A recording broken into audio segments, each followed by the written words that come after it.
Most of the codices were taken to Europe.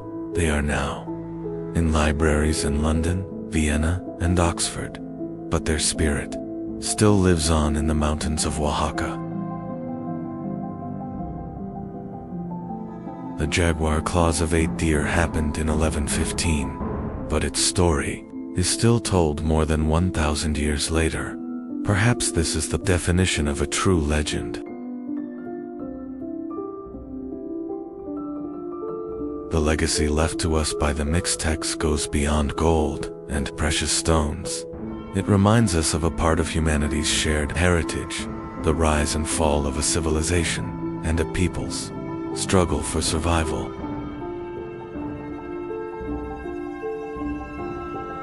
And when the mists cover the valleys of Oaxaca, when the wind blows through the mountains, you can still see the jaguar helmet of the 8 deer.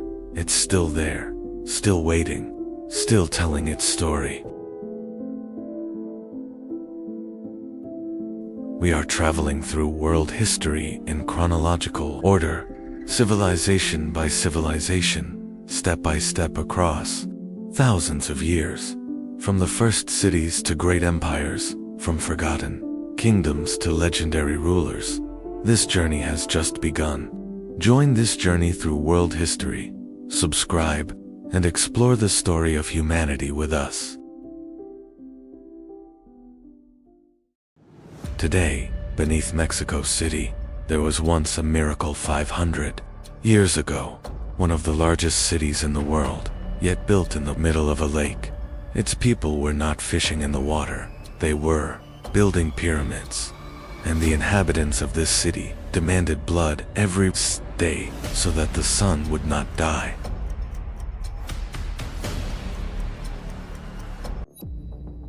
The Aztecs, in just 200 years, they built an empire from nothing, and in only 2 years, it vanished. Are you ready? Because this story begins with a legend, an eagle hunting a serpent. August 1250. In the arid lands of northern Mexico, a tribe emerges from a mysterious place called Aztlán. They call themselves Mexica, hunter-gatherers, warriors, and most importantly, homeless.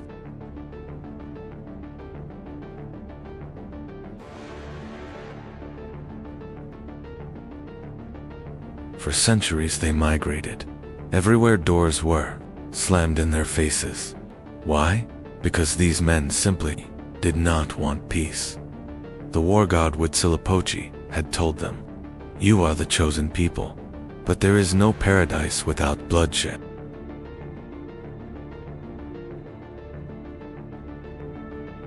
In 1248, they settled on Chapultepec Hill, but their neighbors didn't like them. They were driven out. They became mercenaries. They fought whoever they had to fight, not for money, but to survive.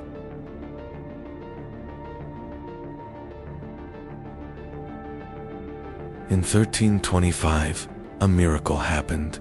On a swampy island in the middle of Lake Texcoco, they saw an eagle with a snake in its beak, right on top of a cactus. They had been waiting for this sign.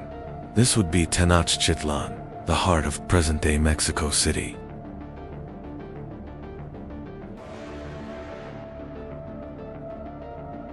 Imagine 400,000 people living in the middle of a lake, more populous than some of Europe's largest cities. But how? Chinampas, floating gardens, artificial islands made of layers of reeds and mud, not for agriculture, but for the city. They filled in the lake, but the lake fed them.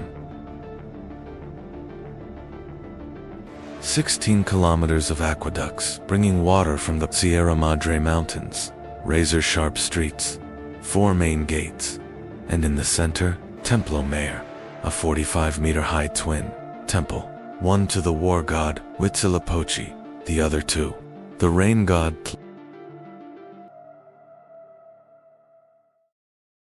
But the craziest part, when the Spaniards first arrived, they said, "It's more beautiful than Venice Hernan courts." And a letter to King Charles wrote, "This city doesn't seem real." Now we come to the really interesting part. Why did the Aztecs sacrifice so many people? Answer: cosmology. According to them, the sun died every day. Its rising was a battle, and to win this battle, blood was necessary. Human hearts, food for the gods.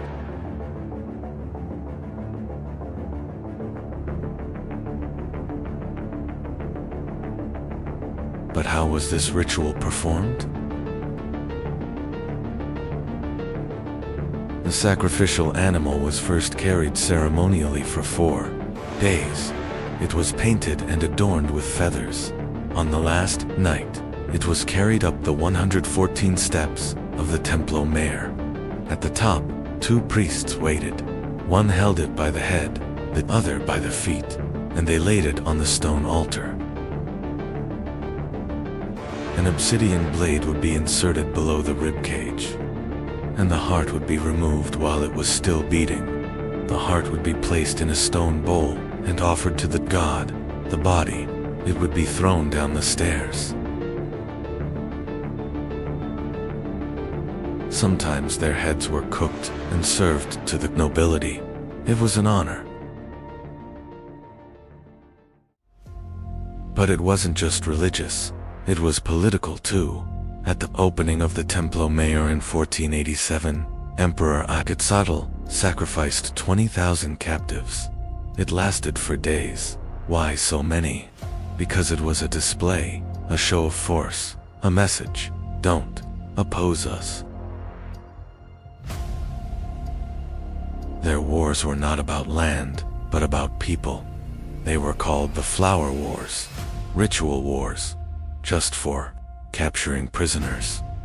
If an Aztec warrior captured 20 prisoners, he would join the Jaguar Corps. That was their Navy SEALs. 1428 was a turning point, the Tepanic War. The Aztecs rose up against the powerful city of Azcapotzalco, and they won, but not alone. Tenochtitlan, Texcoco, and Tlacopan, 3 cities, an alliance. Initially, they were equal, but the Aztecs were more ambitious. Indirect rule. Conquered cities retained their own kings and religions. The only condition: taxes, cocoa beans, cotton fabrics, feathers, gold. They flowed into Tenochtitlan every year. 400 to 500 city-states, 5 to 6 million people, 207,000 square kilometers. Tlatelolco Market, the world's largest open-air market. 60,000 people shopped there at the same time. There was even human trafficking. Slaves, servants, everything had a price. More than 200 gods, but there are 4 great ones. Huitzilopochtli, the left-handed hummingbird, war and sun, protector of Tenochtitlan, a blue black-faced feathered warrior. Quetzalcoatl, the feathered serpent, light, wisdom, art. He gave humanity corn, the calendar, and writing, and he was against human sacrifice. The Aztecs' favorite irony: they worshipped him, but they continued to sacrifice. Tezcatlipoca, the smoky mirror, night, magic, prophecy. He has an obsidian mirror that sees the future, the invisible god. Tlaloc Rain, with his protruding teeth, his jaguar mask, the god of agriculture. Child sacrifices to him because his tears were rain. February 18, 1519, Hernan courts landed with wu-eyed men, horses, dogs, artillery. But his most dangerous weapon wasn't smallpox, it was diplomacy.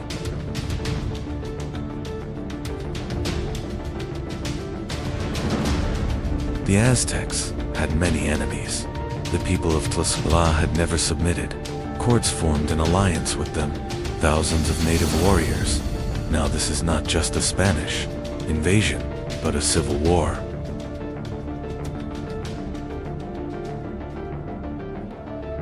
November 8, 1519, courts entered Tenochtitlan. Moctezuma thought him a god. The return of Quetzalcoatl, golden gifts, jewels. But courts wanted gold, and more.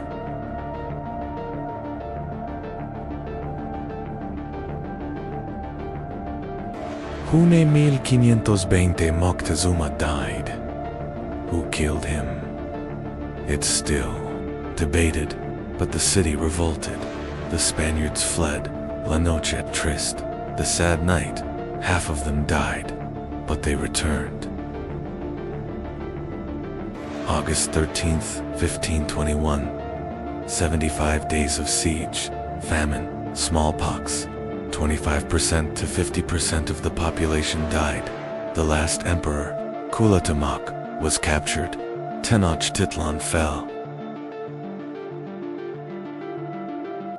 Tenochtitlan lies beneath Mexico City today. The Templo Mayor was rediscovered in 1978. Something new emerges with every excavation. But weren't the Aztecs real?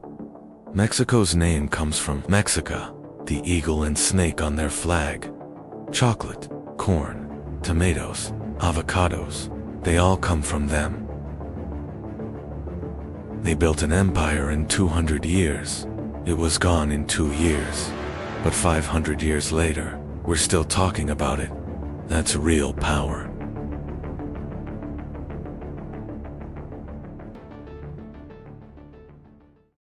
Today, there is a city in Italy.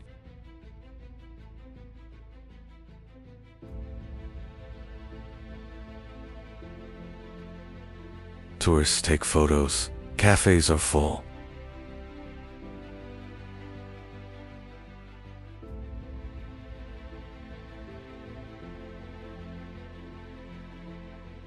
But 2,000 years ago,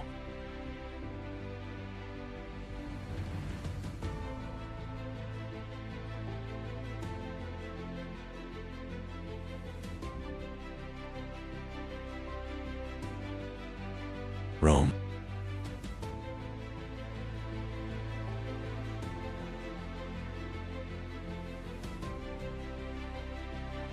Paved roads, apartments, sewer systems. We still use them. They built them 2,000 years ago.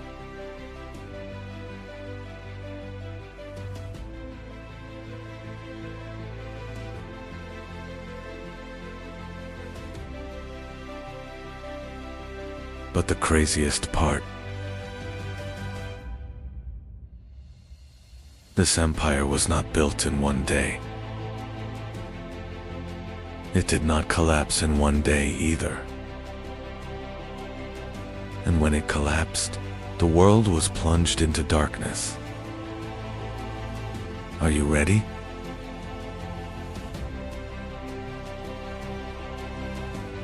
Because this story begins with a legend of two brothers by a wolf.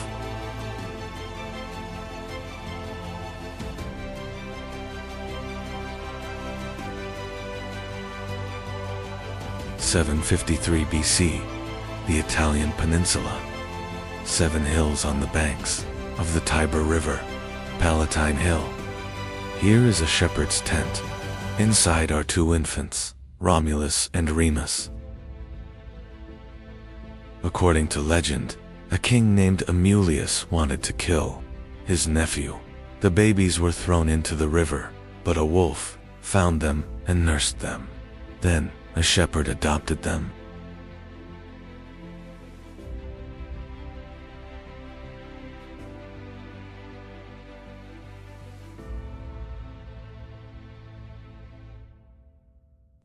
Then a shepherd adopted him.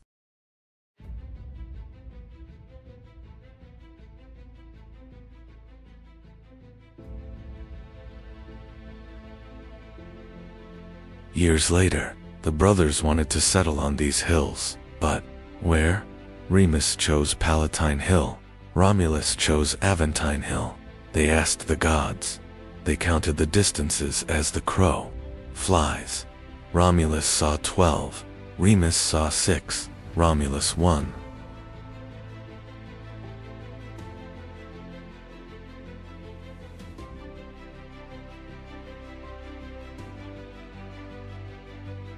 But Remus was angry. He breached his brother's walls. Romulus killed him. "Whoever else breaches my walls shall die," he said. And Rome was built on blood. It was initially a pastoral village. 300 houses, 3,000 inhabitants. They stole from the Etruscans, abducted women from the Sabines, small but warlike, and most importantly, they were stubborn. 509 BC, the last king, Tarquinius Superbus, was exiled. "There is no king," they cried. "Senatus, Populusque, Romanus, SPQR, Senate, and Roman people." But this wasn't a democracy. Patricians, the nobility; plebeians, the common people. If the plebeians were in debt, they would become slaves. In 494 BC, they revolted. "If you don't give us our rights, we will leave the city." Result: tribunus, plebis, popular tribunes, right of veto. The first system of checks and balances in Rome. And war. It took 150 years to conquer the Italian peninsula. The Samnite Wars. Victory against Pyrrhus, Pyrrhic victory. If a victory is won with losses, it is actually a defeat.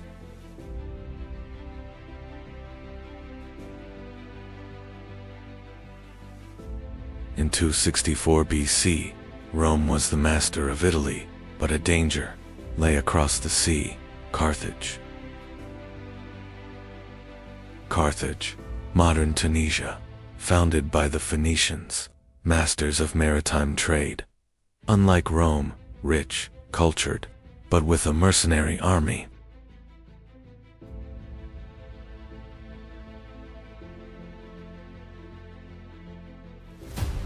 The First Punic War, 264 to 241 BC.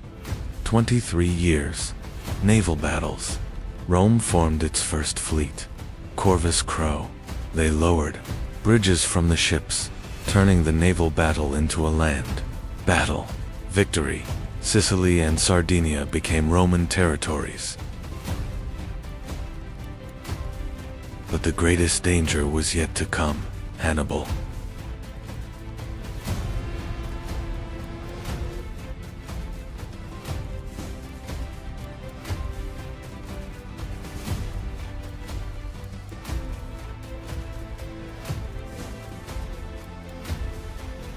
Hannibal Barca. At the age of 9, he swore an oath to his father: "Rome will be my enemy." In 218 BC, he set out from Spain. 37 elephants, 40,000 soldiers. He crossed the Alps. In winter, in 15 days, half of the elephants died. But he crossed. Lake Trasimene, Roman consul, Gaius Flaminius, ambushed. 15,000 dead. To 16 BC, Cannae. 50,000 Roman soldiers, annihilated in 8 hours. The most perfect ambush in history. Hannibal's army was half the size. Rome was in a panic, but Quintus Fabius Maximus devised a delaying tactic.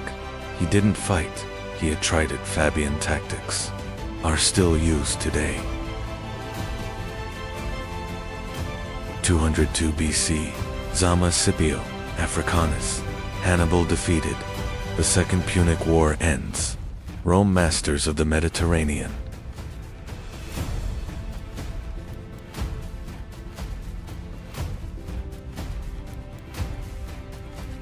(146 BC), the Third Punic War. Cato the Elder said in every speech, "Carthage must be destroyed." Finally, they destroyed it. The city burned for 17 days. The ground turned to salt. Carthage no more. That same year, Corinth was also destroyed. Greece became a Roman province. The Mediterranean, Mare Nostrum, RC. The price of victory, 133 BC. The Gracchus brothers, Tiberius and Gaius. They said, The soldiers are returning. Landless, the rich are seizing everything, they demanded. Reform. The nobles killed them. The first bloody political assassinations. Marius and Sulla, 88 BC. Generals gained power. Army loyalty shifted to the general. Sulla became a dictator. Prescription lists, lists of those to be killed. 5,000 names. And Spartacus, 73 BC, a gladiator slave. He escaped with 70 people. In 2 years, his number grew to 120,000. Rome's greatest fear, a slave revolt. Marcus Licinius Crassus crushed it. 6,000 rebels were crucified on the Appian Way, a corpse every 40 meters. 60 BC, the first triumvirate. Pompeius, Crassus, Julius Caesar. Power sharing. Caesar went to Gaul, 8 years, 300 battles. Veni, Vidi, Wiki. I came, I saw, I conquered. 49 BC, Rubicon River, Aelia, Iacta, EST. The dice have been cast. Caesar started a civil war. Pompey fled to Egypt and was killed. Caesar became dictator, but it didn't last long. March 15th, 44 BC, Itus Marcia, 23 members of the royal family, including Brutus. You too, Brutus. Caesar was killed with 23 stab wounds. His last words are controversial, but the result is clear. Rome descended into chaos once again. The second triumvirate, Octavian, Antony, Lepidus. Lepidus was eliminated. Octavian versus Antony, 31 BC. Battle of Actium. Cleopatra's ship escaped. Antony pursued her. They were defeated. 30 BC, Cleopatra and Antony committed suicide. Egypt became Roman. Octavian was the sole ruler, but he didn't say king. He said Augustus, the Great, the first Roman emperor. The Republic ended. Pax Romana began. Pax Romana, 200 yield bearers, 5 million kilometrika, 50 sampai 70 million insan. Britania dan Mesopotamia, Kuzi, Afrikadan. Augustus, emperor, but he called us first citizens. Tax reform, road system. All roads lead to Rome. 80,000 kilometers of roads. Some are still in use. Tiberius, Caligula, Claudius, Nero, the Julio-Claudian dynasty. Caligula was mad. He wanted to make his horse a senator. Nero, he burned Rome, played music, and committed suicide. The Colosseum, with a capacity of 80,000 people. Gladiator, fights, lion hunts, naval battles. Nomakia, built by Vespasian, opened by his son Titus, a 100-day festival. 5,000 animals were slaughtered.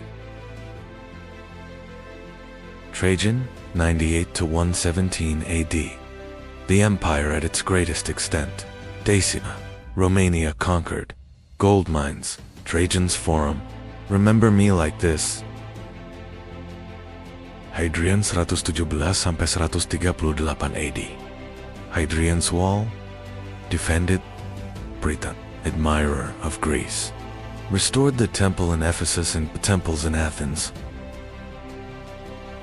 Marcus Aurelius, 16180.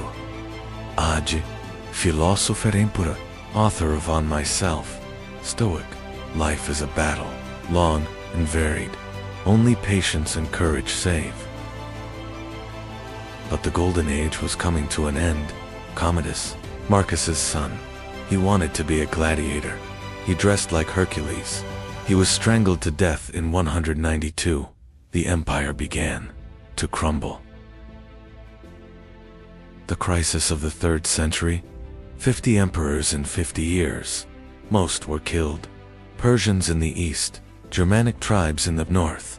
The empire was divided in two. Diocletian 284 AD, the system of four empires tetrarchy. Constantine 312 AD, Milvian Bridge. Win with this sign. Christianity 330 AD, Constantinople, New Rome. The east is victorious, the west is weakened. 410, Alaric, Visigoth king. Rome was sacked, for the first time in 800 years. 455, Genseric, Vandals, 14 days of looting. The word vandalism comes from this. The last emperor, Romulus Augustulus, an ironic name, from Romulus to Augustulus. 476 AD, Odoacer, Germanic, general. He said, "You don't need to rule." The Western Roman Empire ended. The East, it lasted another 1,000 years as Byzantium, but that's another story. 2,200 years ago, it was a shepherd's village. 2,000 years ago, it was the master of the world. 1,500 years ago, it collapsed, but its legacy lives on. Law, innocent until proven guilty. Roads. All roads lead to Rome. Language, words of Latin origin. Government, Senate, veto, republic. Rome fell, but Rome never died. In the next video, the Byzantine Empire, the 1,000-year resistance of the Eastern Roman Empire. Don't forget to subscribe. See you soon. Constantine III, Roman Emperor, Christian, and a visionary. He chooses the ancient city of Byzantium, the mouth of the Bosphorus, between Asia and Europe. And here, he builds the new Rome. 6 years, 100,000 workers, forums, palaces, a hippodrome, and this city will stand for 1,000 years. The walls, 5th century Theodosius, 6 kilometers, 20 meters high, 3 layers of defense, for 1,000 years. These walls stopped the greatest armies of Europe, Huns, Avars, Bulgars, Russians. They were all broken at these walls. Until 1453. When the Roman Empire collapsed, the world changed. But Rome did not disappear. Its heart kept beating. And that heart was Constantinople. Today we call this Empire Byzantium. But its people never called themselves Byzantines. They used only one name, Romans. While Western Rome collapsed into darkness, another world was rising in the east.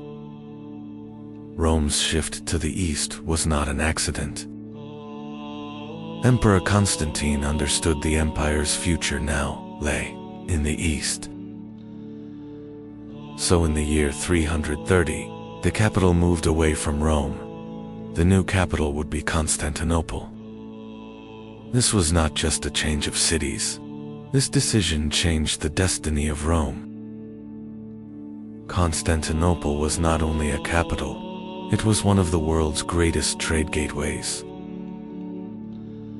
And this city was not only wealthy, it was protected by one of the strongest defensive systems in the world.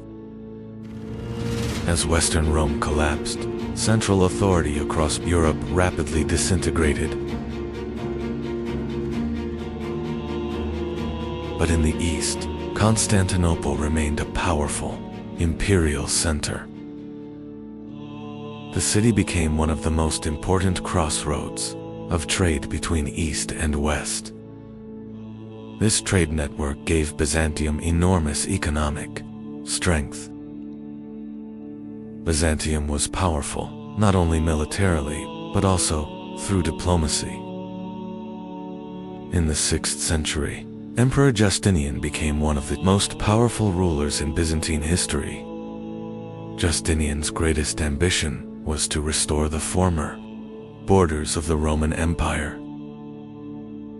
Byzantine armies advanced into North Africa and ended Vandal rule. Soon after, Byzantine forces advanced into Italy, and Rome returned to imperial control. The Mediterranean once again began to resemble the center of the Roman world. During Justinian's reign, Hagia Sophia was built and became a symbol of imperial power. 527. Justinian, 38 years in power, in the height of the empire, reclaiming the West, Africa, Italy, Spain, former Roman territories, the Codex, the foundation of law. We still use it today. And Theodora, the Empress, coming from slavery, fighting for women's rights, 1500 years ago. Hagia Sophia was not only a place of worship but also a peak of Byzantine engineering. Constantinople was not only a capital, but also one of the richest cities in the world. For centuries, Constantinople once again became one of the richest cities in the world. The heart of trade between East and West beat here.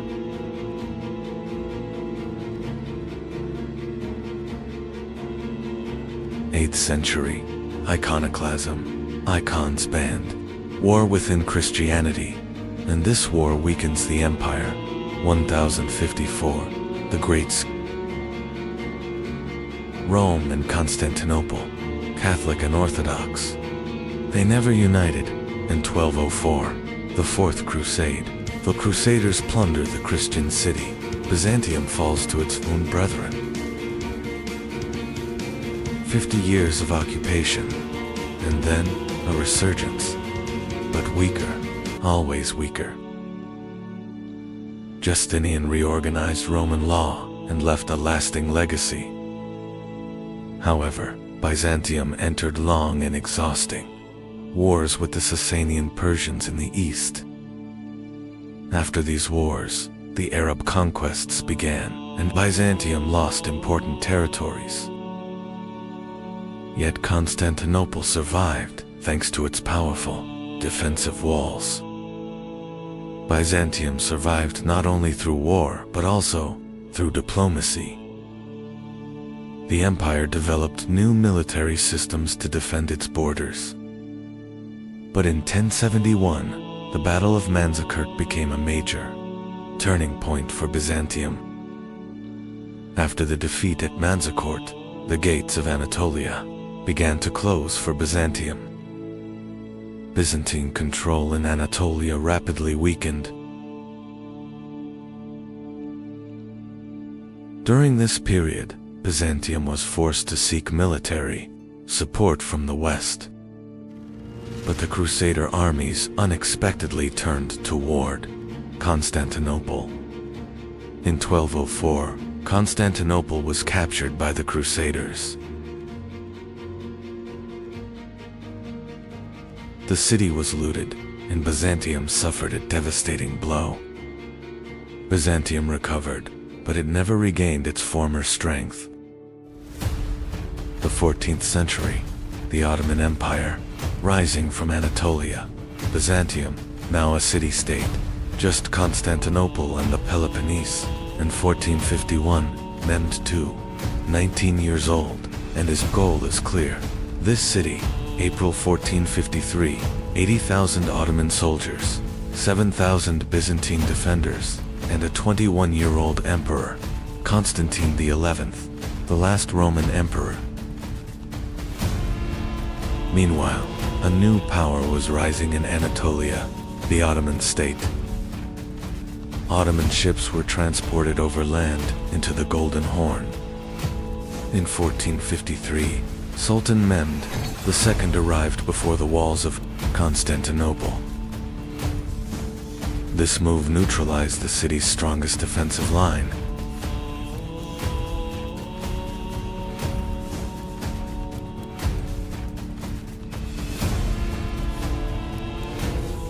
With the final assault, the defenses of Constantinople collapsed.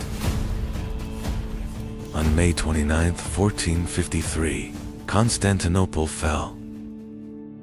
This event marked the end of the Byzantine Empire.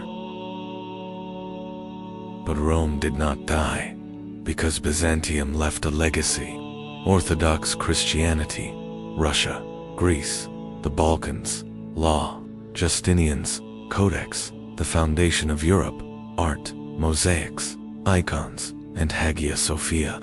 1500 years. First a church, then a mosque, now a museum, and it's still standing, because Byzantium knew how to build structures that took 1,000 years to build, and these structures are still speaking. We can still hear Rome's last breath. Byzantium, Eastern Rome, Constantinople, Istanbul. The names have changed, but the stones are the same, and we are looking at the same stones 2,000 years later. Rome was founded in 753 BC. It ended in 1453 AD, 2,206 years.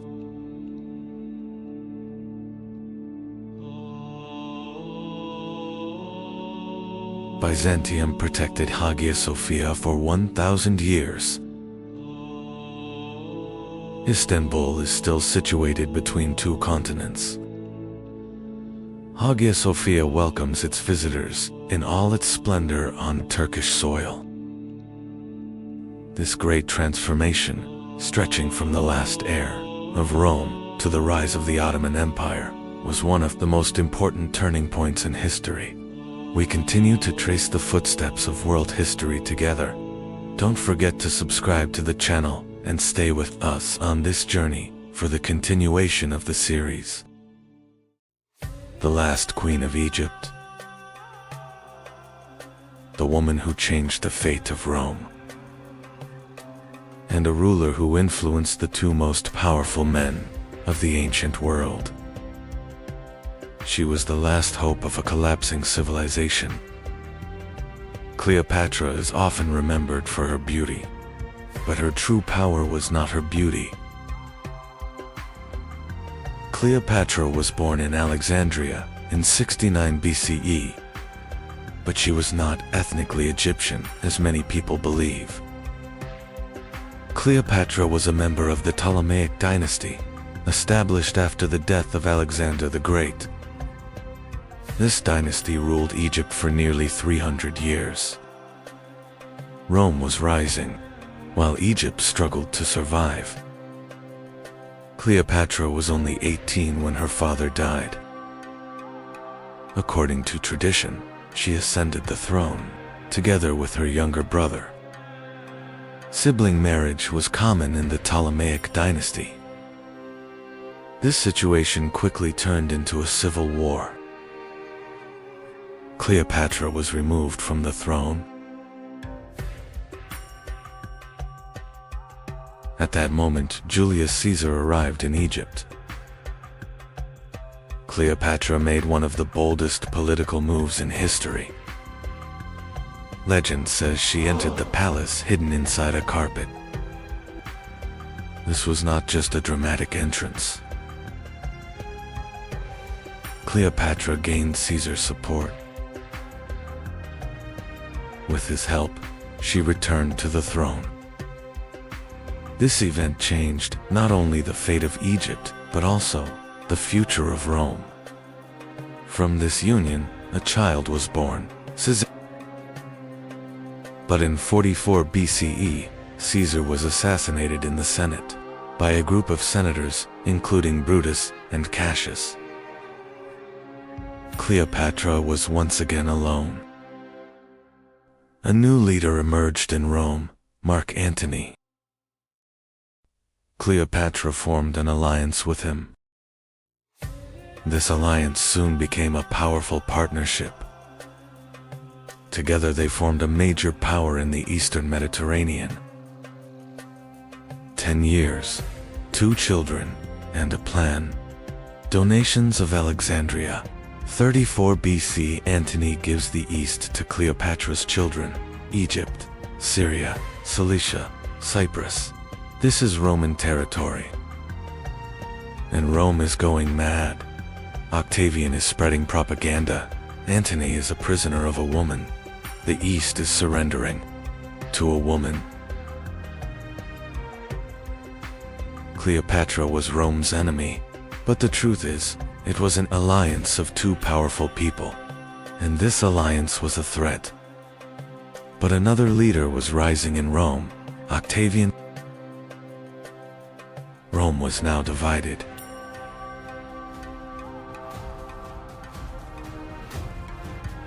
(31 BC, Actium, Greece, the last war.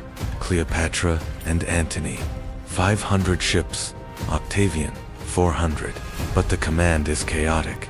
Antony is not a sailor. Cleopatra is on board. Why? We don't know.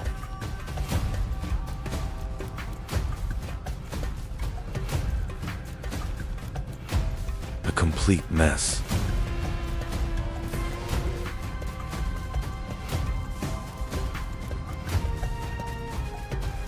History calls it betrayal.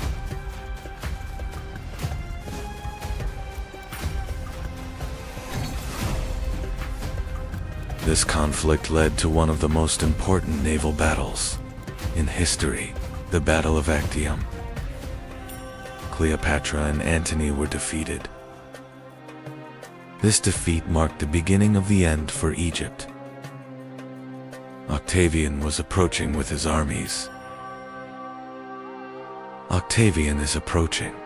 Antony commits suicide. Legend says it's upon hearing the news of Cleopatra's death, but the truth is, he was probably wounded in battle. Cleopatra is taken prisoner. Octavian wants to take her to Rome for victory parade, but Cleopatra refuses, because she is a queen, and queens are not chained. Cleopatra refused to be taken prisoner by Rome, and she made the decision that would enter history. Mark Antony believed Cleopatra was dead. After hearing this, Antony wounded himself. Before dying, Antony was brought to Cleopatra. Mark Antony died in Cleopatra's arms. After Antony's death, Cleopatra mourned deeply. Cleopatra locked herself inside the mausoleum to avoid being captured by Octavian. Octavian wanted to take Cleopatra to Rome alive. Cleopatra met Octavian for the last time. Cleopatra shared her final plan with her loyal servants. Cleopatra wished to be buried beside Mark Antony. Cleopatra sent a final letter to Octavian. Cleopatra tried to save her son Caesarion.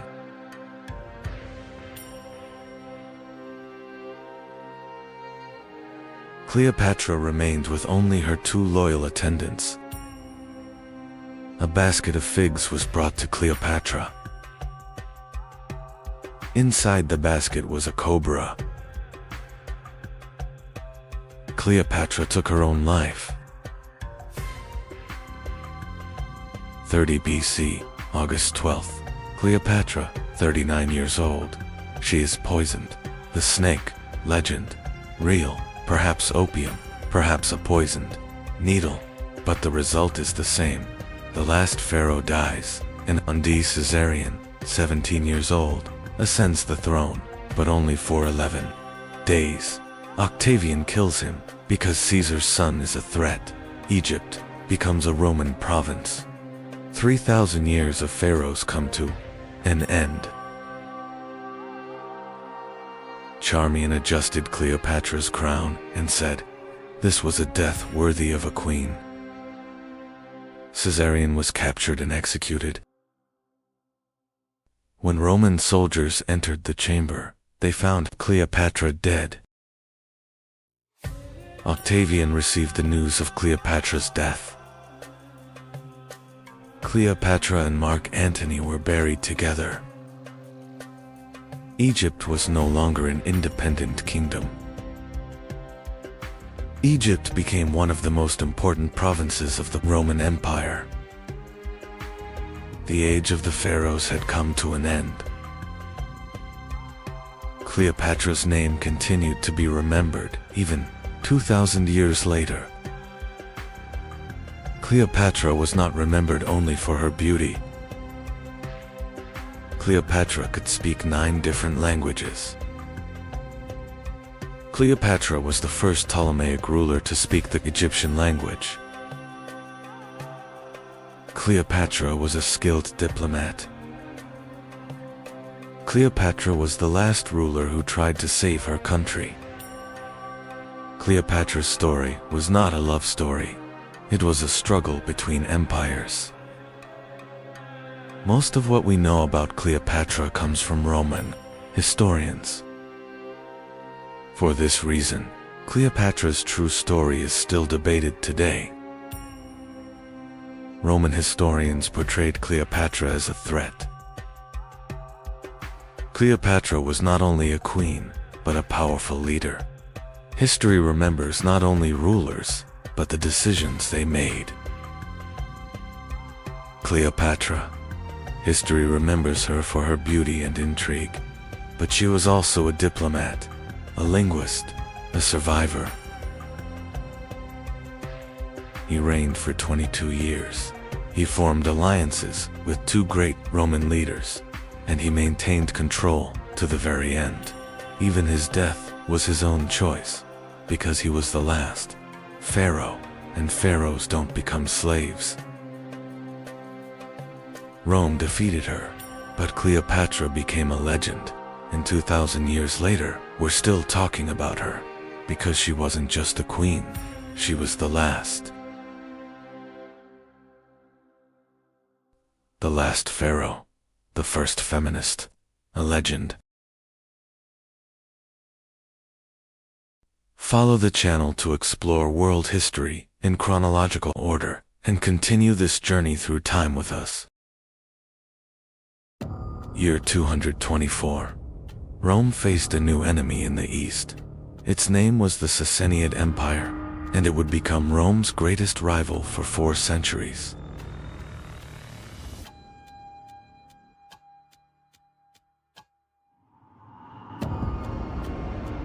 On the Iranian plateau, a rebellion began.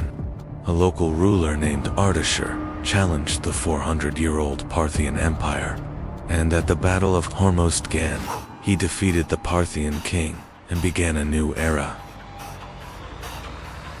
Ctesiphon fell. Ardashir declared himself Shahanshah, the King of Kings. This was not just a victory. The Persian Empire was being reborn. 7 centuries earlier, Alexander the Great had destroyed the Persian Empire. Now, the new empire, founded by Ardashir, was reviving the power of ancient Persia. In the west stood Rome, in the east stood China, and between these 2 great worlds, at the heart of the Silk Road, a new superpower was rising, the Sassanid Empire. The Sassanians did not only build an empire, they placed a religion at its foundation. Zoroastrianism became the official faith of the empire. A kingdom protected by Ahura Mazda had emerged. Sassanian kings were not only political rulers, they were seen as the earthly representatives of Ahura Mazda, and the Mobids were the guardians of this sacred order. As the Sassanid Empire rose in the east, another superpower stood in the west, Rome. Along the frontiers of Mesopotamia, the 2 empires prepared for a struggle that would last for centuries. In 260, at the Battle of Edessa, Sasanian King Shapur I captured the Roman Emperor Valerian. It was the first time in Roman history that an emperor had been taken prisoner by an enemy. Shapur did not only win, he carved his victory into history. At Nakshi Rustam, the Roman Emperor Valerian was shown. Kneeling before him, it was a clear message to Rome. The conflict between Rome and the Sassanians was not a single war. along the frontiers of Mesopotamia, a rivalry lasting centuries had begun. The same cities, the same fortresses, changed hands again and again. At the center of the struggle between Rome and the Sasanians stood Armenia. For centuries, this region became a frontier zone, changing hands between the two empires. In 363, the Roman Emperor Julian launched a massive campaign. His objective was clear: capture the Sasanian capital, Ctesiphon, and change the balance of power in the east. Ctesiphon was never captured. During the retreat, Emperor Julian was killed. This campaign ended Rome's hopes of dominating the eastern frontier. In 531, Khosrow I came to the throne and became one of the greatest rulers of the Sasanian Empire. During his reign, the empire did not only expand, it was reorganized.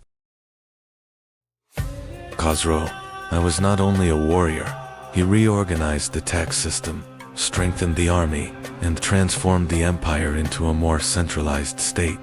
These reforms made the Sasanians one of the strongest powers in the region. In 529, the Byzantine Emperor Justinian closed the Academy of Athens.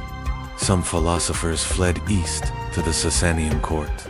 There, Greek thought continued to survive in Persian lands. The Great Arch of Tak-Kasra at Ctesiphon symbolized the power of the Sasanian Empire. For centuries, it stood as one of the largest single-span vaults in the world. The Sasanian Empire was not only a military power, situated at the center of the Silk Road. It controlled trade between China and Rome and gained immense wealth. During the reign of Khosrow II, the Sasanian Empire reached its greatest extent. Persian armies captured Jerusalem, Syria, and Egypt, pushing Byzantium into one of the most difficult crises in its history. Byzantine Emperor Heraclius launched an unexpected counteroffensive, advancing deep into Persian territory. The Byzantine army began to change the course of the war. The war that lasted 26 years had ended, but there was no winner. Both Byzantium and the Sasanian Empire were exhausted and vulnerable, and this weakness would open the way for a new power to rise. After 628, the Sasanian throne became unstable. Within just 4 years, 14 different rulers took power. As central authority collapsed, the empire became vulnerable. In the 7th century, a new power rose from the Arabian Peninsula. Weakened by long wars and internal conflicts, the Sasanian Empire now faced a new threat. In 636, two armies met at Al-Qadisiyah. This was not just another battle. It was a turning point that would decide the fate of the Sasanian Empire.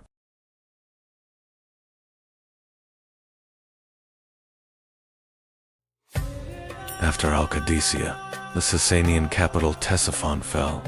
The heart of the empire was lost. This marked a turning point, from which Sasanian resistance could no longer recover.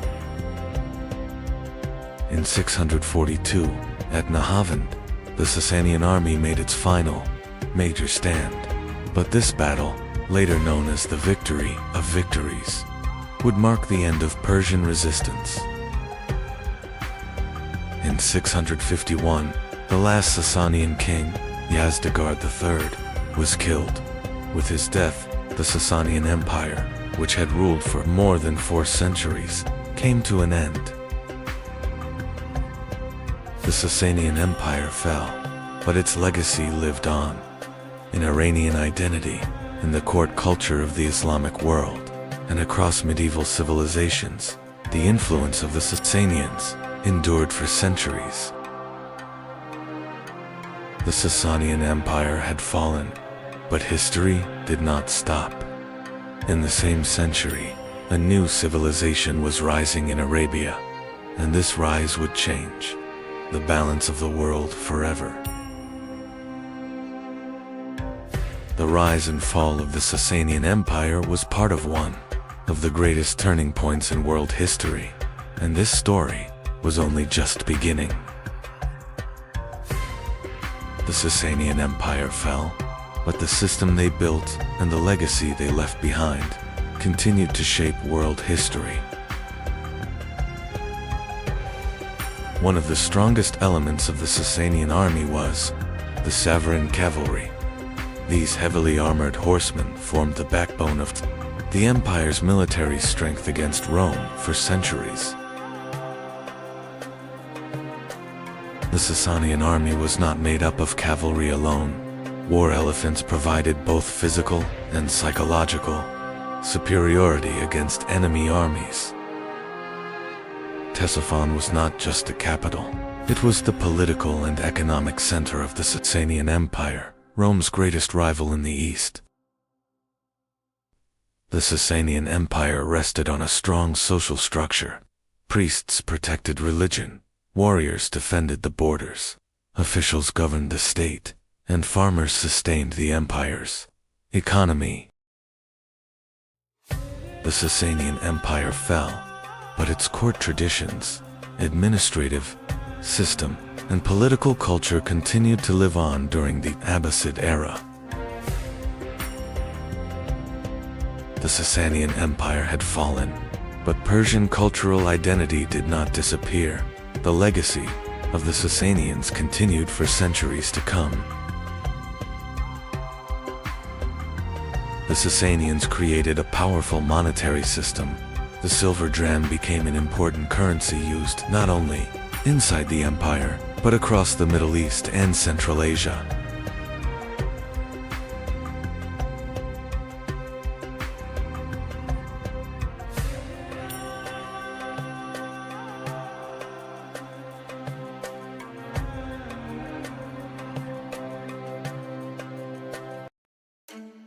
× 375 AD, Europe.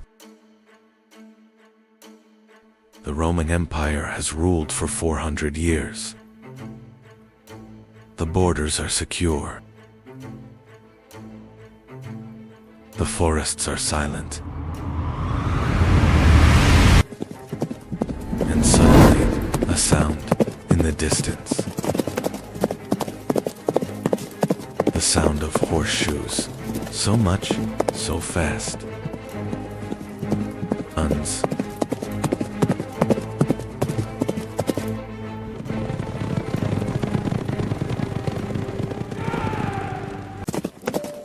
They are from Asia. And this sound will bring about the end of Europe. Because this is the beginning of the Great Migration of peoples. It will last 200 years.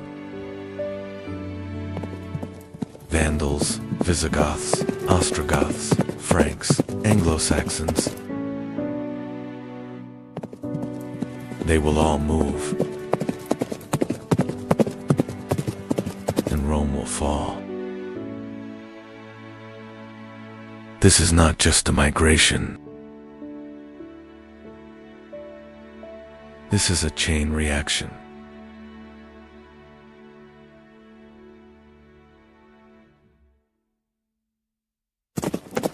The Huns are pushing back the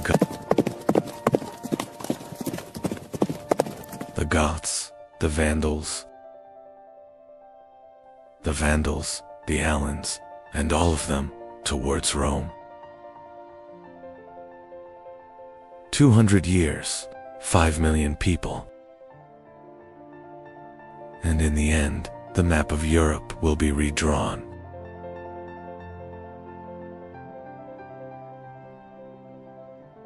Today's Europe is the result of this migration. France, Germany, England, Spain, they were all born during this period. Asia Kazakh steppes, late 4th century, the Huns. Who were they? Perhaps Xiongnu, perhaps Xiongnu. Chinese sources mentioned them 200 years ago. But now, they are moving west. Why? Drought, civil war, Chinese pressure, we don't know. But what we know is this: they live on horseback, they shoot arrows, they move around, and they never stop. Attila, the scourge of God. He kills his two brothers. He becomes the sole ruler, and for 20 years, he shakes Europe to its core. For the horse! Yeah! Byzantium pays tribute, 700 kilograms of gold. Every year, Western Rome flees. Gaul, Italy, 452, at the gates of Rome. Pope Leo I is coming. Attila is returning. Why? The plague? The Pope's speech? We don't know, but it's coming back. And in 453, he dies, on his wedding night, from a nosebleed, or poison. There are legends. But the Huns are dispersing. The migration isn't ending, but it's accelerating. The Goths, they're coming from Scandinavia, 200 years ago, South Vistula River, Nis. In 238, the First Roman War.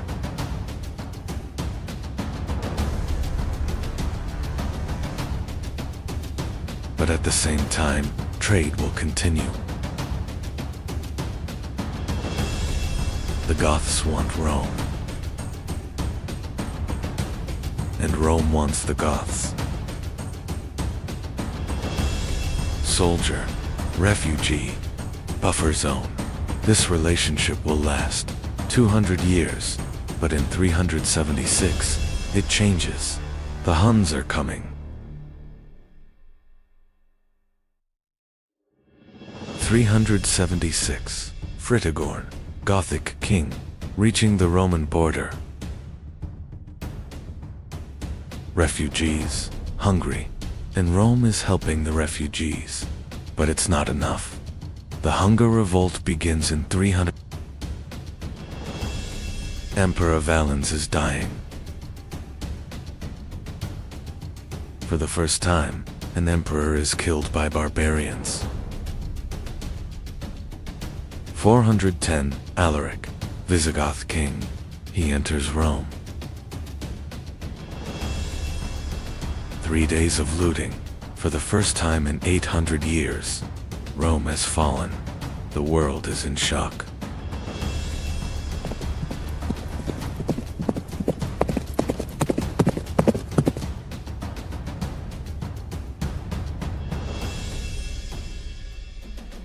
(418). The Visigoths settle in Spain. The Kingdom of Toulouse and the Western Roman Empire is collapsing.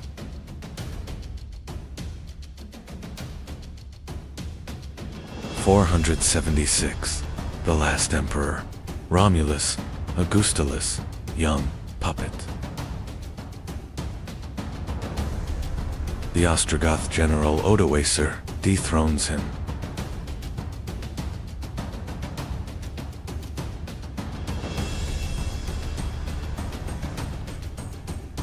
But it doesn't kill it. It retires it.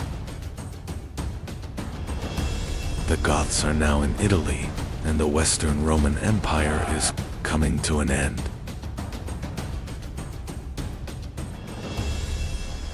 Vandals, they're coming from Sweden, Vandalia, today, Pomerania, and the migration is westward. 406, the Rhine River. Winter, frozen, they're passing through, to Gaul, to Spain, and Gazric. 429, 80,000 men, to North Africa by ship. The Vandals become seafarers, and in 439, Carthage, Rome's granary, it falls. The Vandals control the Mediterranean. Year 455. The Vandals arrive in Rome by sea. The city falls. Rome is looted for 14 days, but this was not uncontrolled destruction. Churches were protected. Pope Leo I intervenes once again. However, this time, he cannot save Rome. The Vandals were no longer just a migrating people. They had become a powerful naval force in the Mediterranean. Carthage was their capital. Rome's former grain supply was now under their control.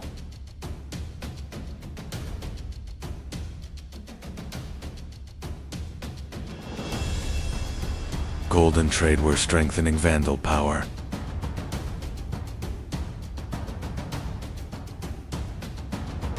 The Mediterranean was now under Vandal naval control. The Franks were a Germanic people, living along the Rhine River, but they were influenced by Rome. In 481, Clovis became the sole king of the Franks at just 15 years old. And Clovis fought continuously for nearly 30 years. The victory at Soissons broke the last major Roman resistance in Gaul.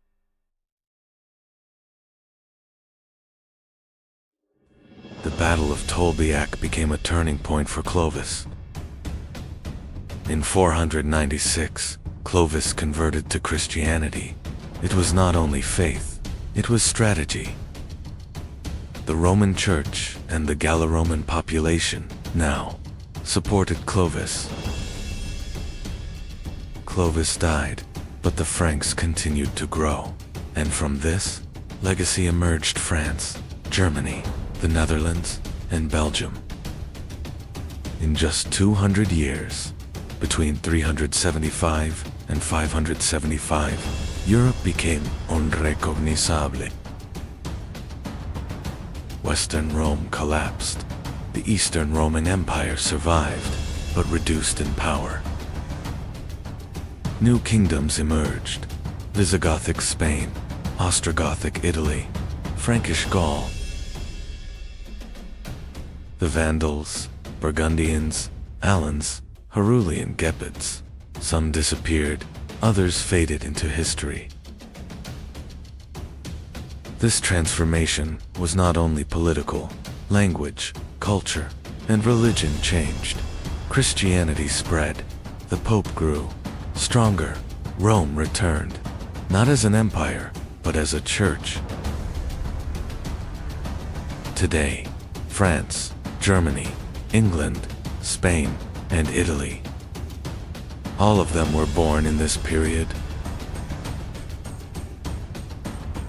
The migration period was not destruction, it was rebirth. The fall of Rome was the birth of Europe. This was a story of 200 years, a story that began with the sound of hooves. The Huns, Goths, Vandals, and Franks disappeared, but their traces remained. The migration period lasted from 375 to 568, 200 years. 5 million people moved. Europe was reborn. Rome fell, but Europe began. In the silence of the Arabian desert, on a mountain above the city of Mecca, a message that would change human history was about to begin. At the heart of this land stood a city, Mecca. And at the center of Mecca stood a structure revered for centuries, the Kaaba.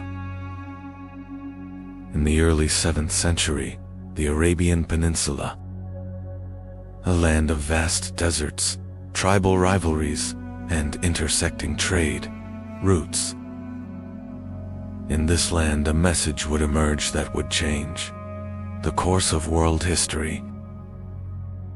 At the time Islam emerged, the Arabian Peninsula was politically fragmented. There was no central state. Society was organized around tribes, and each tribe governed itself. Rivalries and conflicts between tribes were part of everyday life. The strong held decisive power over the weak within society. Inside the Kaaba in Mecca stood hundreds of idols. It was in this very environment that a new message would soon emerge. Around the year 570 CE, a child was born in Mecca. He would become the bearer of a message that would change the course of world history. He lost his father before he was born, and at a young age. He also lost his mother, growing up as an orphan. He was first cared for by his grandfather Abdul Muttalib, and later by his uncle Abu Talib. In his youth, he worked in trade and had the opportunity to travel across different regions of Arabia. In his youth, he worked in trade. He traveled across different regions of Arabia. These journeys expanded his understanding of the world around him. Because of his honesty and integrity, he earned the respect of the people of Mecca. They gave him a name, Al-Amin. At the age of 25, around the year 595, he married Khadijah, one of the most respected and wealthy women of Mecca.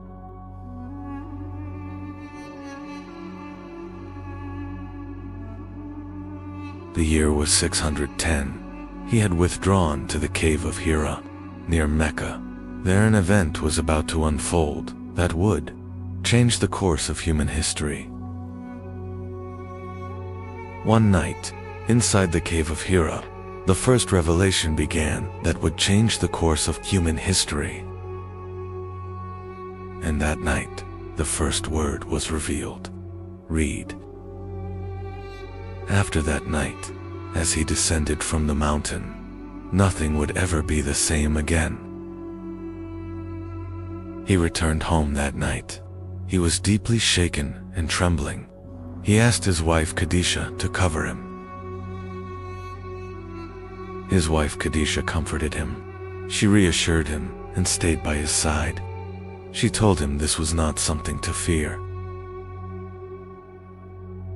He went with his wife Khadijah to Waraka ibn Nawfal. Waraka said that what had happened was a divine revelation. The first to believe in his message were his wife, Khadijah, Ali, Abu Bakr, and Zayd. Thus the first small community of believers began to form. In the early years, Islam was taught in secret. A small community quietly began to grow in Mecca. He later gathered the people on Mount Safa. There, he openly called them to Islam. However, the leaders of Quraysh opposed this message. The open call was met with strong resistance in Mecca. As Islam began to spread, persecution started in Mecca. The early believers were subjected to severe torture because of their faith. As persecution intensified in Mecca, some Muslims migrated to Abyssinia. It became the first migration in Islamic history. A harsh boycott was imposed on the Muslims and the Banu Hashem in Mecca. They endured great hardship for 3 years. Persecution against the Muslims in Mecca continued to intensify. The leaders of Quraysh surrounded his house to stop him. That night, Ali stayed in his bed. That night, he quietly left Mecca. To hide from those searching for him, they took refuge in the cave of Thor. They remained hidden in the cave of Thor for 3 days. After a long journey, they approached Medina. After 3 days, they continued their journey toward Medina. They arrived in Medina. Before entering Medina, the first mosque was built in Kuba. The people of Medina welcomed them with great joy. The Prophet's mosque was built in Medina. Brotherhood was established between the Muhajirin and the Ansar. An agreement was established between the communities of Medina. Around 313 Muslims faced a much larger Meccan force at Badr. The battle ended with a Muslim victory. At Uhud, the Muslims faced the Meccan army once again. The battle became a difficult test for the Muslims. A trench was dug around Medina to defend the city. The siege failed. An agreement was made with the Meccans at Hudaybiyah. This agreement became an important turning point for the spread of Islam. In 630, Mecca was conquered. The city came under Muslim control with little fighting. The idols around the Kaaba were removed. In the valley of Hunain, they faced a sudden attack. However, the battle ended in a Muslim victory. A large army was prepared for the expedition of Tabuk. However, no battle took place. In 632, the farewell pilgrimage was performed. During the farewell pilgrimage, he delivered the farewell sermon to the people. He passed away in Medina in 632. The legacy he left spread rapidly across a vast region. In 632, Abu Bakr was chosen as the first caliph. The Ridda Wars were fought to preserve unity. The verses of the Quran began to be compiled. In 634, Umar became the second caliph. Between 634 and 644, during Umar's rule, Islamic lands expanded rapidly. In 637, Jerusalem was peacefully surrendered. In 644, Uthman became the third caliph.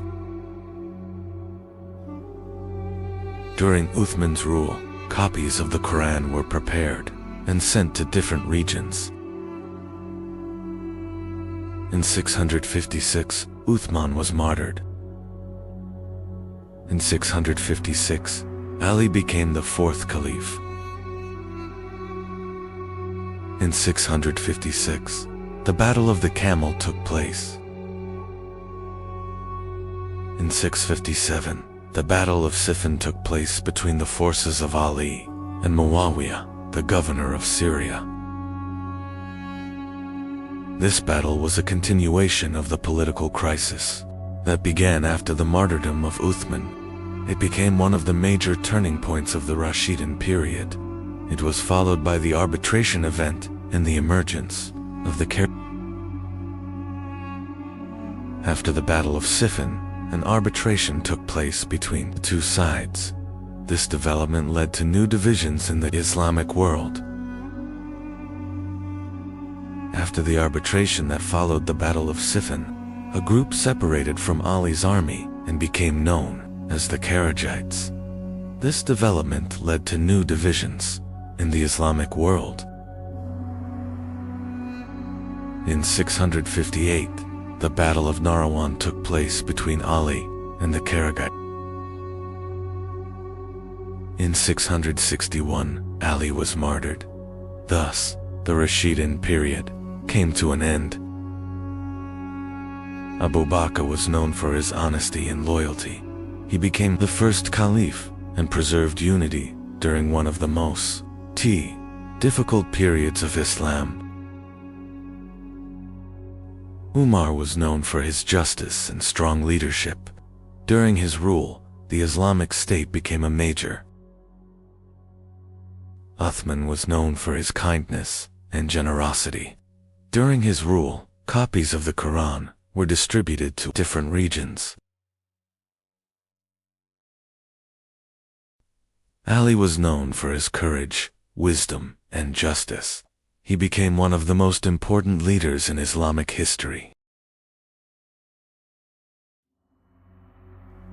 The Quran was revealed gradually over about 23 years. This process guided the community step by step and strengthened the believers. Islam is built upon 5 core practices: declaration of faith, prayer, fasting, charity, and pilgrimage.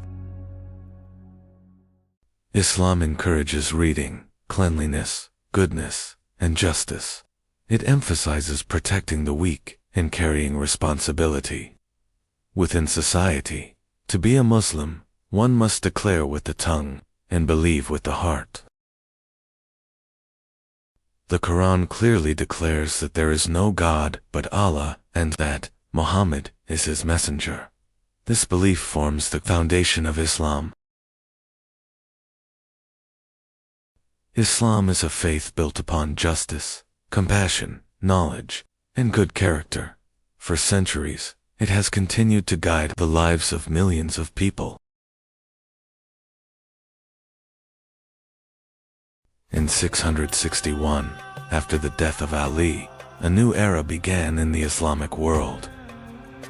After the death of Ali, Muawiyah became the caliph, and the Umayyad period began. During this period, the caliphate changed from an elected leadership into a hereditary system within the same family. The Umayyads moved the center of administration from Medina to Damascus.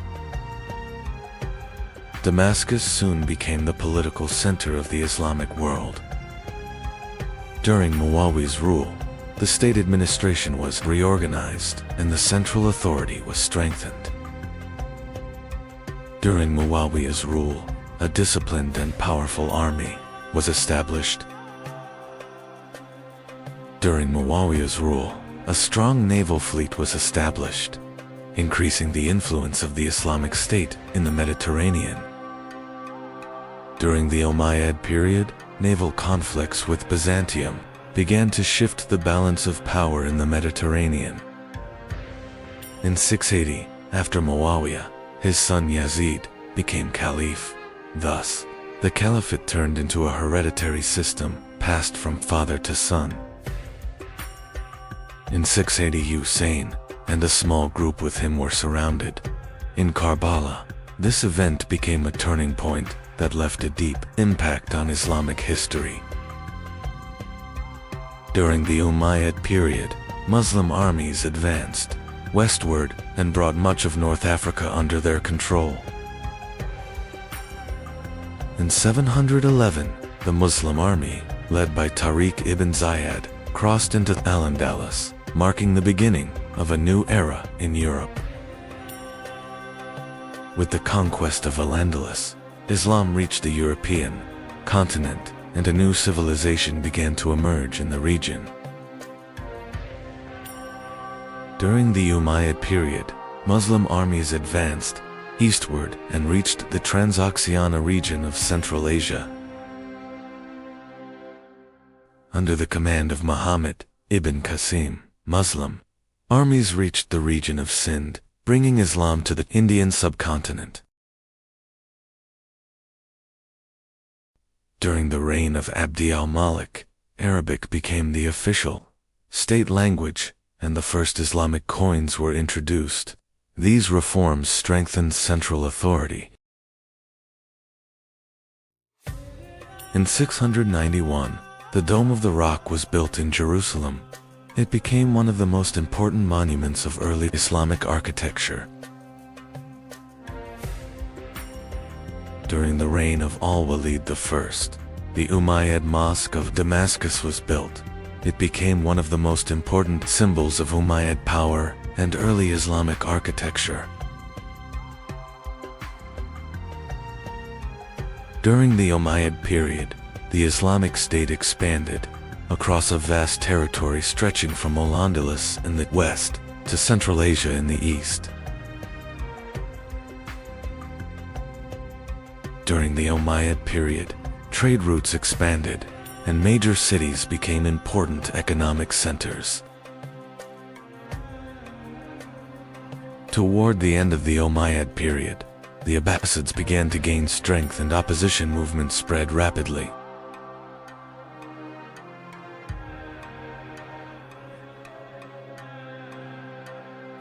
In 698, with the fall of Carthage, Byzantine control in North Africa ended, and the region came under Umayyad rule. After the capture of Carthage, the Umayyads established permanent administration in North Africa, making the region an important center of the Islamic world. The new administration established in Al-Andalus quickly turned the region into one of the important cultural and commercial centers of the Islamic world. During the reign of Abd al-Malik, the central administration was reorganized and the state structure became stronger. During the reign of Abd al-Malik, Arabic became the official state language. This reform strengthened unity within the AD administration. During the reign of Abd al-Malik, the first Islamic coins were introduced. This reform strengthened the economic independence of the state. During the Umayyad period, a postal system was developed to improve communication between cities. During the Umayyad period, several campaigns were launched into Anatolia. The Umayyads laid siege to Constantinople and fought major battles against Byzantium. During the Umayyad period, cities expanded rapidly and trade flourished. During the Umayyad period, scholarly activity began to grow. New trade routes connected different regions of the empire.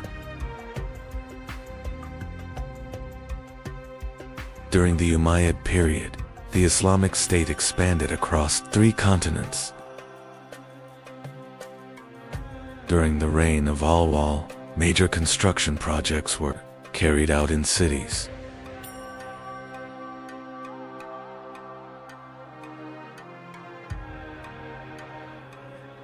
During this period, medical services began to develop. Social order and state structure became stronger. The taxation system was reorganized, increasing state revenues. Over time, the Abbasids began to gain strength. In the region of Khorasan, the Abbasids gathered strong support. In the region of Khorasan, the Abbasid movement quickly began to gain strength. The Abbasids rapidly expanded their influence by gathering support across different regions. Over time, uprisings began in many regions against Umayyad rule.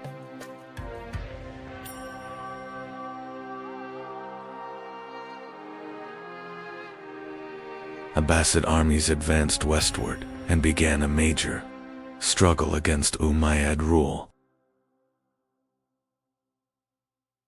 The 2 major armies faced each other near the Zab River. The Battle of the Zab in 750 became the decisive conflict that led to the end of the Umayyad state. After the battle, the Umayyad army was forced to retreat. Abbasid forces advanced toward Damascus and took sole control of the government. In 750, the Umayyad state came to an end. Some members of the Umayyad dynasty managed to escape westward. A branch of the Umayyad dynasty reached Al-Andalus and established a new rule there. The new Umayyad rule established in Al-Andalus became a powerful center in the Western Islamic world. Cordoba soon became an important center of knowledge and culture. Cities of Al-Andalus became important centers along major trade routes. Al-Andalus became an important center where different cultures came together. During this period, scholarly activities accelerated and produced important developments. Urban life rapidly developed in Al-Andalus, and scholarly activity created a new intellectual center in the Western Islamic world.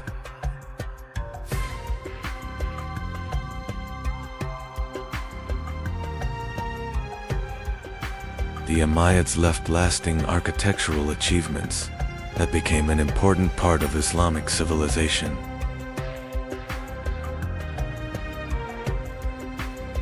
During the Umayyad period, the Islamic State expanded across a vast territory stretching from Al-Andalus in the west to Central Asia in the east.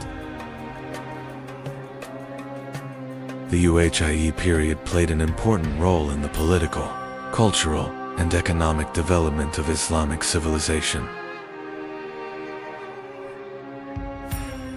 The Umayyad period took its place in history as a great era, when Islamic civilization reached vast territories and left a lasting legacy. The year was 750. The Islamic world stood on the edge of a silent but powerful transformation. For nearly a century, the Umayyads ruled the Islamic world. But non-Arab Muslim communities were growing increasingly dissatisfied. And that dissatisfaction turned into a secret movement. This movement united under black banners. In Khorasan, this movement was led by a powerful commander. And finally, two great armies met on the banks of the Zab River.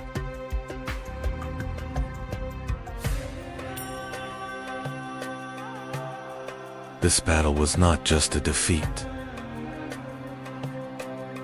It was the end of an era.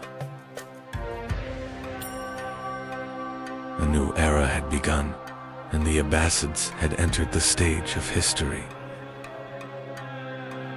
After their victory, the Abbasids quickly began securing major cities. The new Caliph, Abu al-Abbas al-Safa, officially declared his rule. The new regime began rapidly erasing the traces of the old order. Caliph al-Mansur made a historic decision. The new capital would no longer be Damascus, it would be Baghdad. Baghdad was a carefully planned imperial capital built from the ground up. Soon, Baghdad became one of the greatest cities in the world.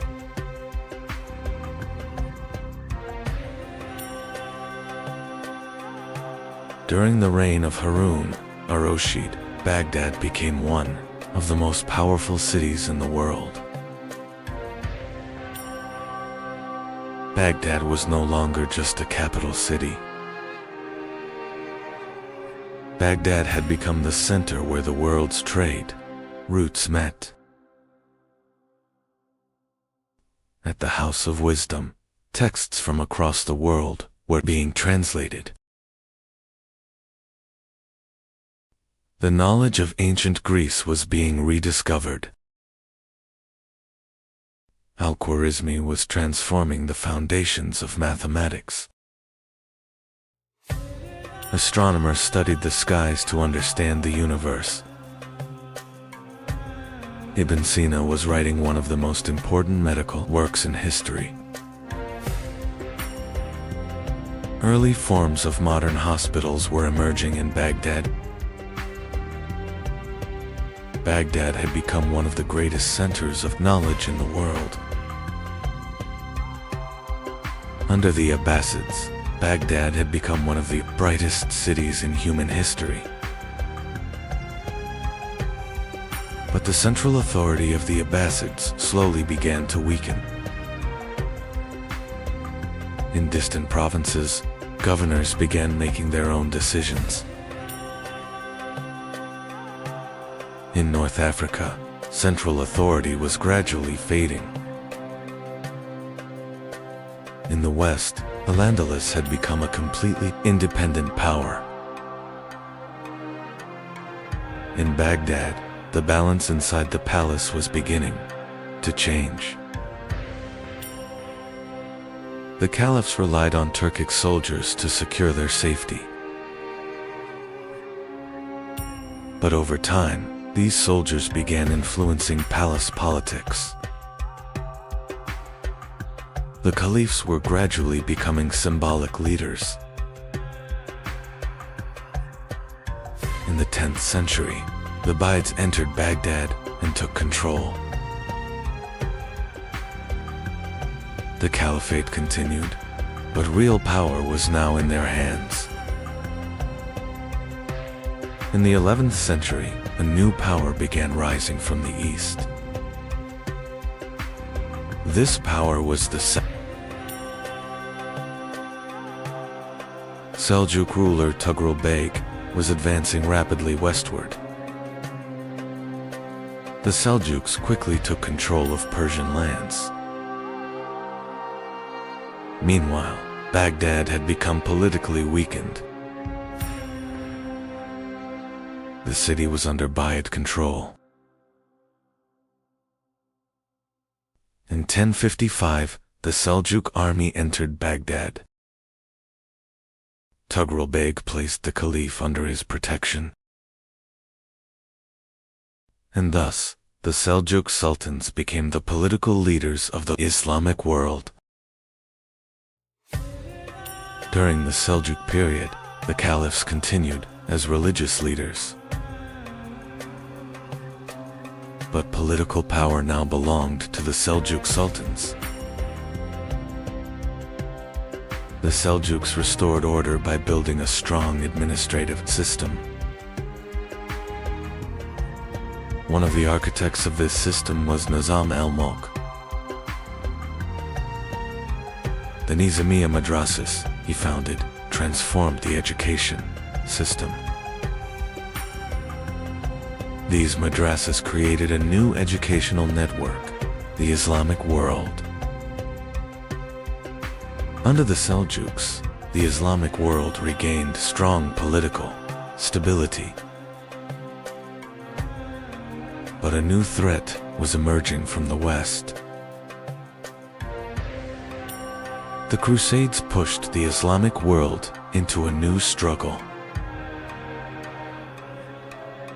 During this time, the Abbasids continued as the spiritual authority of the Islamic world.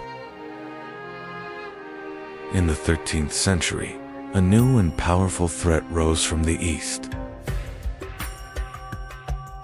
This threat was the Mongol army.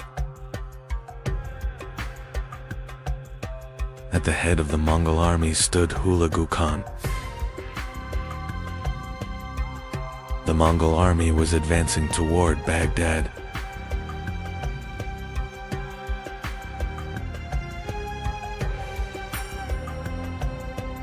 In 1258, Baghdad was besieged.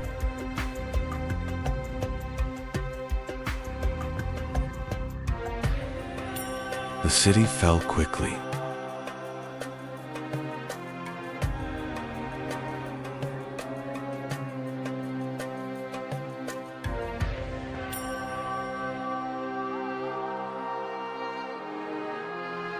The House of Wisdom was destroyed.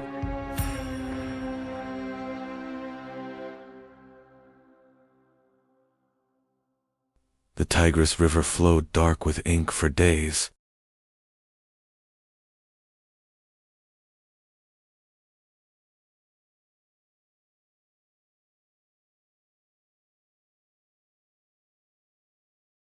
The last Abbasid caliph was killed. And thus, Abbasid rule in Baghdad came to an end.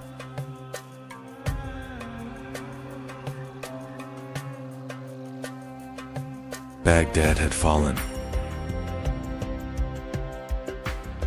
The city fell into silence. But knowledge did not disappear. Knowledge moved to other cities. The Abbasid Caliphate continued in Cairo. The Caliphate had not completely ended. Abbasid knowledge reached Europe. This knowledge influenced Europe's awakening and became one of the foundations of the Renaissance. Abbasid knowledge spread across continents. Centuries later, the Caliphate passed to the Ottomans. This legacy continued to live on. Baghdad was once one of the centers of the world. The House of Wisdom changed human history. The Abbasids were not just a state.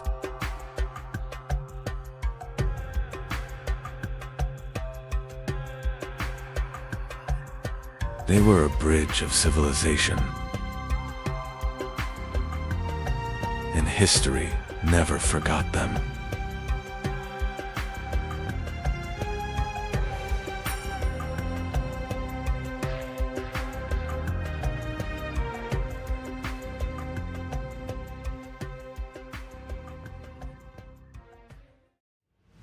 The year is 793. The ships on the horizon were not ordinary, long, narrow, and crowned with dragon heads. The warriors of the north were coming. The longships reached the shore. Warriors carrying shields and axes stepped onto this silent coast. Lindisfarne was no longer safe.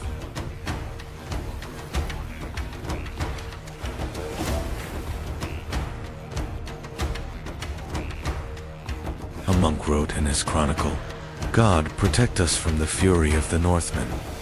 Europe was now facing a new threat. The Vikings were not born raiders.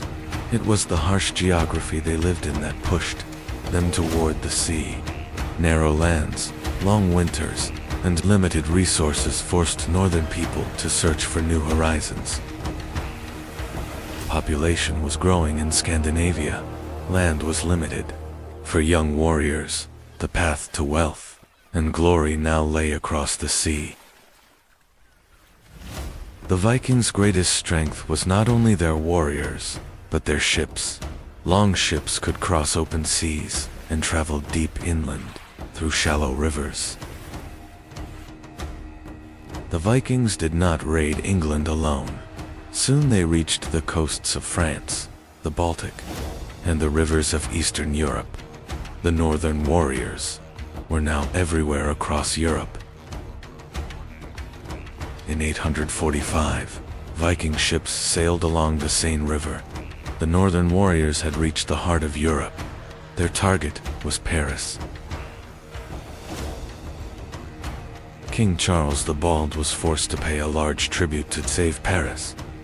European kingdoms were now negotiating with the Vikings, instead of stopping them. The Vikings were no longer only raiders. They settled across large parts of eastern England. These lands became known as the But England did not completely fall.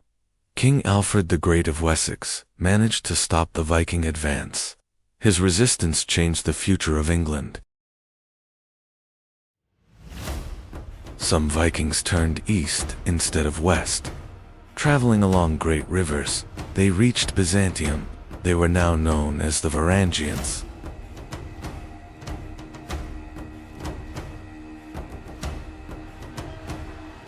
Some Viking warriors entered the service of the Byzantine Empire.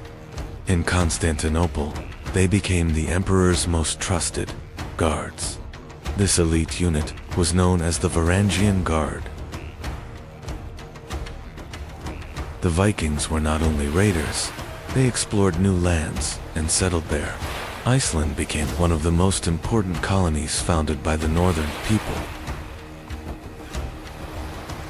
Viking explorer Eric the Red sailed even farther west. He named the newly discovered land Greenland and established a new colony there. Leif Erikson sailed farther west and reached a new continent. The Vikings had set foot in North America nearly 100 years before Christopher Columbus.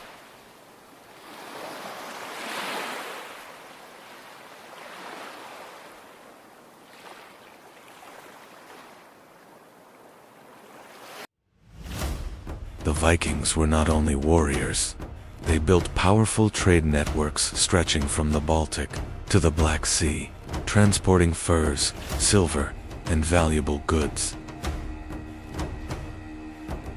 Viking society was divided into three main classes. Jarls were the ruling elite. Carls were the free people. Thralls stood at the lowest level as slaves. In the Viking world, battle was more than survival. They believed in Odin's wisdom, Thor's strength, and that brave warriors would enter Valhalla after death. Over time, the Viking world began to change. Scandinavian kings accepted Christianity. The old gods were slowly replaced by a new faith. The Viking Age came to an end, but the legacy of the northern warriors lived on in Europe's culture, trade, and exploration. They were not only raiders, they were explorers who helped shape history.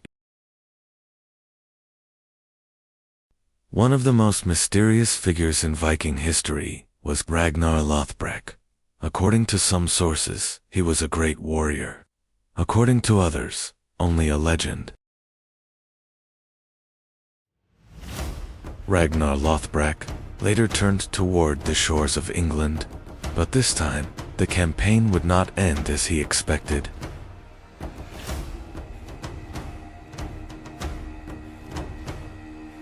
Ragnar Lothbrok quickly gained fame in the Viking world.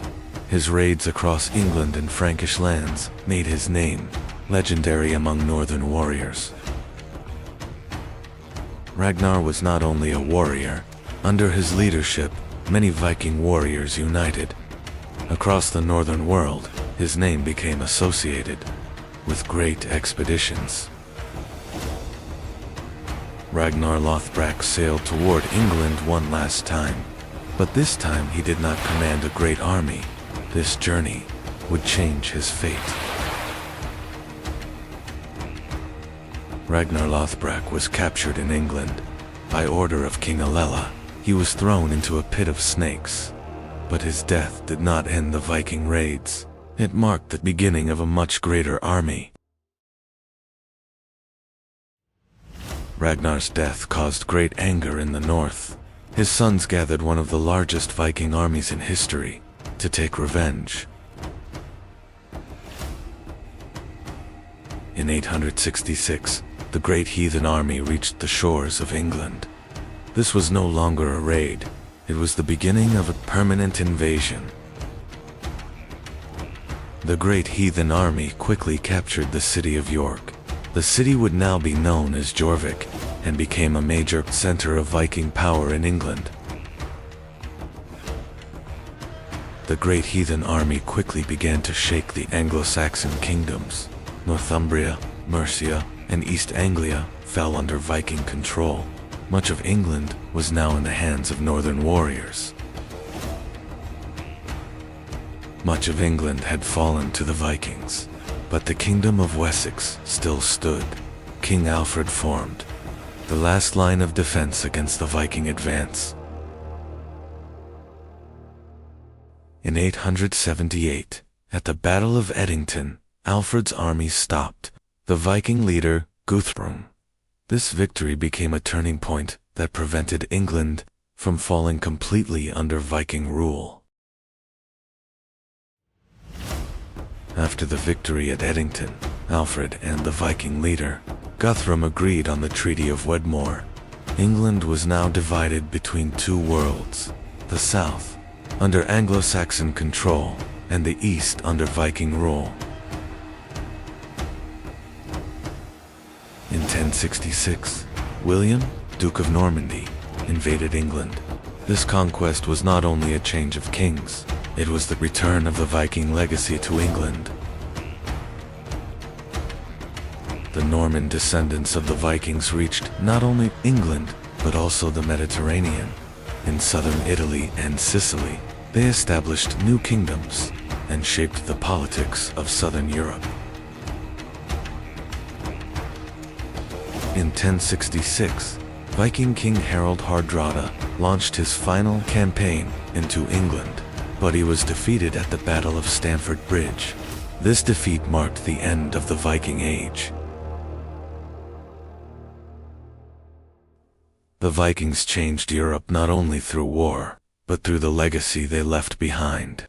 The cities they founded, the trade routes they opened, and the kingdoms they shaped permanently influenced the continent.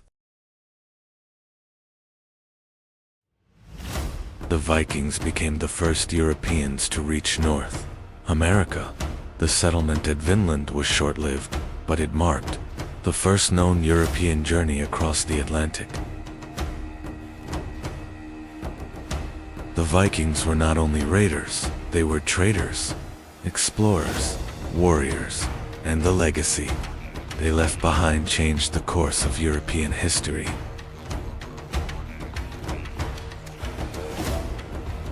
The greatest strength behind Viking success was their ships. Carefully built, long ships could cross open seas and travel deep inland through rivers.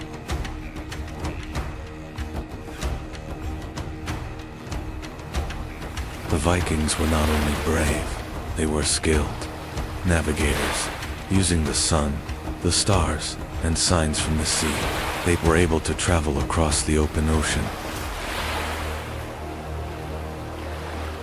The Vikings were not only warriors from the north, they were explorers who expanded Europe's horizons, sailors who reshaped trade routes, and a civilization that influenced the course of world history.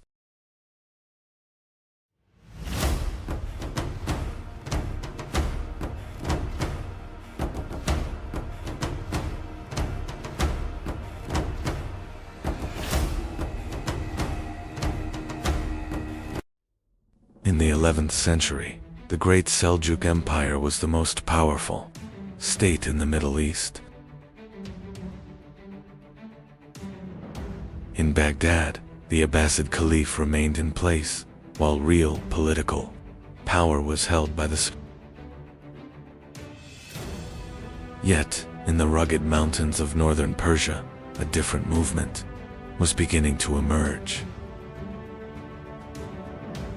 Soon, the center of this movement would become the fortress of Alamut. Hazen Seba was born around the year 1050 in the city of Qam in Persia. From a young age, he showed a strong interest in knowledge and learning. He studied theology, mathematics, and philosophy.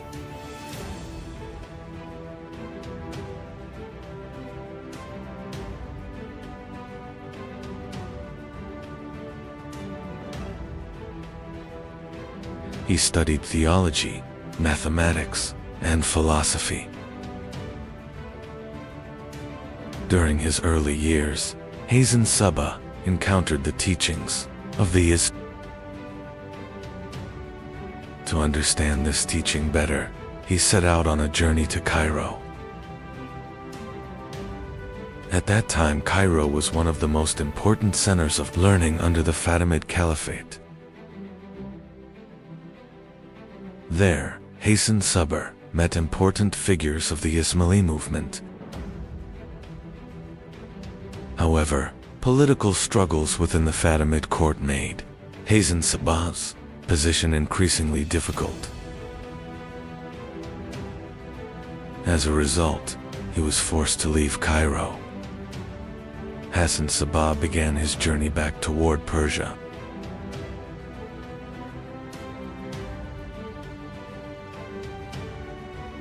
His goal was now to establish a new center in the mountains. In 1090, Hassan Sabr turned his attention toward the fortress of Alam.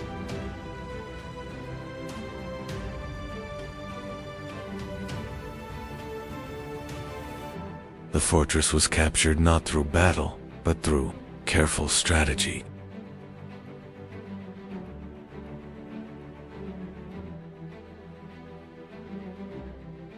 Alamut had now become Hassan Sabr's center of power.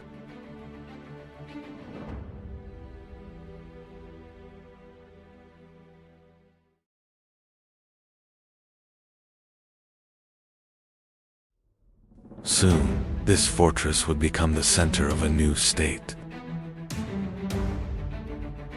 After capturing the fortress of Alamut, Hassan Sabr began establishing a new order there. This was not merely the control of a fortress, but the beginning of a new political structure.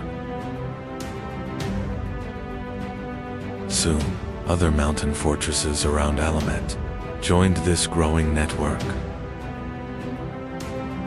Thus, a new state connected across the mountains began to emerge. Instead of building large armies, Hassan Sabr formed a small but disciplined force. These men were the Fedayeen, trained with absolute loyalty. The Fedayeen were prepared for precise missions rather than open warfare.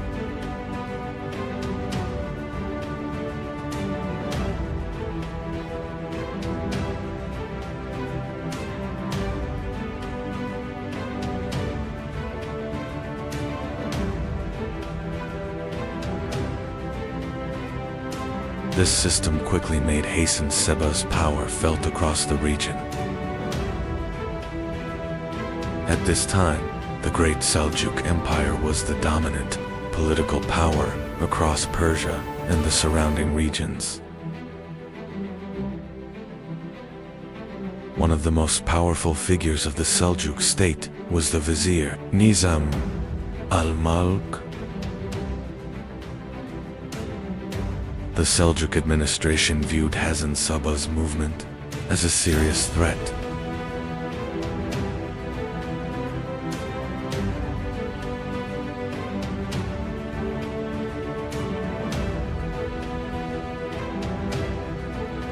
Thus began a long struggle between the Seljuks and Alamut.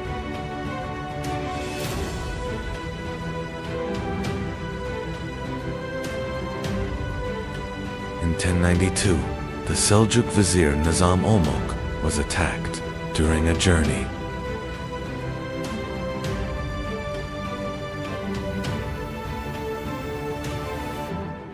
A Fedayeen approached the vizier and carried out the assassination.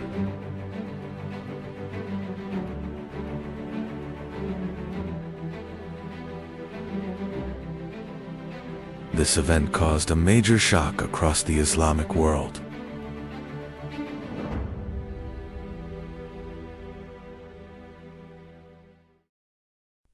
This assassination demonstrated the power of Alamut across the region. After the assassination of Nizam al-Mulk, the influence of Alamut rapidly expanded. Regional rulers now had to take the power of Alamut seriously. Instead of open warfare, the Fedayeen changed the balance. through targeted missions. This method allowed Hazen Seba to survive against powerful states with a relatively small force. The fortress of Alamut did not remain alone for long. Soon, important fortresses such as Lamisar joined this network. These fortresses formed a powerful defensive system, connected through communication. Thus, a connected defensive network was established across the mountains. During this period, Crusader states had emerged in the Eastern Mediterranean. These new powers began to reshape the political balance of the region. The Nizari Ismailis sometimes fought these states, and sometimes established diplomatic relations with them. The fortresses in Syria became important centers of these interactions. Hazen Seba continued his rule from the fortress of Alamut for many years. He maintained a highly disciplined system of governance. He spent most of his life without leaving Alamut. As his life neared its end, the state he had built continued to survive. Hazen Seba died in 1124 in the fortress of Alamut. However, his death did not mark the end of the state he created. The Nizri Ismaili state, centered in Alamut, continued to survive. The system established by Hazen Seba continued to remain influential for many years. In the 13th century, a new power began advancing into Persia from the east. This power was the Mongol army.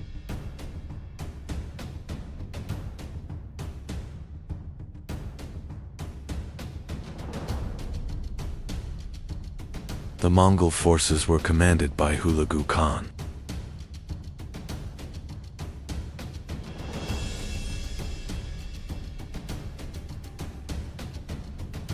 And one of their targets would be the fortress of Alamut.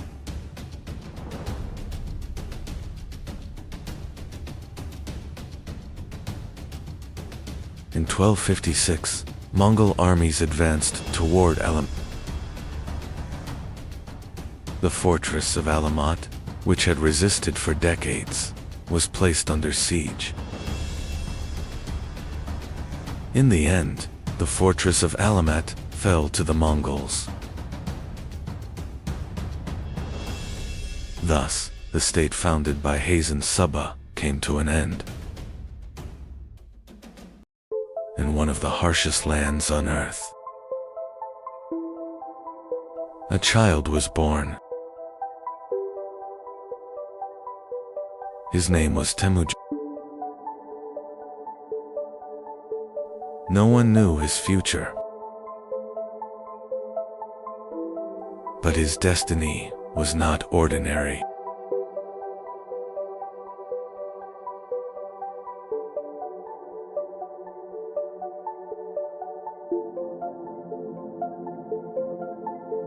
His father was a tribal leader,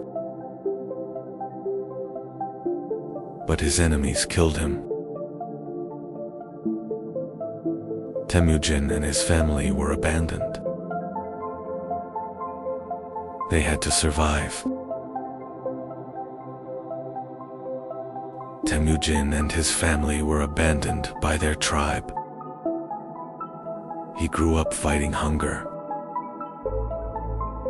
Temujin brought food back to his family.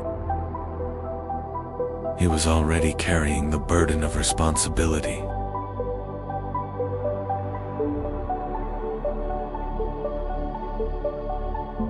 But being alone on the steppe was dangerous. He did not yet know the threat approaching him. One day, he was captured. But he managed to escape.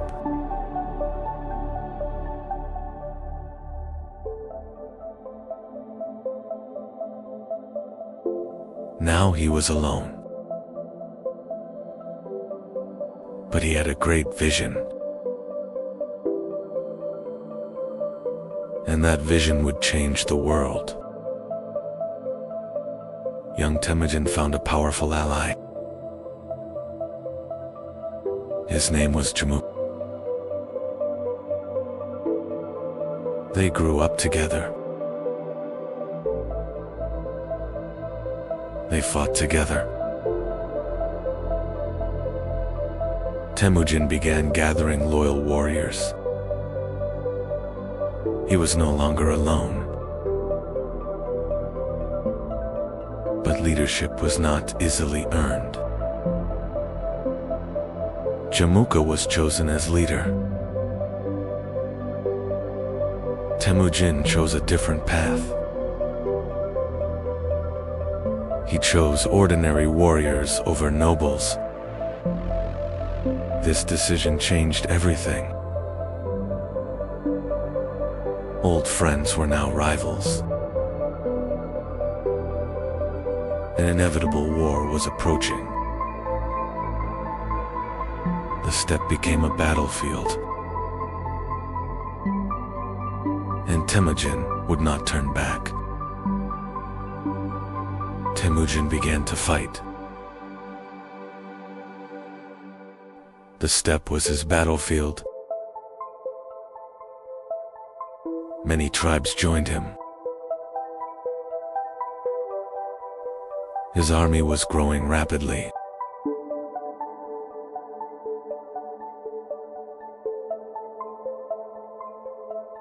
But Jamuka still stood against him. A great battle began. Temujin did not retreat. Jamuka was defeated. His old friend was captured.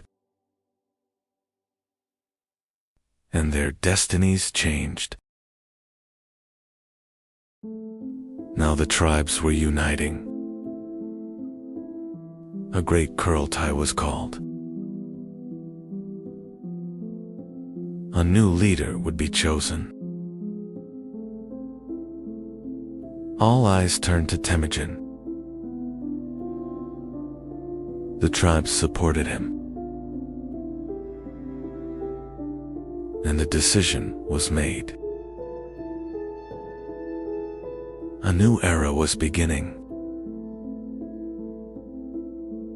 Temujin was now Genghis Khan. The Mongols were now one army. And the world had not yet met them. Genghis Khan built a powerful army. The strength of the army was speed and mobility. They could shoot arrows while riding. Their bows were deadly. They used the feigned retreat tactic. They lured their enemies into traps and surrounded them.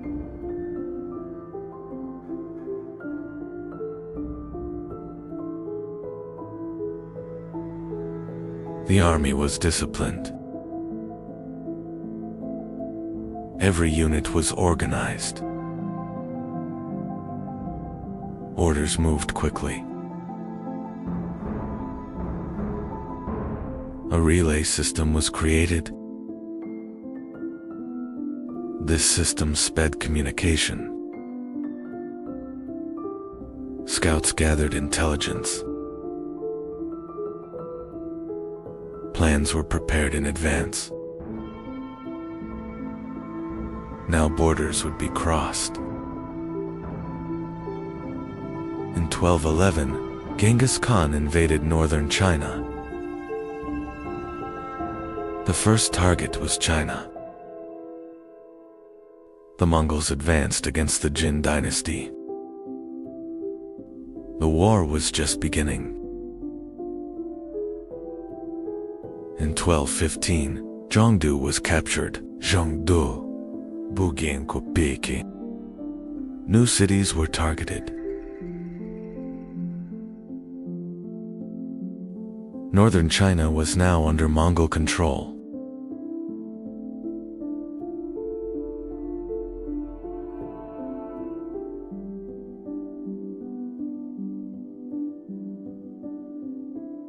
In 1218, the Mongols turned west.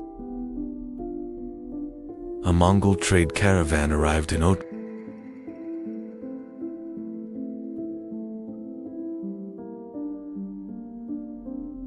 But the caravan was arrested.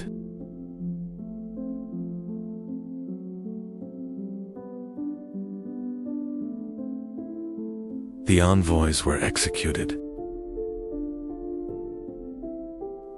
Genghis Khan answered with war. In 1219, the Great Campaign began. Otra was besieged. The city was captured. The next target was Bukhara. In 1220, Bukhara fell. Genghis Khan entered the city. The next target was Samarkand was besieged. The city fell quickly. The Khwarezm Shah fled. The Mongols pursued him. The Khwarezm Shah died in the Caspian Sea. The Mongols advanced into Persia. Many cities fell.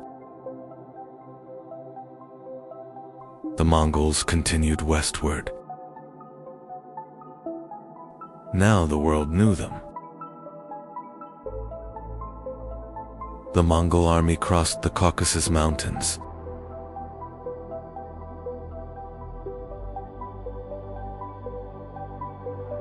They were now approaching the gates of Europe.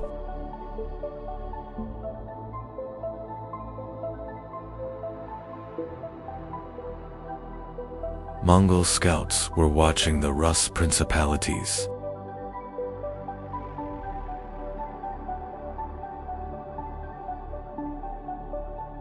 The great cities of Europe did not yet know the danger that was coming.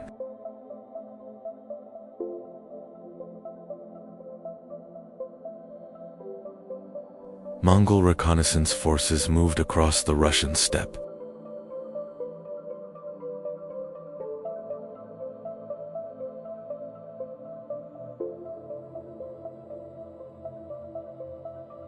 The borders of Europe were now before them. The Rus princes united against the Mongols.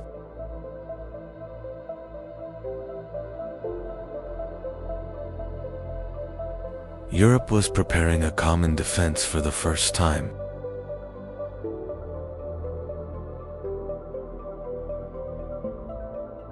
In 1223, the two armies faced each other at the Kelka River.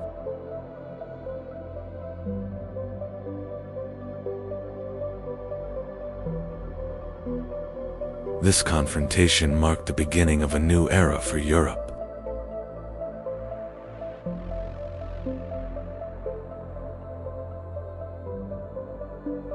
The Mongols used the feigned retreat tactic.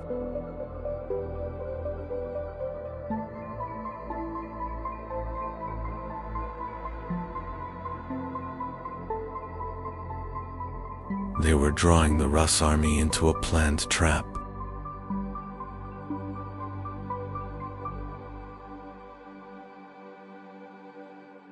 The Rus army began to pursue the Mongols.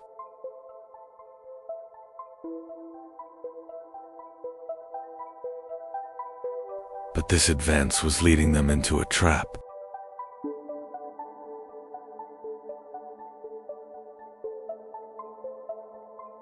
The Mongols suddenly turned back.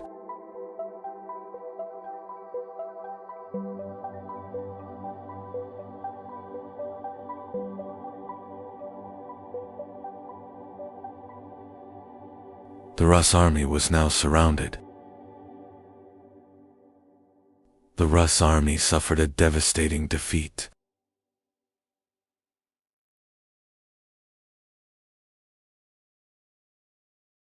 Europe witnessed the true power of the Mongols for the first time.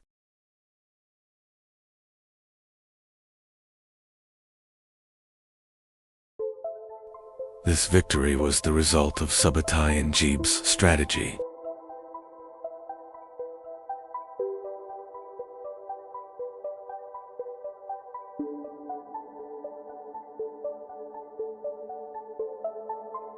The Mongols had now tested the strength of Europe. The Mongols could have advanced deeper into Europe.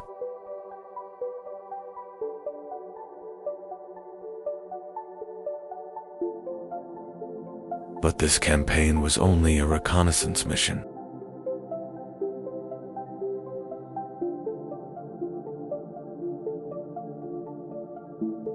Europe was no longer unknown to the Mongols.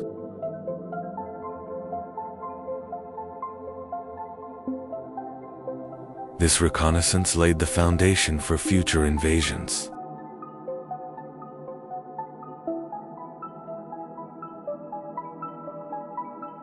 The Mongol reconnaissance army turned back east.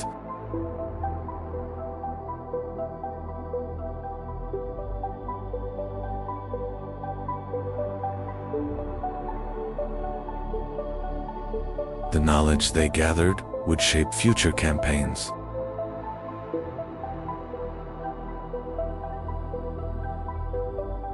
In 1226, Genghis Khan launched his final campaign.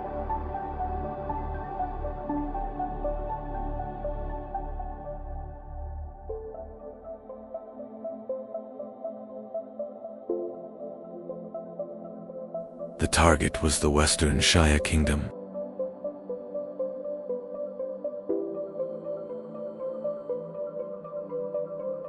The Mongol army entered Western Xia territory.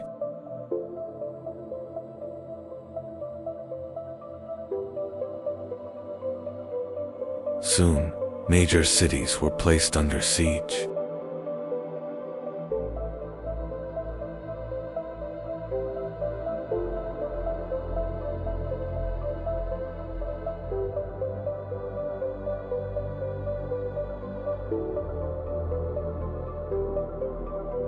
Western Xia cities were under heavy assault.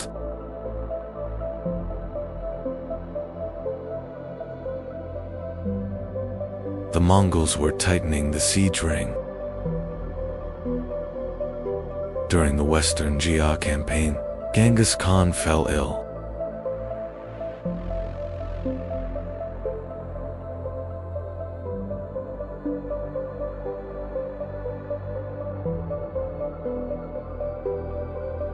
Yet the army continued its advance.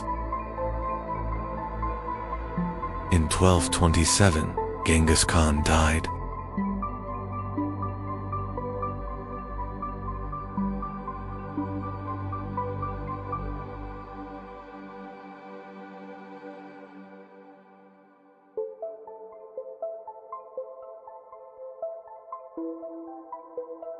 The death of Genghis Khan was kept secret from the army.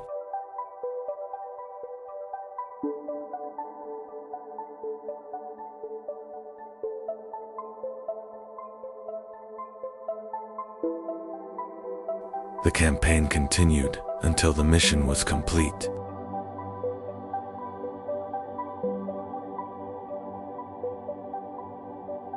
Genghis Khan was buried in a secret location. The place of his grave remains unknown even today. In 1229, Ogedei Khan was proclaimed Great Khan. the Mongol Empire would continue to expand.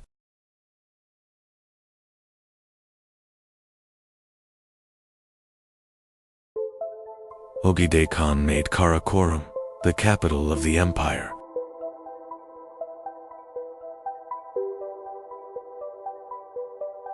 From here, campaigns across Asia and Europe were directed.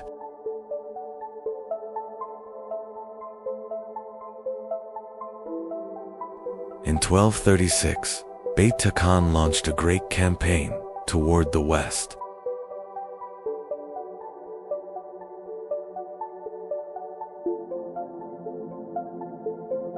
Subutai was the strategic architect of this invasion.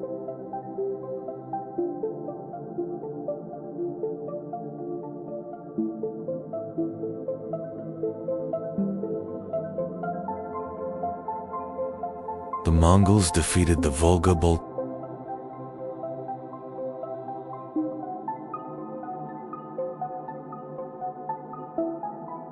The gates of Eastern Europe were now open. In 1237, Ryazan was besieged by the Mongols.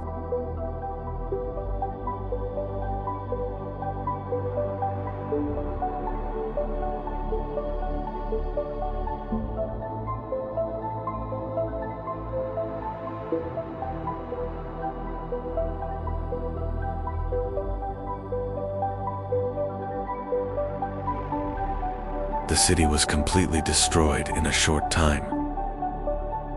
In 1238, Vladimir fell to the Mongols.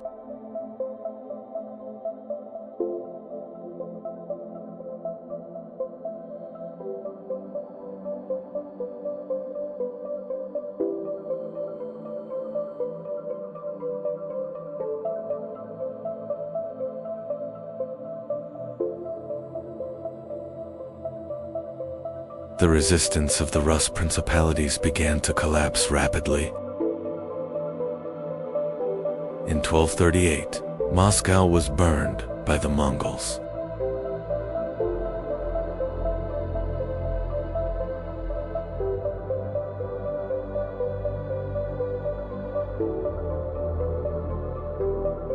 Though still a small settlement, it was completely destroyed. In 1240, Kiev was captured by the Mongols.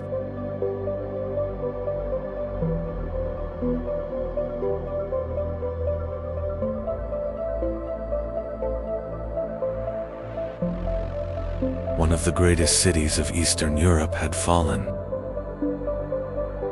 The Mongol armies were now advancing towards Central Europe.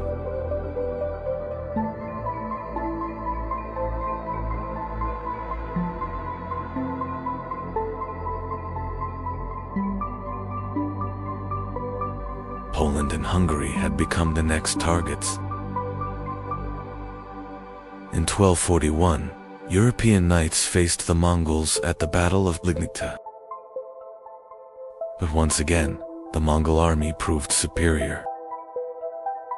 In 1241, the Hungarian army suffered a devastating defeat at the Battle of Mohi.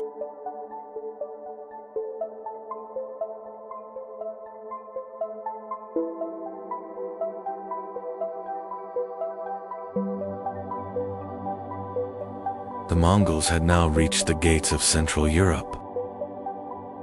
The Mongol armies continued advancing across Central Europe.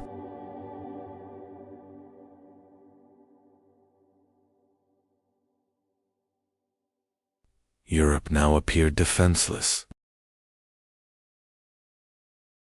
In 1241, Ogedei Khan died.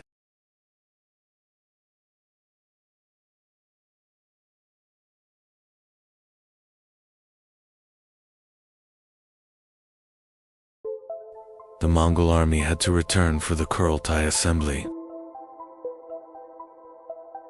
The Mongol army withdrew from Europe.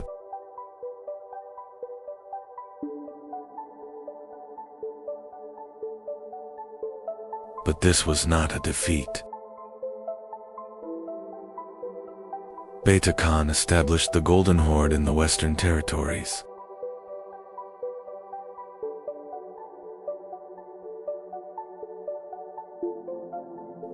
The Rus principalities were now under Mongol rule.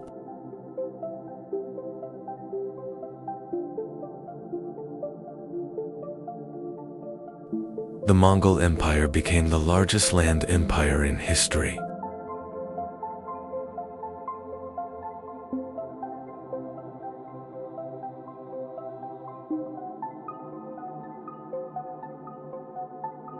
Its land stretched from China to Europe. The Mongols established secure trade routes across Eurasia.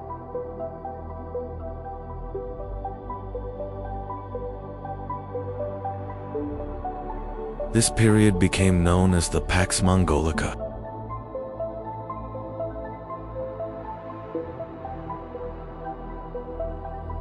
The Mongol Empire connected different cultures across Eurasia. Knowledge and technology spread rapidly along its routes.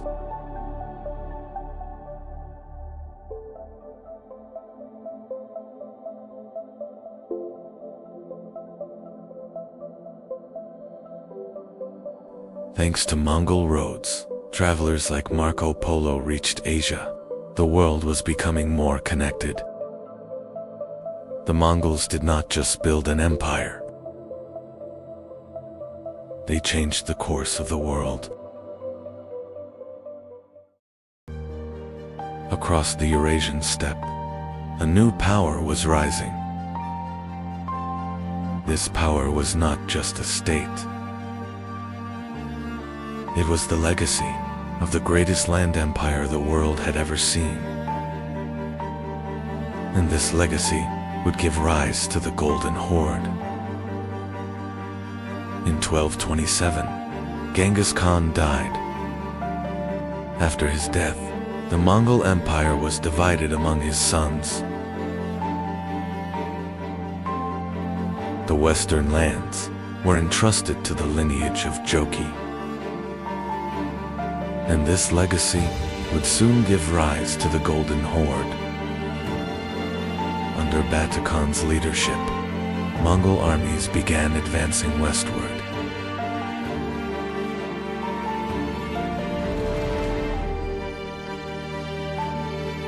This advance was not an ordinary campaign of conquest.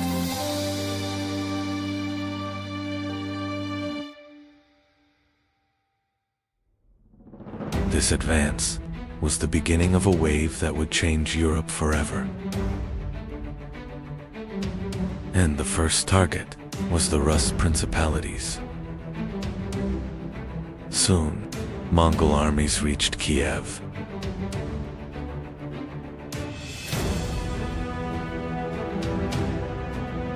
The city was placed under siege.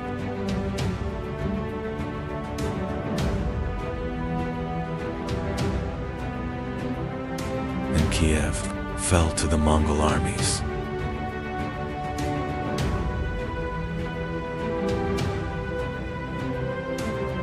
The balance of power in Eastern Europe had now changed forever. Mongol armies continued advancing westward. Poland and Hungary had become the next targets. European armies suffered defeat after defeat. A great fear spread across Europe. Mongol armies were preparing to advance deeper into Europe. But unexpected news arrived.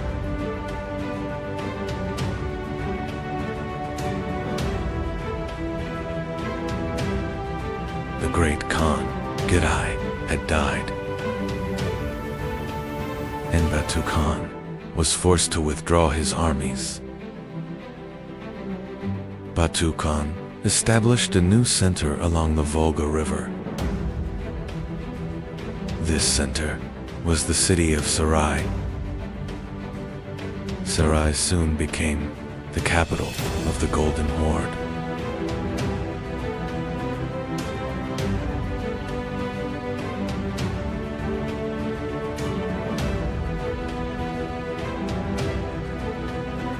In Sarai, quickly became a major center of trade.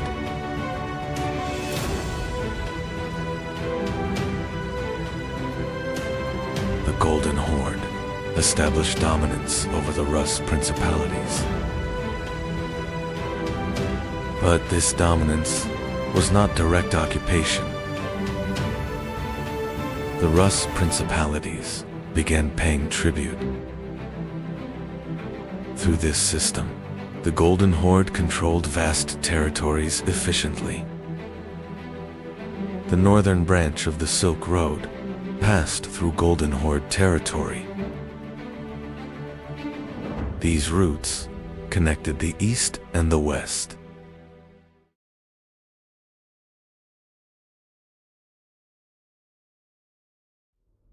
The city of Sarai became an international trade center. Different cultures met within Golden Horde lands.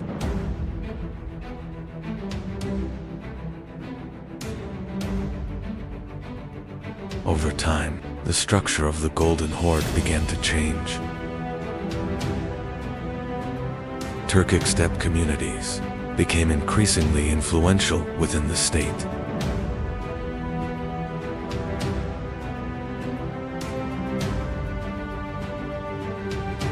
This transformation also affected the structure of governance. The Golden Horde became a Turkic-Mongol steppe empire. The most important turning point came during the reign of Berk Khan. Berk Khan encountered Islam, and Berk Khan accepted Islam. The Golden Horde had become part of the Islamic world. The destruction of Baghdad caused great anger within the Golden Horde. Berk Khan moved against Hulagu Khan.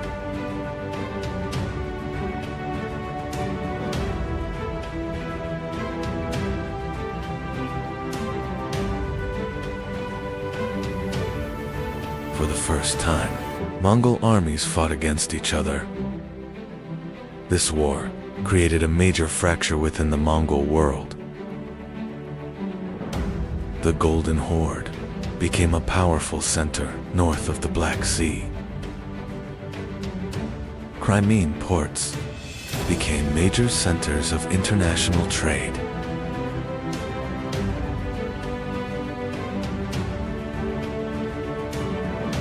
Genoese merchants established colonies in the region. These colonies strengthened trade between the Golden Horde and Europe. During this period, the Grand Duchy of Moscow began to rise.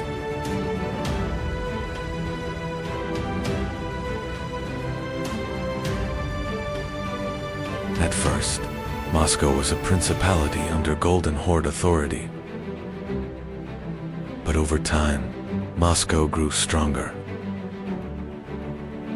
And this rise laid the foundation for the future Russian state. The Golden Horde reached one of its most powerful eras. Especially under Uzbek Khan, the state reached its peak. During this time, Islam became the official state religion. The Golden Horde had become a great empire. Over time, the Golden Horde began to weaken due to internal conflicts. Struggles for the throne shook the central authority.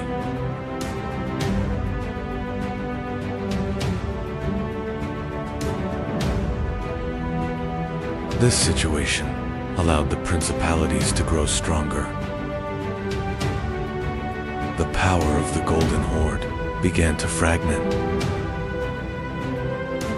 By the 15th century, the Golden Horde began to fragment. The Kazan Khanate became one of the successor states. The Crimean Khanate rose to power north of the Black Sea. The Astrakhan Khanate also inherited the Golden Horde's legacy.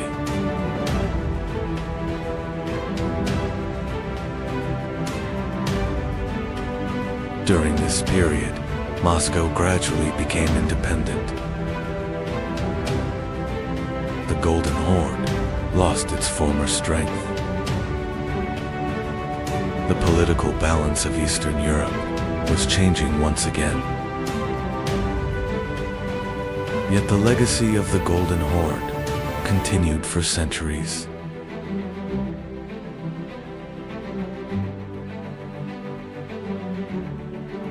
Toktamish Khan faced the army of Timur.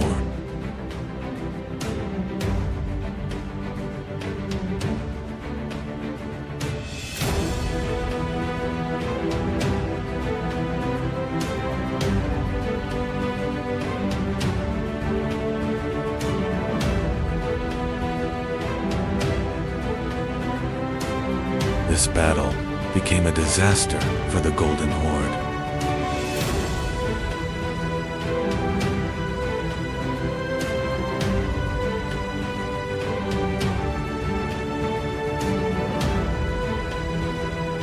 The Golden Horde suffered a devastating blow.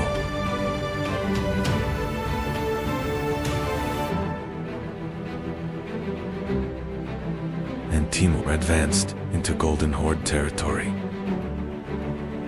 The legacy of the Golden Horde continued across the steppe, but in the east, a new power was rising, to be continued. By the mid-13th century, the Mongol armies were advancing toward the west. This advance was more than a conquest. It was the beginning of a new empire. In 1256, Hulagu Khan launched a massive campaign toward the west.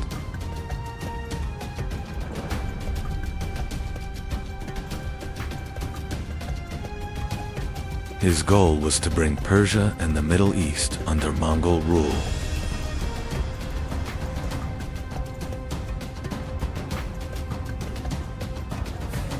One of the first major targets was the fortress of Alamet. The Mongols laid siege to the fortress high in the mountains. The fortress of Alamet could not hold for long.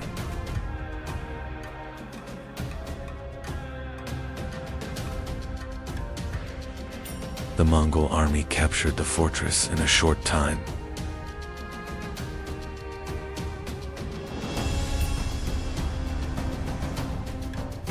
The fortress, once thought unreachable, had fallen.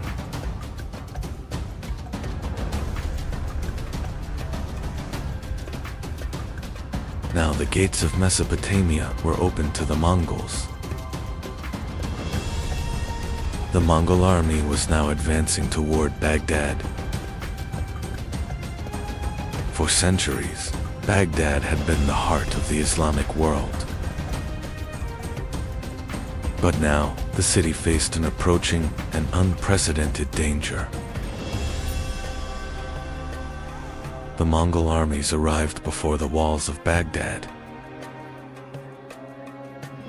In 1258, the Mongols placed Baghdad under siege.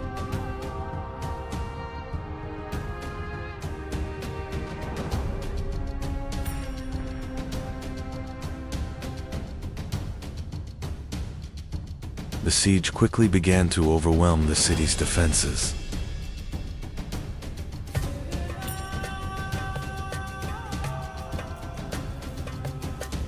The Abbasid defenders resisted from the walls with determination.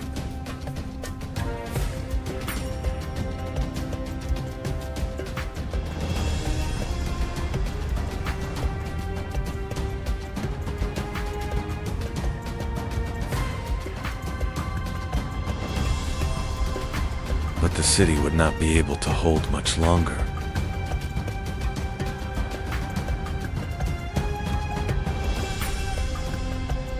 In 1258, the walls of Baghdad were finally breached.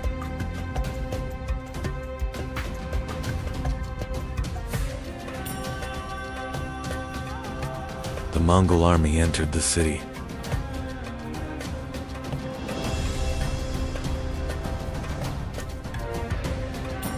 The Abbasid rule was now on the verge of collapse.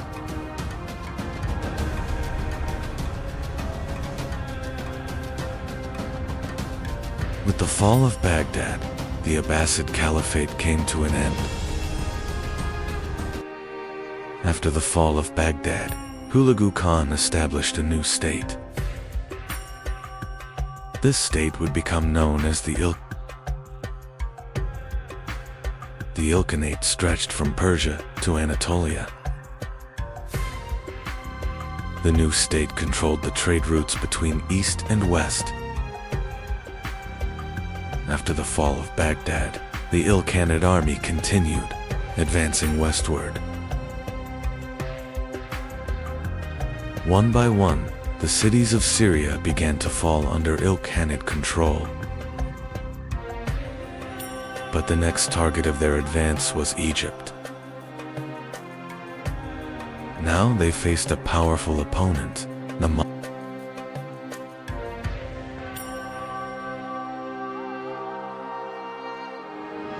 In 1260, two great armies met at Ain Jalut.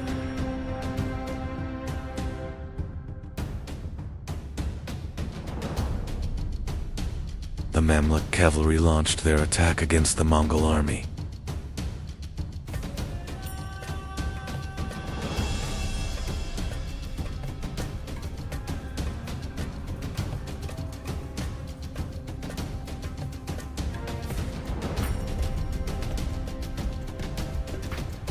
The battle quickly turned into a fierce confrontation.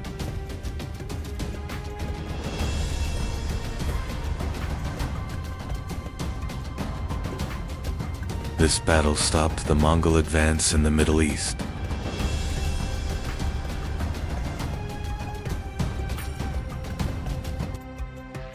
After Ain Jalut, the Ilkhanate began adapting to the lands they ruled. Persian administrators began to play an important role in government. Islamic scholars became increasingly influential around the court. The Mongols were no longer only conquerors, they had become rulers of an empire. In 1295, Ghazan Khan made a decisive choice. By accepting Islam, he changed the direction of the state. This decision transformed the identity of the Ilkhanate had now become a powerful Islamic state. During the Ilkhanate period, the Silk Road began to revive once again. Trade between East and West became secure once again.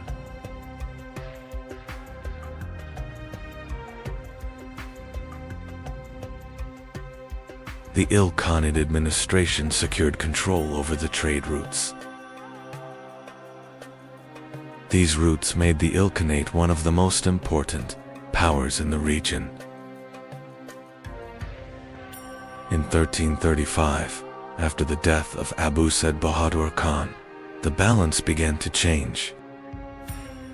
Struggles for the throne began among members of the dynasty. Regional commanders began acting independently. The Ilkhanate was losing its former strength. The Ilkhanate administration gradually began adopting Persian state traditions.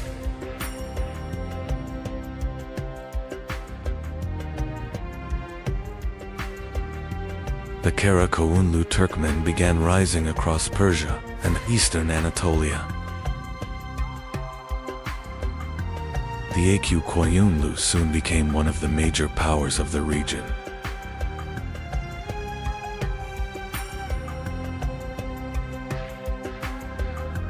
The the Aq Koyunlu soon became one of the major powers of the region. Although the Ilkhanate had fallen, its legacy continued to live on.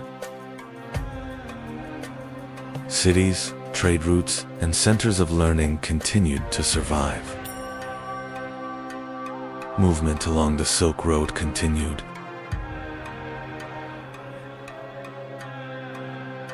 But a new balance of power was emerging across the region. After the Ilkhanate, new movements began to rise in the east. In Central Asia, new leaders began gathering strength. Across the steppes, preparations for new campaigns were underway. Soon, one name would stand at the center of this movement. After the Ilkhanate, a new power was rising in Central Asia. The leader of this rising power would be Timur. Soon, his campaigns would reshape the fate of the entire region. A new imperial age was about to begin. By the late 13th century, the world had become a stage of powerful empires.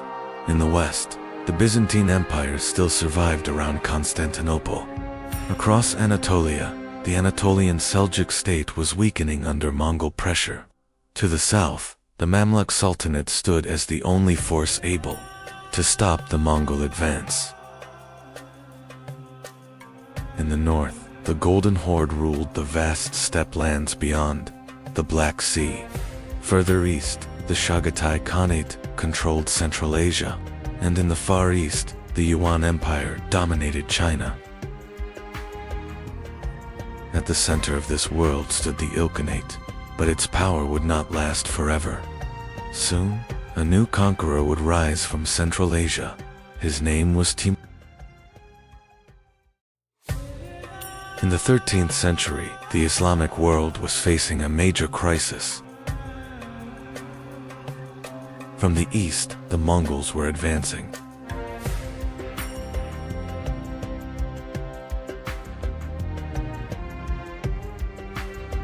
In the west, Crusader states still controlled the coastline. Meanwhile, the Abbasid Caliphate was losing its power. The Mamluk system was one of the most unique military structures of the medieval world.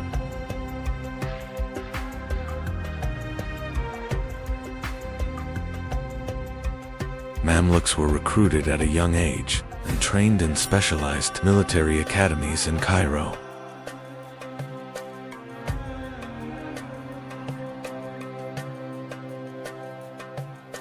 They mastered horseback riding and archery, transforming into elite cavalry warriors.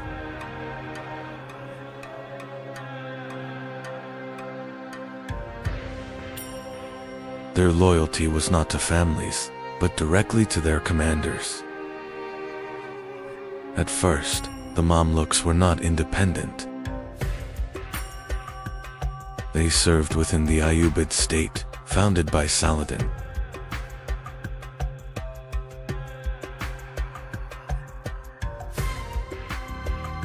They were first used as palace guards and elite cavalry units. Over time, they became the most powerful military force within the state. By the year 1250, the Mamluks were no longer just a military class. They had gained enough power to influence the leadership of the state.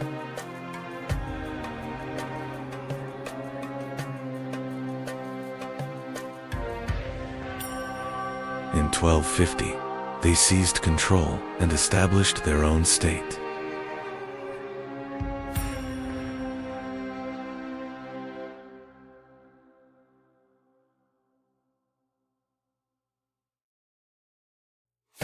Thus, the era of the Bahri Mamluks had begun.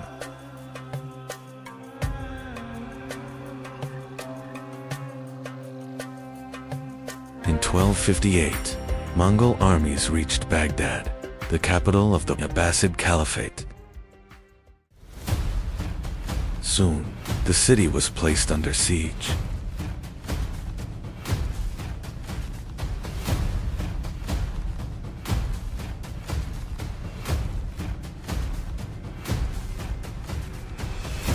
The fall of Baghdad created a massive shock across the Islamic world.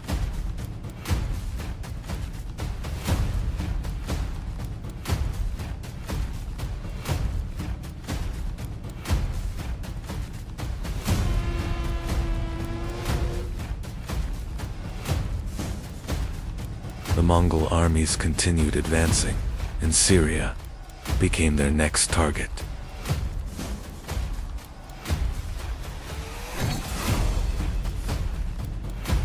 Mongol armies rapidly advanced into the lands of Syria.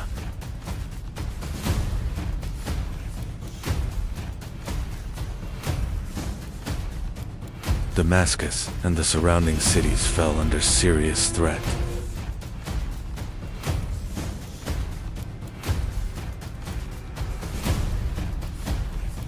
The Mamluks began preparing to stop the approaching threat.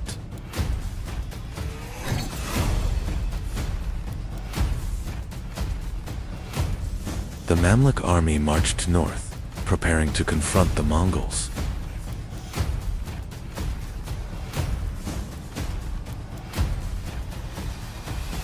In 1260, the Mamluk army prepared to confront the Mongols in the Valley of Angel. The Mamluk army was commanded by Sultan Kut. One of his leading commanders was The two armies faced each other at Angel. As the battle began, the Mamluks executed a planned tactical retreat.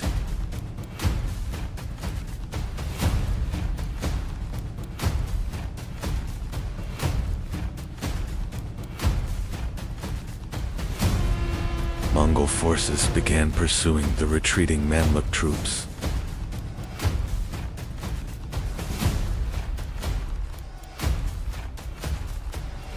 But this retreat was a trap.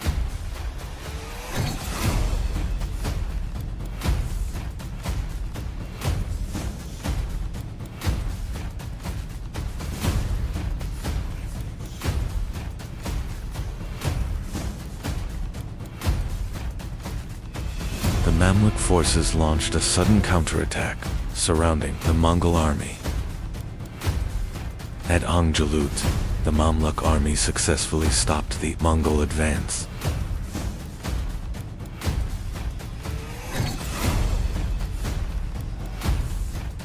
The Mongol army was forced to retreat.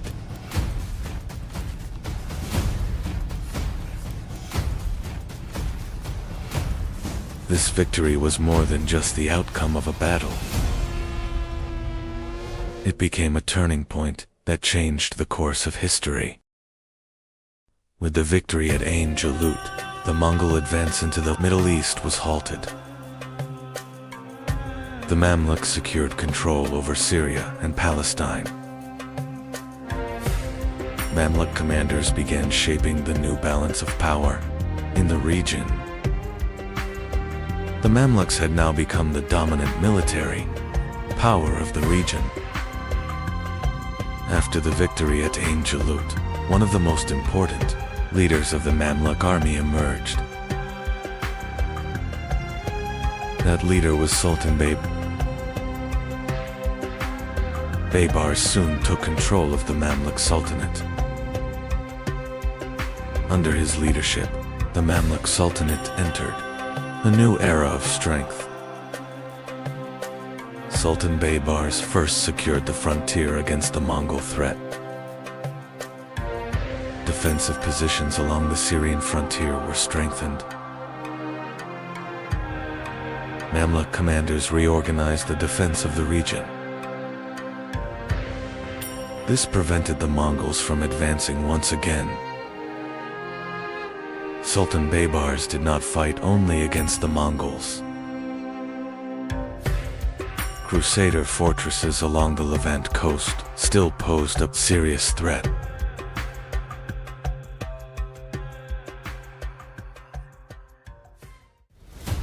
Baybars launched a series of campaigns against these fortresses. As a result of these campaigns, many Crusader fortresses fell under Mamluk control. Mamluk campaigns changed the balance of power along the eastern Mediterranean coast.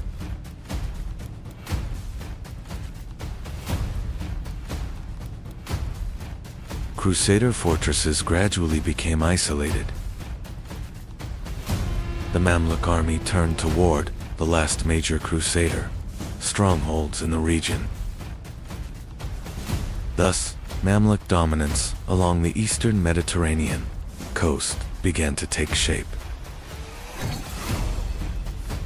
In 1291, the Mamluk army laid siege to the city of Acre.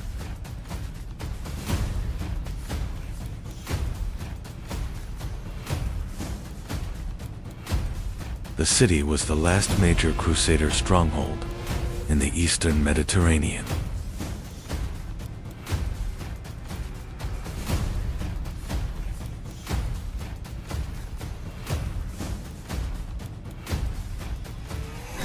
After intense fighting, the Mamluk forces managed to breach the city.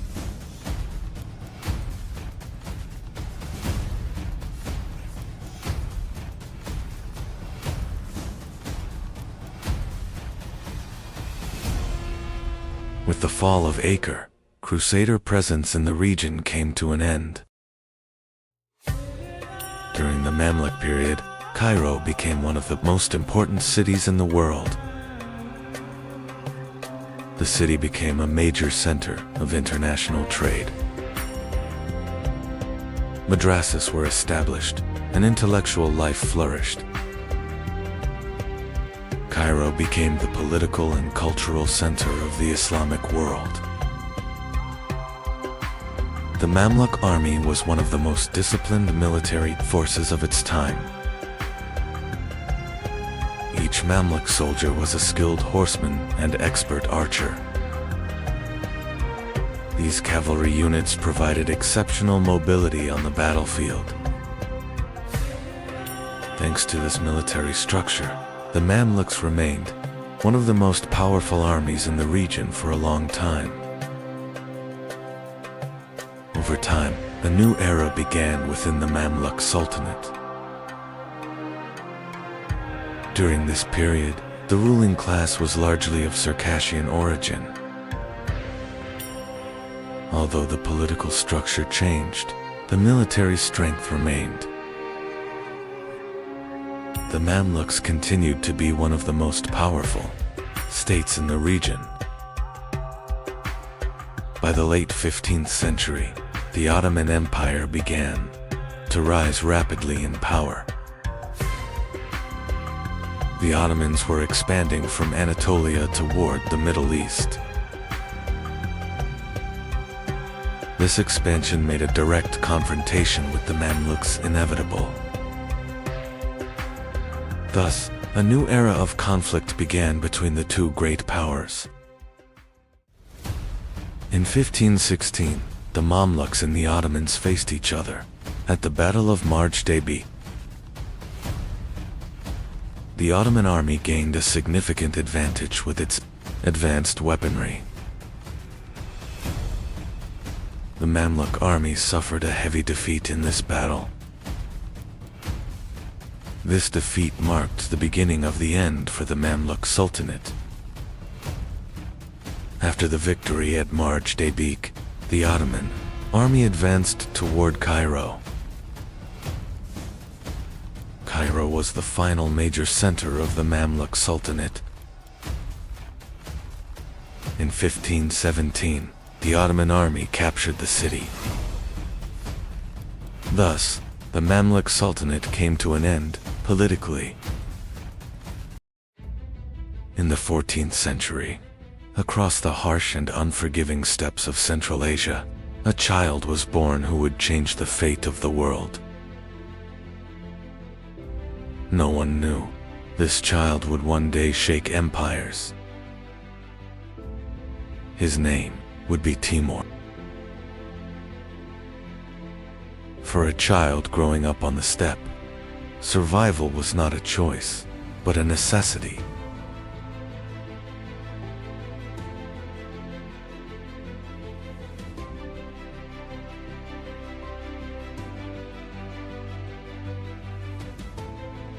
War was a natural part of the world he was born into. But Timur was learning more than just how to fight. And within him was the desire to become more than a simple warrior. Over time, Timur was becoming more than just a warrior.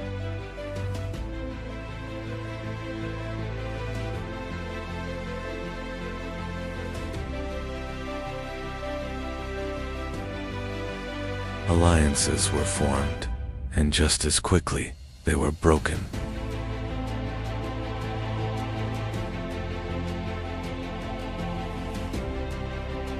Power was no longer won by courage alone, but by strategy.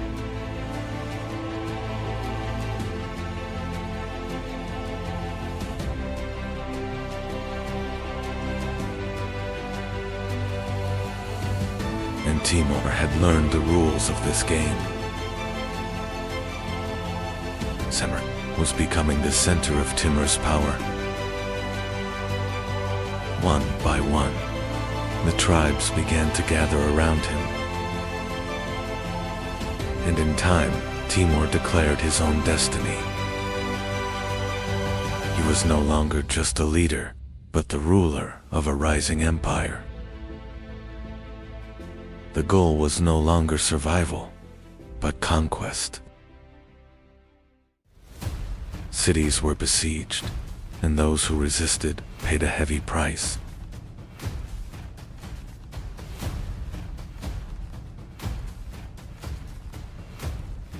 Where Timur's army passed, it left behind not only victory, but destruction.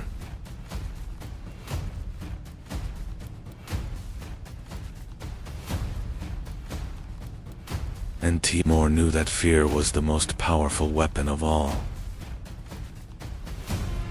Two powers once allied were now standing against each other.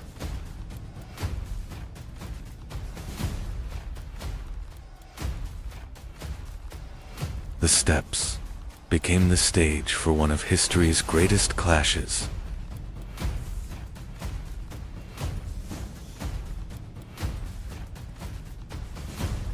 Defeat was not just the end of a battle, but the fall of a power.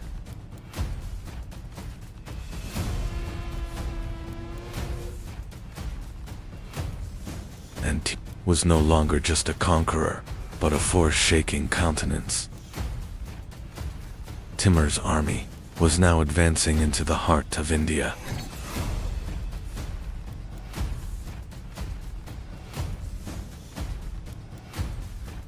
Before him stood a force unlike anything he had faced.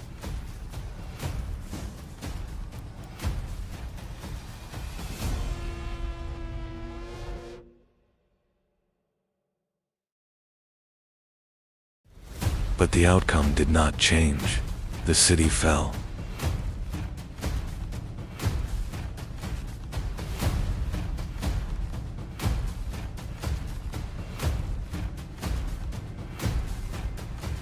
And what remained was one of the darkest marks in history. Two great powers finally stood face to face.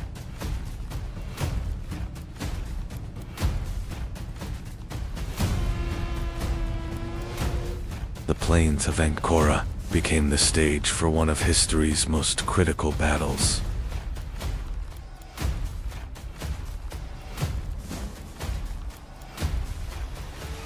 And in the end, the Ottoman Sultan was captured. Samarkand was now one of the most magnificent cities in the world. Timur had become not only a destroyer, but a builder.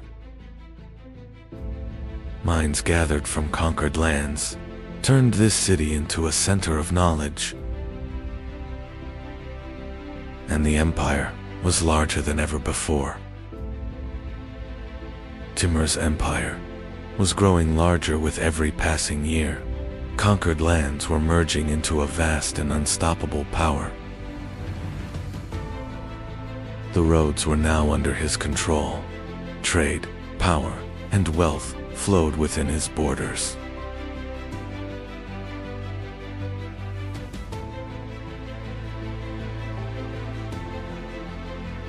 Different cultures, different cities, all united under a single authority.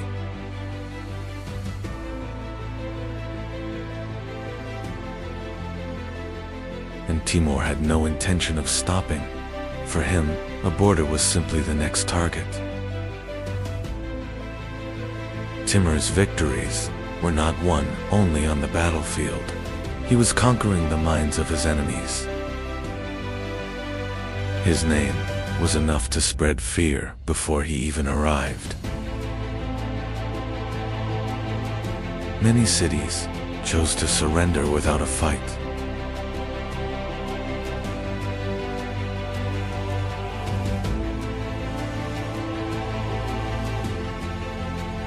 Because everyone knew the cost of resistance would be far greater. Timur's armies were now turning toward the greatest cities of the world. The target was Damascus.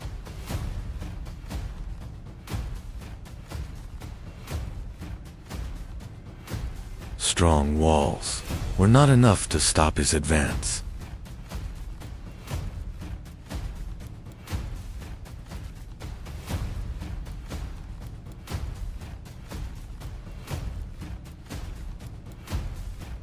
Cities fell, and once great centers were left in silence.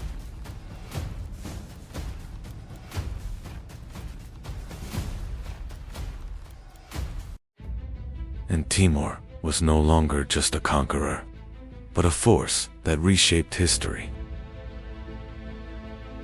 For Timur, there was still a world left unconquered, and he turned his gaze to the east.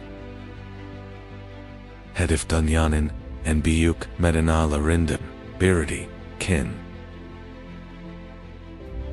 But this time, nature itself was as ruthless as the enemy.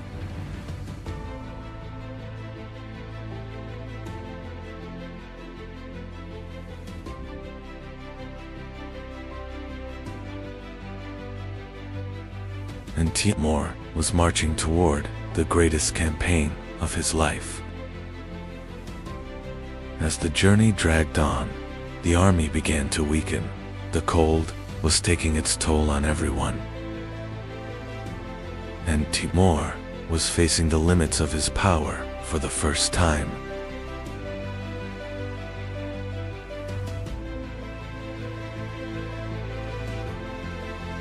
Whispers spread through the camp.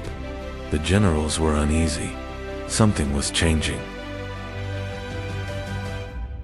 And in the end, even the greatest conqueror could not defy time. In 1405, the steppe fell into silence. Timur's campaign ended here. He was gone, but the power he built still remained. The empire was vast, but the one who held it together was gone. And Timur was etched into history as a name remembered with both fear and awe. His story was not written only in war. Historians recorded his name across countless pages. After destruction, a legacy emerged. Cities were reshaped. Timur's legacy was remembered through both destruction and creation.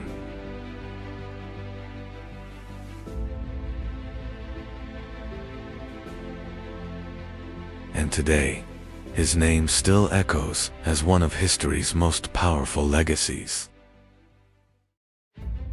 When Timur died, he left behind a shattered world. His empire quickly began to fall apart, and a massive power vacuum emerged. And that vacuum called for new powers. In the 14th century, Eastern Anatolia was a land where power struggles began. Two great powers were rising on these lands: the Karakohunlu and the Akukohunlu. After Timur's death, Kara Yusuf returned. He regrouped his scattered power.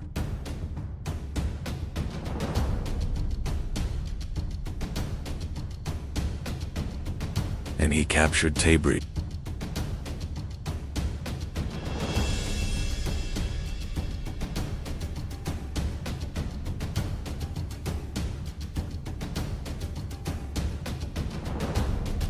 Anatolia, Iran, and Mesopotamia. Their destinies were intertwined.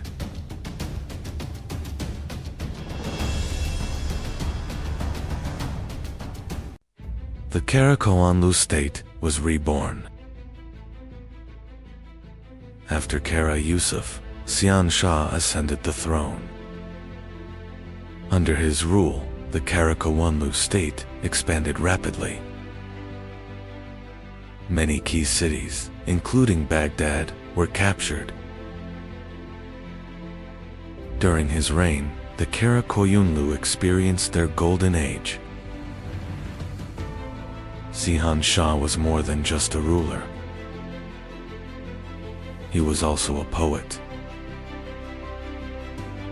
He wrote under the name Hakiki. In his world, sword and pen existed together. In the east, a new power was rising. The Akukohunlu were emerging.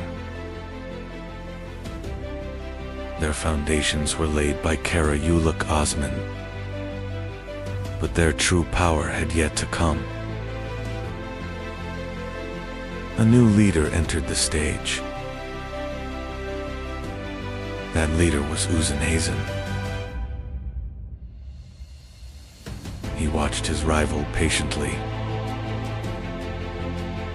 and he waited for the right moment. In 1467, two great powers faced each other.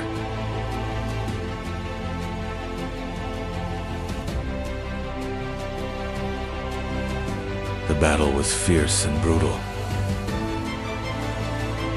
Sian Shah was defeated in battle, and the Karakohunlu state collapsed. After the victory, the Akukohunlu gained power. Uzenhazen established a vast empire.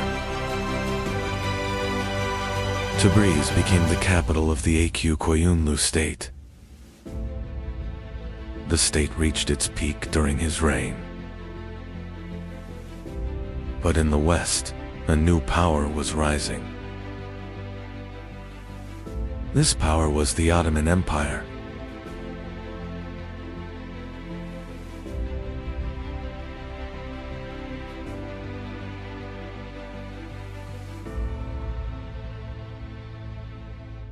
Uzenhazen closely watched this rise.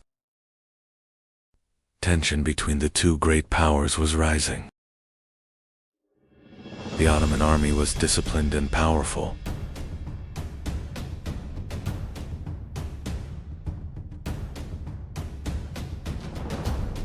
The Akukohunlu army was preparing for battle.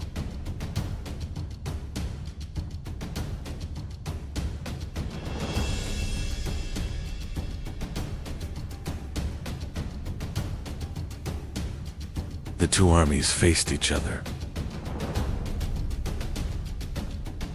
Before the battle, there was a heavy silence. The battle began suddenly.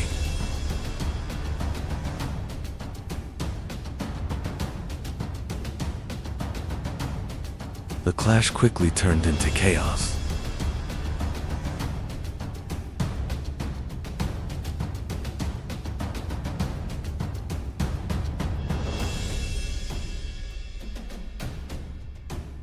The Ottoman army used its firepower.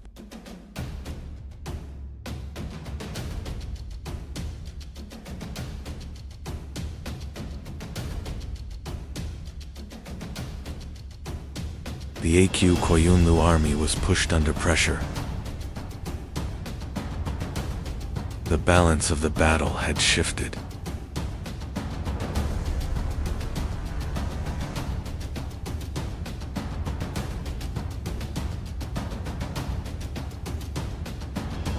The A.Q. Koyunlu forces began to retreat.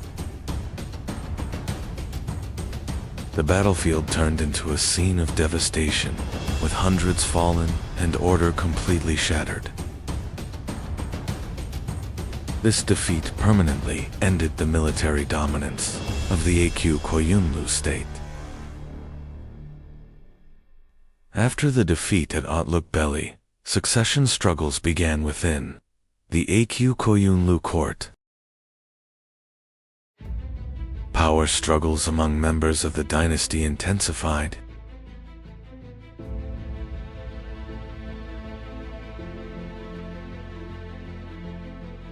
This situation further weakened central authority.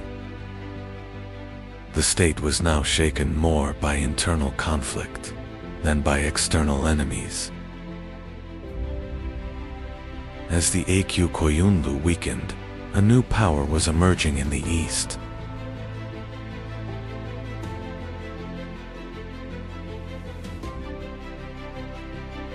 The leader of this movement was a remarkable figure, despite his young age.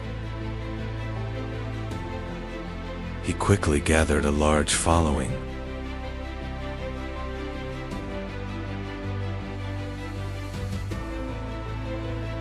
This rise marked the beginning of a shift in the regional balance of power. The leader of this movement was Shah Ismail.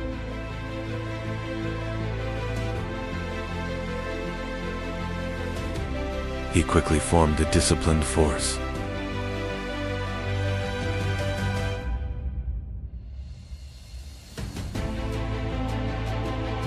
The force around him grew rapidly.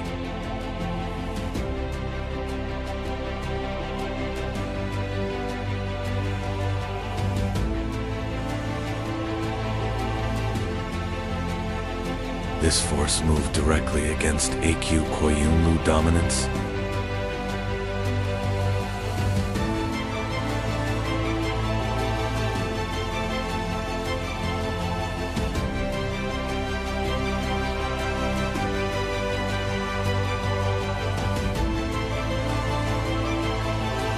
By 1501, Shah Ismail was advancing toward the heart of A.Q. Koyunlu territory.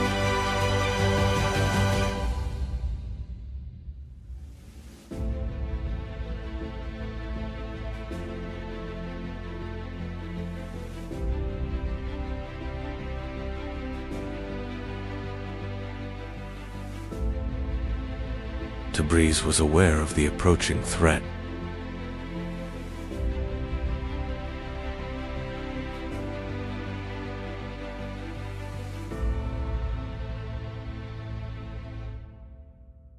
Shah Ismail entered the city with little resistance.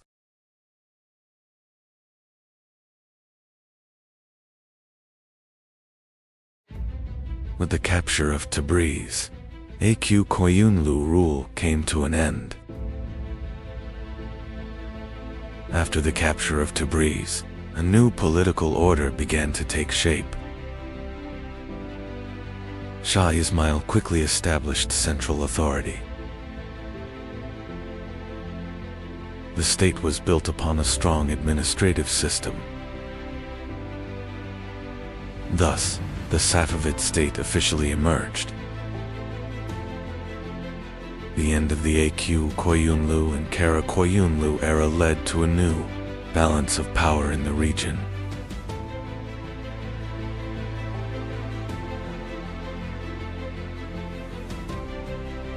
These two nomadic origin structures gave way to a more centralized and lasting state. the Safavid state quickly became one of the dominant political forces in the region. This transformation opened the door to a new era, Ottoman-Safavid rivalry. At the end of the 13th century, Anatolia stood in the middle of a collapsing world. The Seljuk state had fragmented, Mongol shadows covered the horizon. But no one knew. An empire was about to rise from this chaos. Anatolia had lost its old order. A new age was beginning. Principalities were rising. Borders were being redrawn. And history was quietly changing direction. On the western frontier of Anatolia, there was a small border settlement. But this place was no ordinary land. Here, a new power was rising. And this power would soon change the fate of the world. The people who lived here were the people of the frontier. They were not just nomads. Here, a power was being forged. And the name of this power was the Kai tribe. At the head of these people stood an experienced leader. His duty was to guard the frontier. Because beyond this frontier stood Byzantium. And this frontier would soon change the course of history. On this frontier, a new leader was rising. No one knew it yet. But his destiny was not to remain just a warrior. It would found a state. One night, Osman Bey arrived at a different door. This door belonged to Sheikh Edabalis Lodge. And this meeting was not just a visit. That night would change the course of history. That night, Osman Bey had a dream. From Sheikh Edabalis' chest, a moon began to rise. And that moon entered Osman Bey's heart. From his chest rose a great tree. Its shadow covered the world. When morning came, Osman Bey told his dream. Sheikh Edebali knew the meaning of this dream. This dream foretold the birth of a great state, and the founder of that state would be Osman Bey. Now the target was clear. Osman Bey's first target was the fortress of Chronological, and Osman Bey took his first great step. This step would mark the beginning of a state. Chronological was under siege, and the battle began.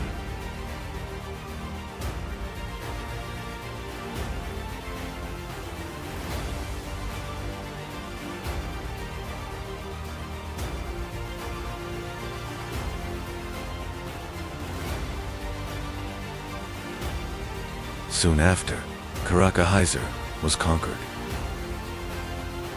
and Osman Bey had taken his first city.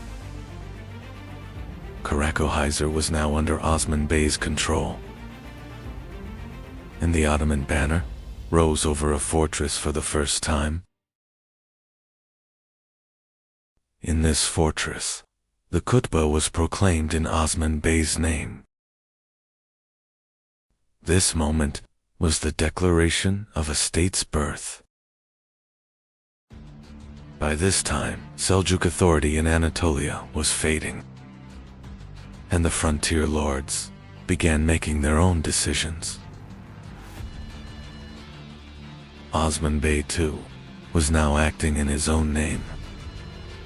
These steps marked the true beginning of the Ottoman state. Across western Anatolia, Byzantine frontier lines stretched ahead. Osman Bey's next targets were Bilcek and Yarhisar. And Osman Bey began making strategic moves. The Ottomans were now beginning to expand. Osman Bey had formed a strong bond with Sheikh Idabali. This bond grew even stronger through marriage. And Osman Bey began preparing for This move would accelerate the rise of the Ottomans. Yarhisar was one of the Ottomans' next targets. And soon, the siege began.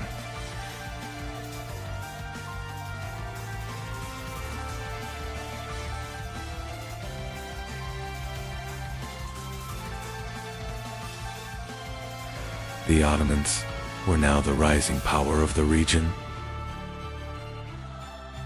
But ahead of the Ottomans stood a greater target. That target was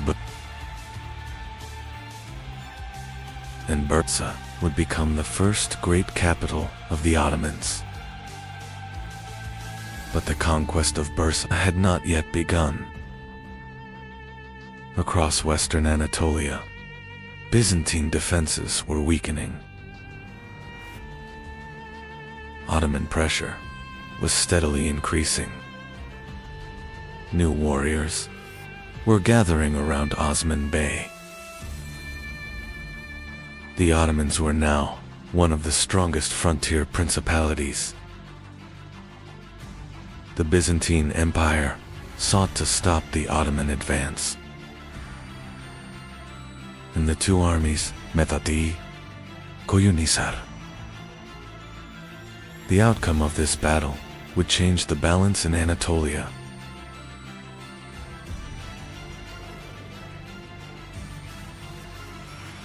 And the Ottomans won their first major pitched battle.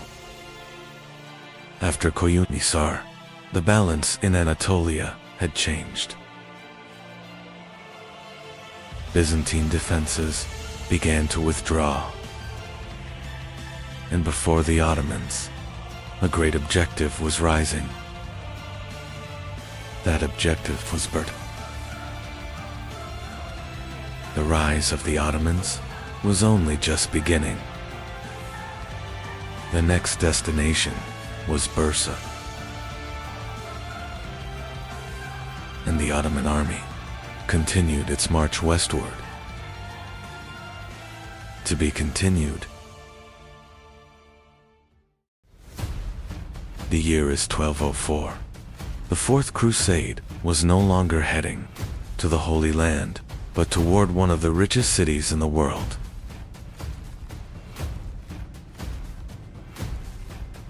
The target was no longer Jerusalem, but Constantinople. The Christian world was turning against itself.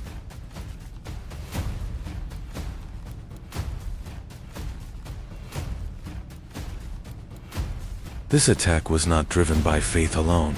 It was a calculated move for trade, power, and control of sea routes.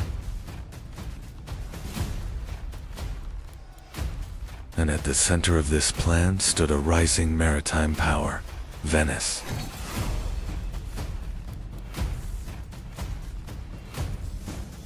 When the sack of 1204 began, Constantinople faced a catastrophe unlike anything it had seen in centuries.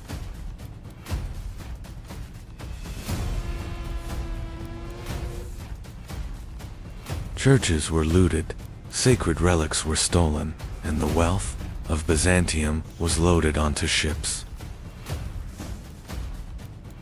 One of the greatest beneficiaries of this destruction was Venice.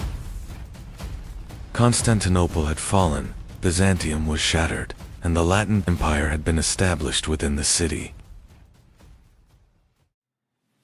But Venice was not the only rising power in the Mediterranean. Another maritime republic was growing in the west, Genoa.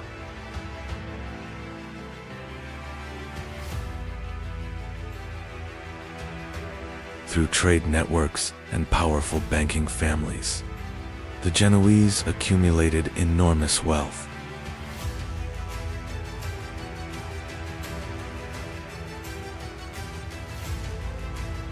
Their main ambition was to dominate the trade routes leading into the Black Sea.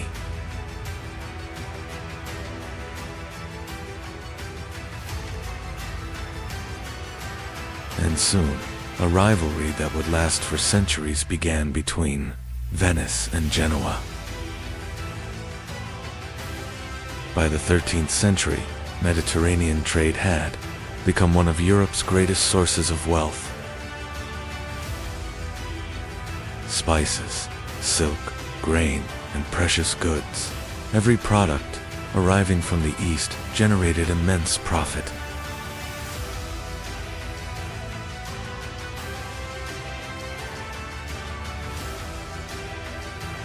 The states controlling the ports were also controlling the economic state of the Mediterranean.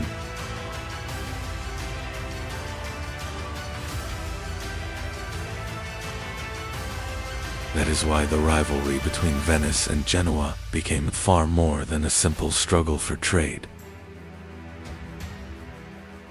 In 1261, Byzantium made a crucial agreement with Genoa to end Latin domination over Constantinople.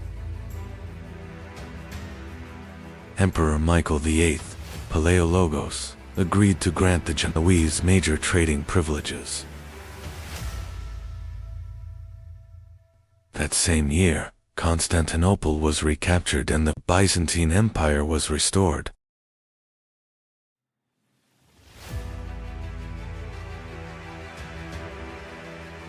But even after its return, Byzantium was no longer as powerful as before. The city's economy was increasingly falling under foreign influence. One of the greatest privileges granted to the Genoese by Byzantium was the district of Galata. Rising across the Golden Horn, Galata quickly became one of Genoa's most important trading bases. Surrounded by warehouses, walls, and towers, the district became almost a separate city within Constantinople itself.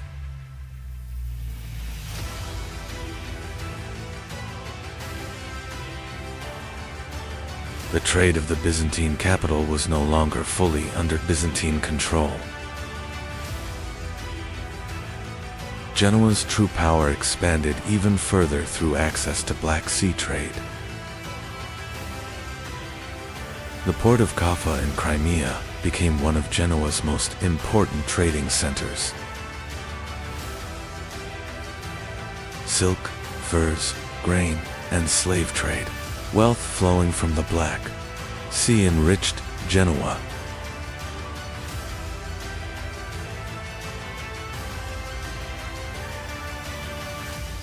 This expansion represented a major threat to Venice. By the late 13th century, the rivalry had begun turning into open warfare. Across the Mediterranean, the two great maritime republics fought each other for control of trade routes.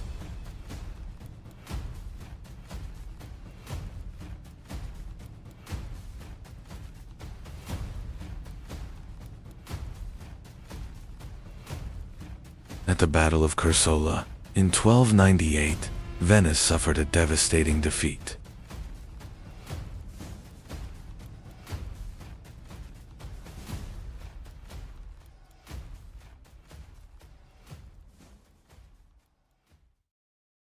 It is even believed that the famous traveler Marco Polo was captured during this battle.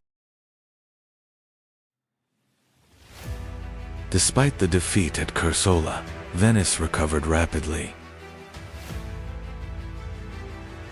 The Venetian arsenal was one of the most advanced shipbuilding centers of the medieval world.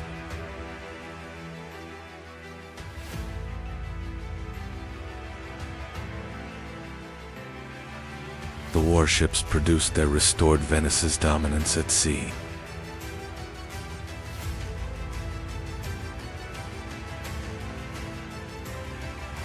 For Venice, maritime trade was not just about wealth, but survival itself. Genoa drew its strength not only from warships, but from bankers and merchant families as well.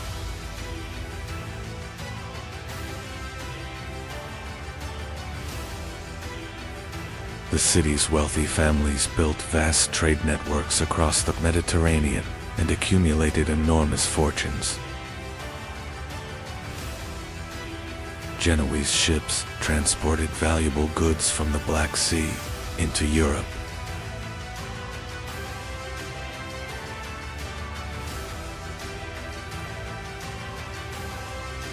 Now there were two dominant powers in the Mediterranean, and both sought to rule the seas.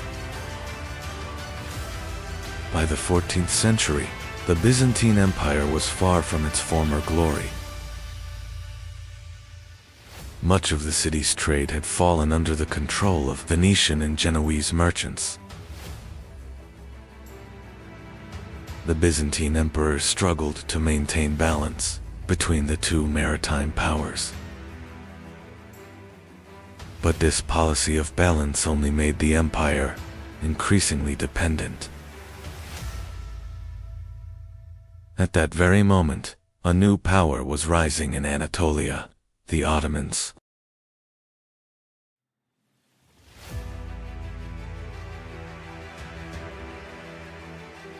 At first a small frontier principality, the Ottomans quickly gained strength along the Byzantine borders. Bursa, Nicaea, and other key cities gradually fell under Ottoman control. This rise represented a new threat to both Venice and Genoa. In 1354, the Ottomans established themselves in Gallipoli, gaining a permanent foothold in Europe.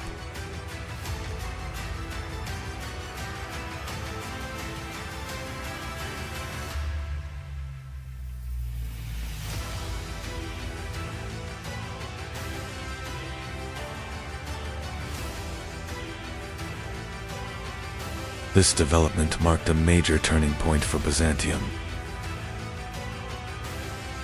Venice saw Ottoman expansion as a threat to trade in the eastern Mediterranean. Genoa often tried to protect its interests rather than directly confront the Ottomans. But this fragile balance across the Mediterranean would not last for long, because the rise of the Ottomans was about to change the struggle between Venice and Genoa forever.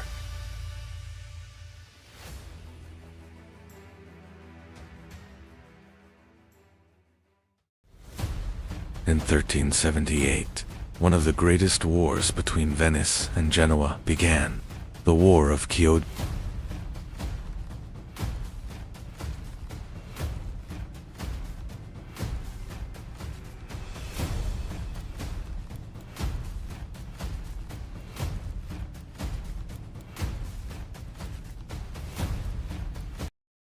The Genoese fleet advanced far enough to directly threaten Venice itself.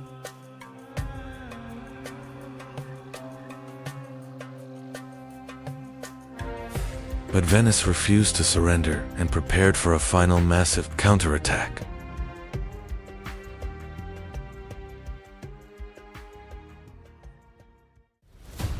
In the end, Venice emerged victorious at Chioggia, and the balance of the Mediterranean shifted once again.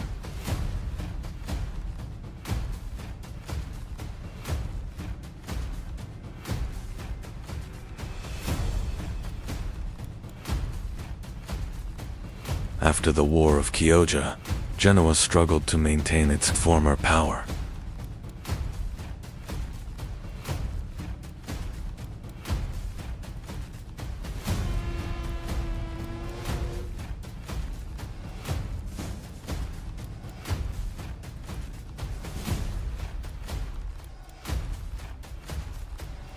Political rivalries and economic troubles slowly weakened the city from within. Venice, however, survived thanks to its stronger and more organized state structure.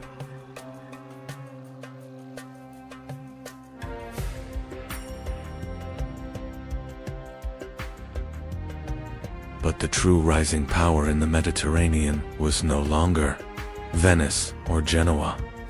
It was the Ottomans. By the late 14th century, the Ottomans were advancing rapidly through the Balkans.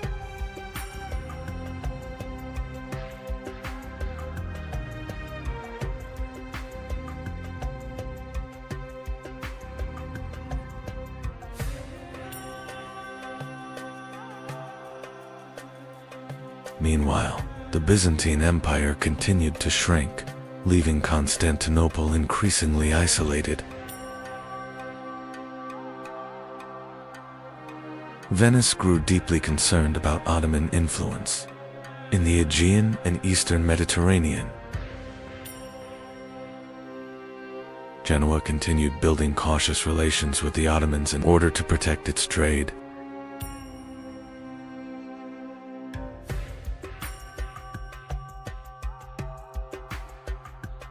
By the 15th century, Constantinople was far from its former glory.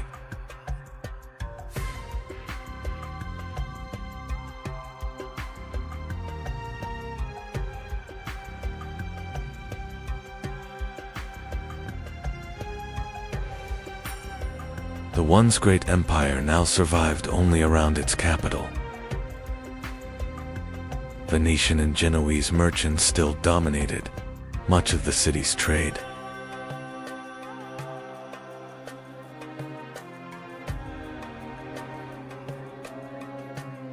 Meanwhile, the Ottoman state was growing stronger with every passing year.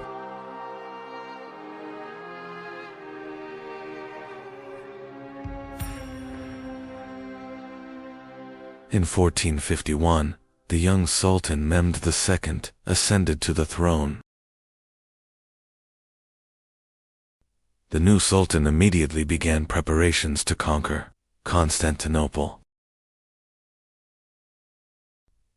Massive cannons were forged as the Ottomans moved to control the Bosphorus.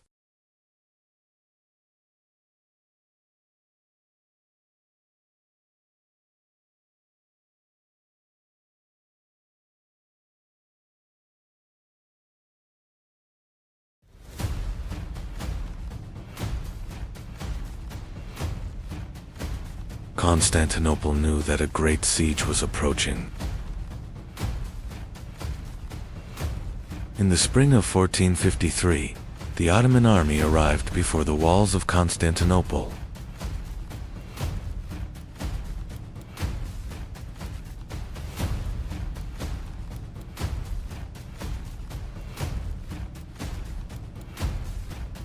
Inside the city, the defenders prepared for their final great resistance.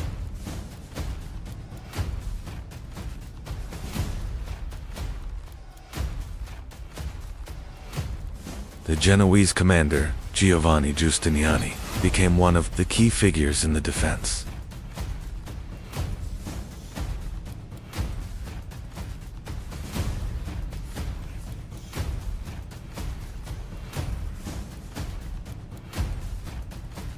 Venetian and Genoese fighters also joined the defense of the city.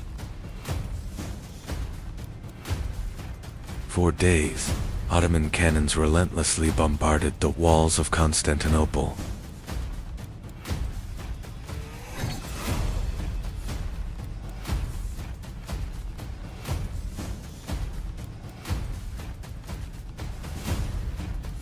The defenders struggled through the nights to repair the shattered walls.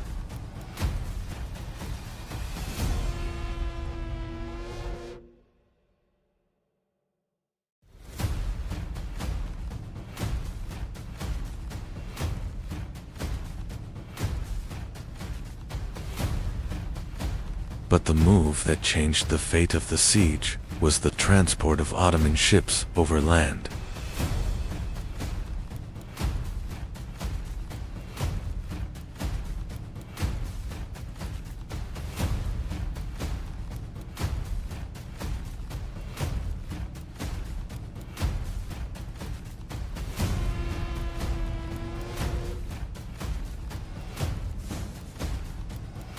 The arrival of the Ottoman fleet in the Golden Horn shocked the entire city. On the morning of May 29, 1453, the Ottoman army launched its final assault.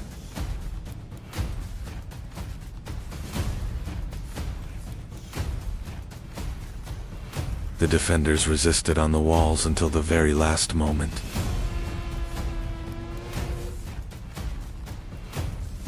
The severe wounding of Giovanni Giustiniani shook the balance of the defense.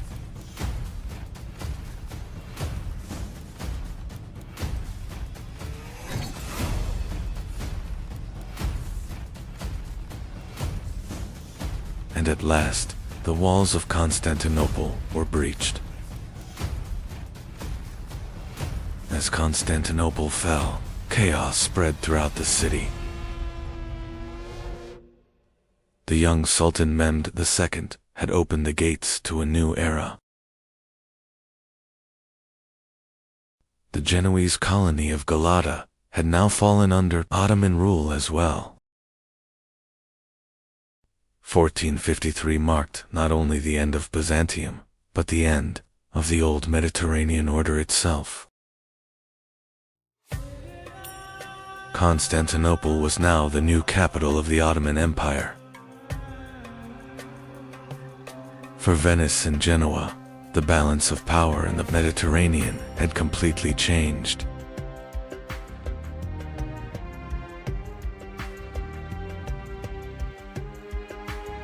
The search for new trade routes would soon push Europe toward distant seas. The centuries-long rivalry between Venice and Genoa had given way to a new age shaped by Ottoman power. The maritime republics that once dominated the Mediterranean were now losing their former power.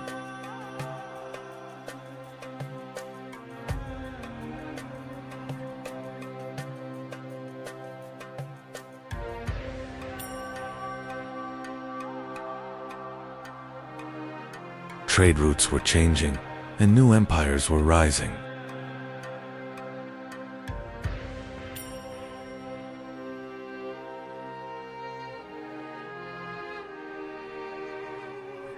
After 1453, the Mediterranean world would never be the same again. But when the city fell to the Ottomans in 1453, both Venice and Genoa saw the end of the old world. There was no longer Constantinople, but Istanbul. Before the Ottomans stood a great city. That city was Bursa. And the conquest of Bursa would change the destiny of the Ottomans. Years had passed. Osman Bey had grown old. But the siege of Bursa was still ongoing. During this time, Orhan Bey began to rise. And the conquest of Bursa would be shaped by a new leader.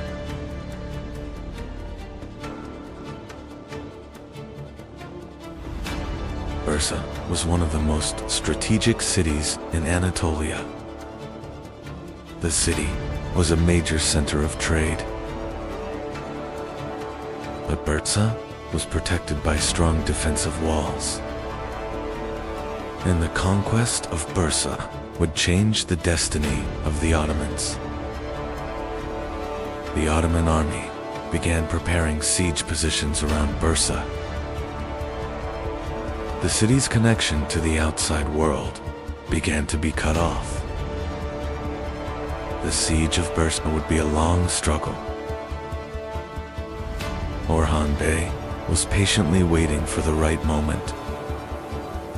The siege lasted 4 months,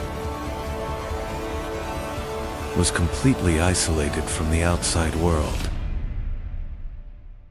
Inside Bursa, conditions were becoming harder. Meanwhile, the Ottoman army continued to wait patiently. After years of struggle, Osman Bey had grown old. Yet his eyes were still fixed on Bursa. This great objective now rested in Orhan Bey's hands. The founding leader was leaving behind a legacy. After years of siege, Bursa's defenses had weakened. Inside the city, negotiations for surrender had begun. The Ottoman army was waiting for the outcome, and the fate of Bursa was about to be decided. In the year 1326, the gates of Bursa opened. The Ottoman army entered the city, and the Ottoman banner rose over Bursa. Bursa was now the new capital of the Ottomans. After the conquest of Bursa, Orhan Bey assumed leadership. Bursa became the first capital of the Ottomans. A new system of governance began to take shape. And for the Ottomans, a new era was beginning. After the conquest of Bursa, the Ottomans turned toward the west. The next objective was the Marmara region. And on the horizon, Rumelia appeared. For the Ottomans, a new continent was beginning. On the shores of Rumelia, a new opportunity had emerged. Internal conflict within Byzantium opened a door for the Ottomans. Ottoman forces settled in the fortress of Simp. This step marked the Ottomans' first permanent land in Europe. In the year 1354, Gallipoli became the Ottoman objective. After the earthquake, the city's defenses had weakened. Ottoman forces settled in Gallipoli. And with the capture of Gallipoli, the gates of Europe opened to the Ottomans. After Gallipoli, the Ottomans began advancing into Rumelia. New fortresses were taken one by one. Ottoman borders were expanding across Europe. For the Ottomans, a new era was beginning. Ottoman forces began establishing permanent camps in Rumelia. Strategic routes were brought under control. New settlements began spreading across Rumelia. The Ottomans were now permanent in Rumelia. The next major objective in Rumelia was Ottoman forces were advancing across the plains of Thrace. Strategic crossings were secured one by one. The Ottoman army was preparing for Edirne. Across the plains of Thrace, two armies faced each other. Ottoman cavalry launched a rapid assault. The Byzantine lines began to collapse quickly.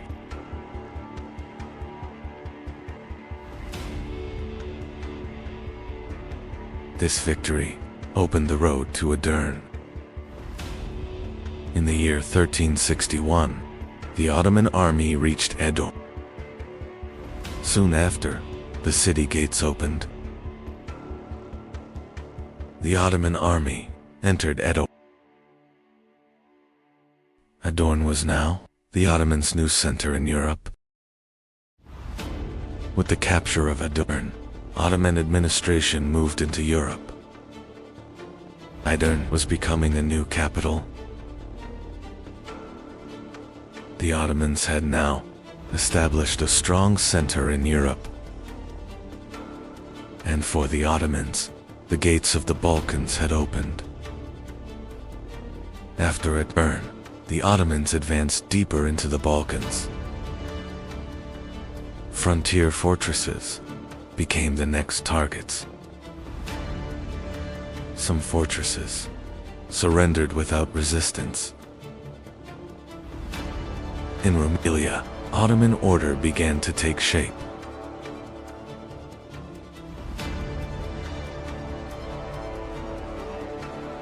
The Ottoman army continued advancing through Rumelian roads. New towns were coming under Ottoman control. Ottoman influence was spreading rapidly across Europe. And the next objective lay deep within the Balkans. Ottoman expansion raised concern among Balkan princes. Along the frontiers, defenses were reinforced. Yet, the Ottoman army continued advancing. A great battle would begin in the Balkans. Balkan principalities began uniting against the Ottomans. The Ottoman army was preparing for a major campaign. The campaign order was issued from Edirne, and the Ottoman army was marching toward a battle that would change history. The Ottomans were now entering a new era. The new objective was the heart of the Balkans, and the Ottoman army was marching toward Kosovo. Soon, history would change direction. The battle began with the archers' assault. Shield lines collided on the front line.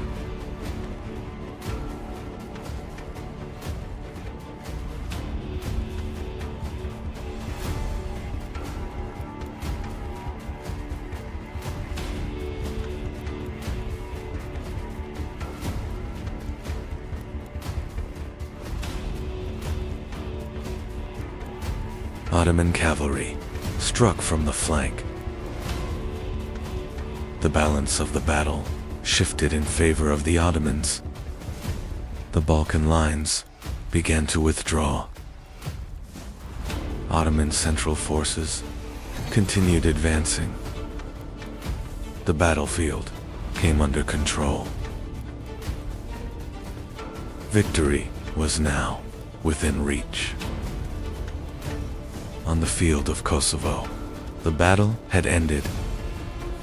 The Balkan alliance was forced to retreat. The victory at Kosovo changed the balance of power in the Balkans, and the Ottomans had now become one of the most powerful states in Europe. After Kosovo, Ottoman expansion accelerated, but the real storm was just beginning, to be continued. The Battle of Kosovo was over, but the price of victory had been heavy. A new ruler was now rising to the Ottoman throne. His name would be bathed at the thunderbolt. Victory at Kosovo had been secured, but the state now required a new decision. Bayezid wasted no time, because a new objective awaited in Anatolia. The Ottoman army moved swiftly, and a new era was beginning in Anatolia. Fortresses across Anatolia were joining the Ottomans one by one. City gates opened one after another. Bayezid advanced without stopping. That is why he would be called the Thunderbolt. The Anatolian beyliks were now feeling Ottoman power. Some submitted without resistance. Others agreed to join the Ottomans. Unity in Anatolia was rapidly being established. Yildirim's plan was grand. But there was still a powerful rival in Anatolia. The Karamanids stood against Ottoman expansion. Bayezid would not accept this resistance, and he moved toward the last great obstacle in Anatolia. Bayezid now marched toward the last great obstacle in Anatolia, the Karamanids. The Karamanids were the strongest force, still resisting Ottoman unity in Anatolia. With a swift campaign, Bayezid brought Karaman lands under Ottoman control.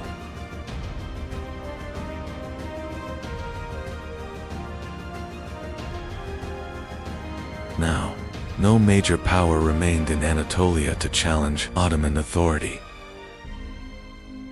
The Ottoman advance into the Balkans had caused deep concern across Europe. The Pope called for a new crusade to stop the Ottoman advance. Knights from across Europe answered the call.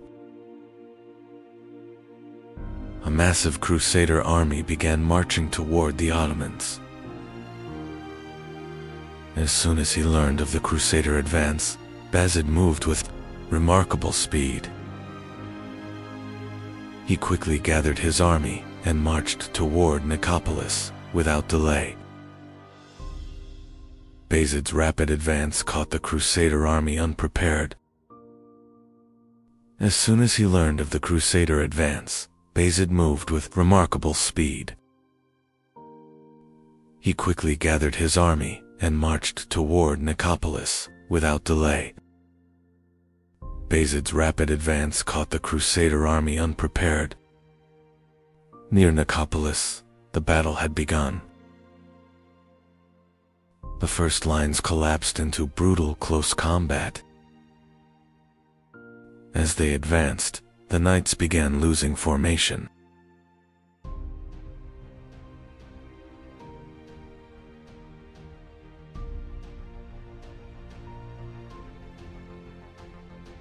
Ottoman forces closed in from every direction.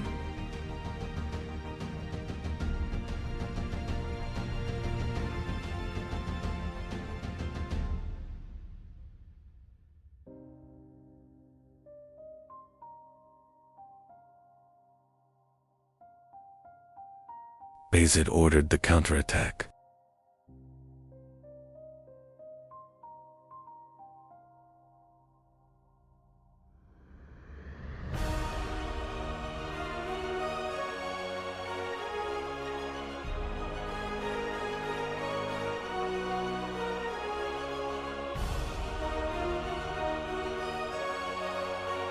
At Nicopolis, victory decisively belonged to the Ottomans.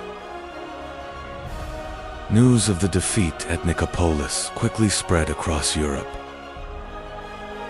In the courts of Europe, Ottoman power was now clearly felt. Bayezid's reputation spread across all of Europe. With the victory at Nicopolis, Ottoman dominance in the Balkans was firmly established. After the victory at Nicopolis, Bayezid turned his attention back to Anatolia. Ottoman authority over the Anatolian beyliks began to strengthen. Bayezid further strengthened central authority. Now, no major rival remained in Anatolia to balance Ottoman power. Bayezid was known for his rapid decisions.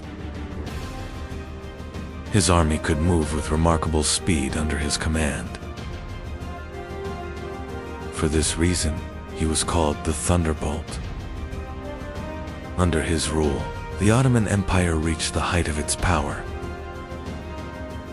The Ottoman state now held authority across both Anatolia and the Balkans. The Ottoman army could now operate on two major fronts at once. Strategic passes and frontier strongholds had fallen under for Ottoman control. The Ottoman state had now become a true imperial power. After the defeat at Nicopolis, Europe began reinforcing its frontier defenses. European states began preparing defensive plans against the Ottoman advance. The balance of power in the Balkans had now shifted in favor of the Ottomans. Under Bayezid's rule, the Ottoman state stood at the height of its power. But reports from the eastern frontier demanded attention. In the east, a powerful new army was on the move. At the head of this army stood Timur. And the Ottoman state was now facing a new trial. Timur's army was advancing rapidly from the east. This movement signaled the beginning of a great campaign. The threat was now approaching Anatolia. The coming confrontation would change the fate of the empire. Two great armies were now moving toward the same land. Bayezid accelerated his preparations for the coming confrontation. Timur's army was also advancing rapidly toward Anatolia.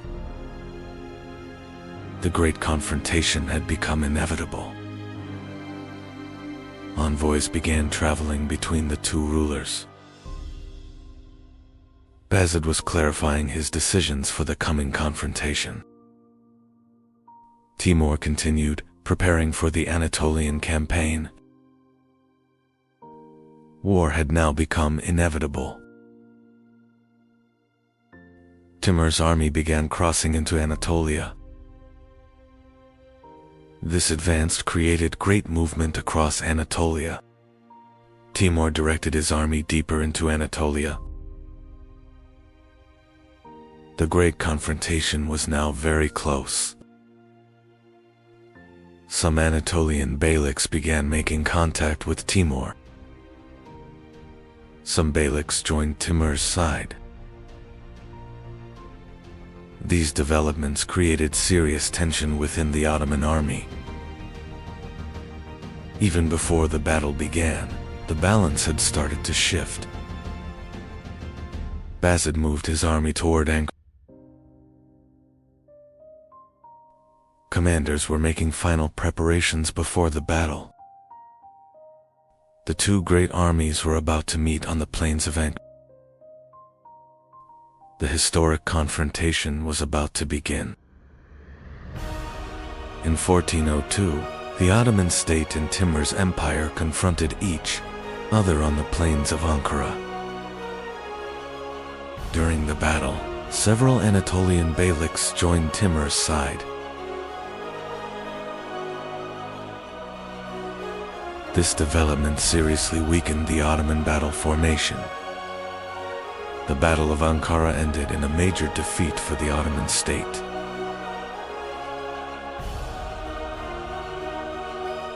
The defeat at Ankara would push the Ottoman state into one of the most dangerous crises in its history. To be continued. Ottoman Empire, Part 4. In the mountains of Europe, a small castle was rising in silence. No one knew. This castle would one day change the fate of Europe.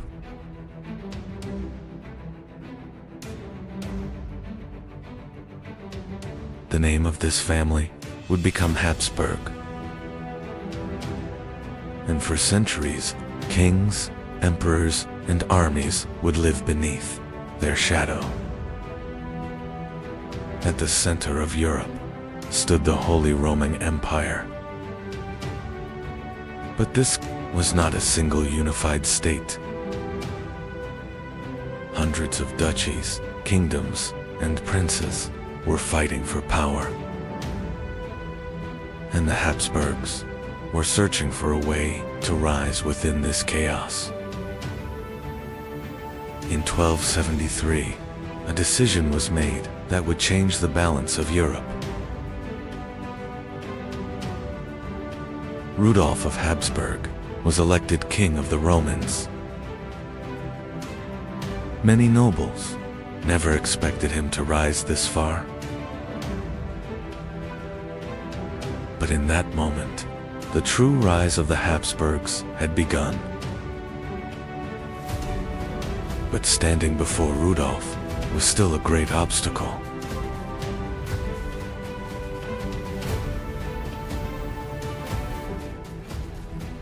King Ottokar II of Bohemia was one of the most powerful rulers in Central Europe.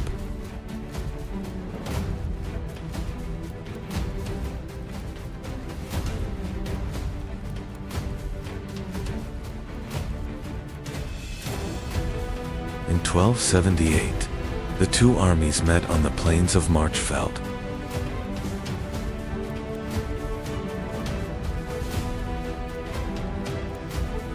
When the battle ended, Ottokar was dead, and the Habsburgs had gained Austria. With Ottokar's death, the balance of power in Central Europe began to change. Austria had now become the center of the Habsburg dynasty. The dynasty understood not only war, but also how to grow patiently. And soon, marriages would become more powerful than swords. The Habsburgs had chosen a different path. They wanted to grow without constant war. One marriage was followed by another, and the dynasty began spreading across Europe. While rival dynasties weakened through wars, the Habsburgs gained strength through alliances. And a new reality was emerging in Europe. The Habsburgs were becoming unstoppable. In the 15th century, a leader appeared who would change the fate of the Habsburgs. Maximilian's marriage to Mary of Burgundy changed the balance of power in Europe.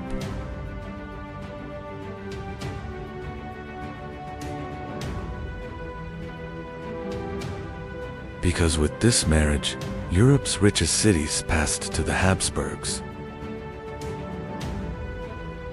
And France now saw the rising Habsburg power as a threat.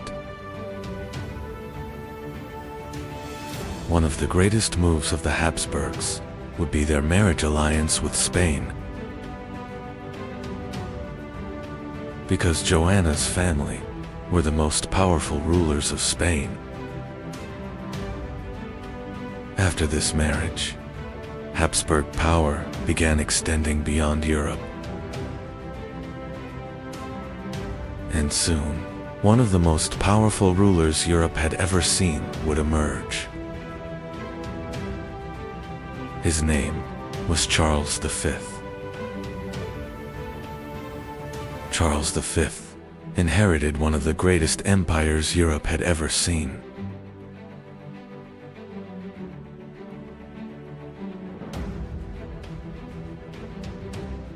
Gold and silver from the New World were filling the Habsburg inns. And across Europe, everyone was asking the same question: who could stop the Habsburgs? In 1517, an event occurred that would change Europe forever. Martin Luther was challenging the Catholic Church.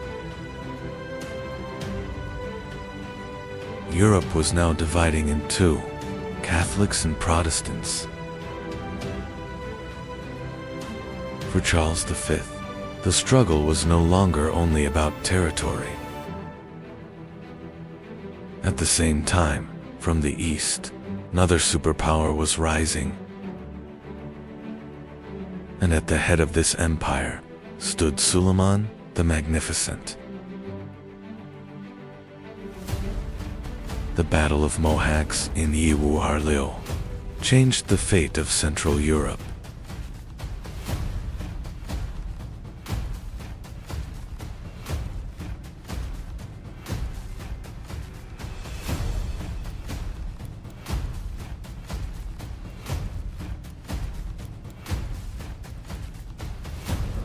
Now, the Ottomans had reached the borders of the Habsburgs. In 1529, the Ottoman army reached Vienna.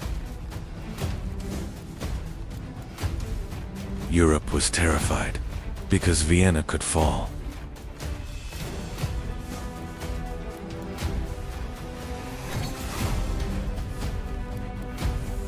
For days, deadly fighting raged across the city walls.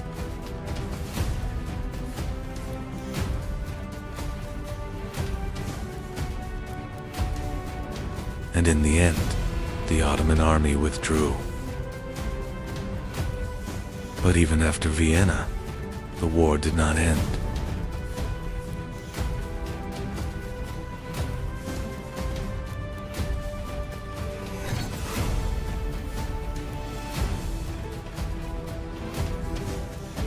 Hungary and the Balkans had become the battleground of two empires.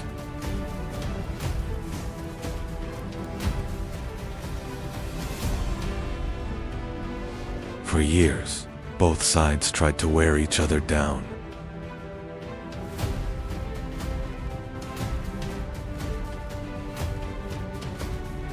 And the fate of Europe was being shaped by the struggle between the Ottomans and the Habsburgs. In 1683, the Ottoman army once again arrived before Vienna. In 1683, the Ottoman army once again arrived before Vienna. At the final moment, the arriving European armies changed the fate of the siege. With this defeat, the Ottoman advance into Europe began to slow.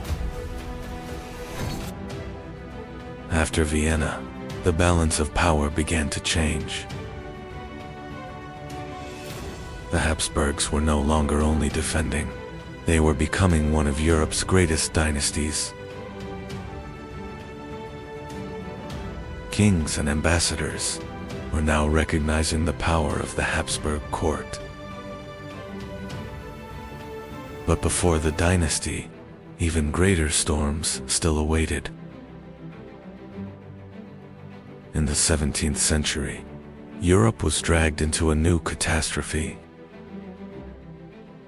Catholics and Protestants had declared war on one another. Cities were collapsing, and millions were losing their lives. And the Habsburgs stood at the center of the war, shaking Europe. Across Europe's royal courts, the Habsburg name now meant power and fear. They had built an empire not only through war, but also through marriage and diplomacy. But like every great empire, the rise of the Habsburgs would not last forever. After centuries of dominance, the dynasty slowly began to weaken.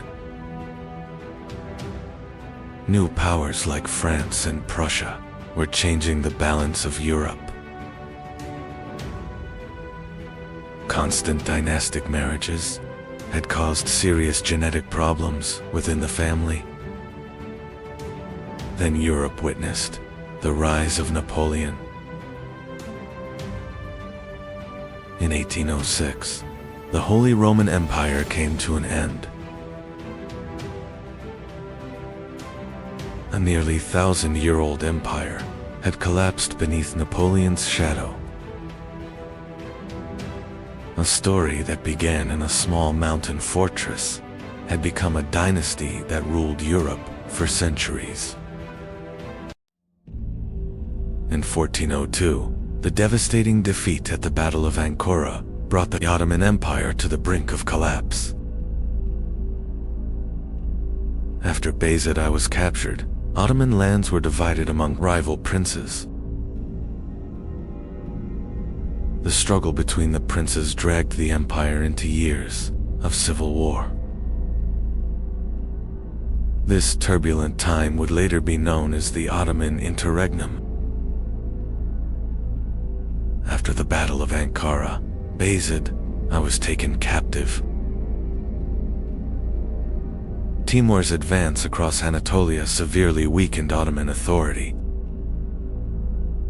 Many Anatolian beyliks declared their independence once again.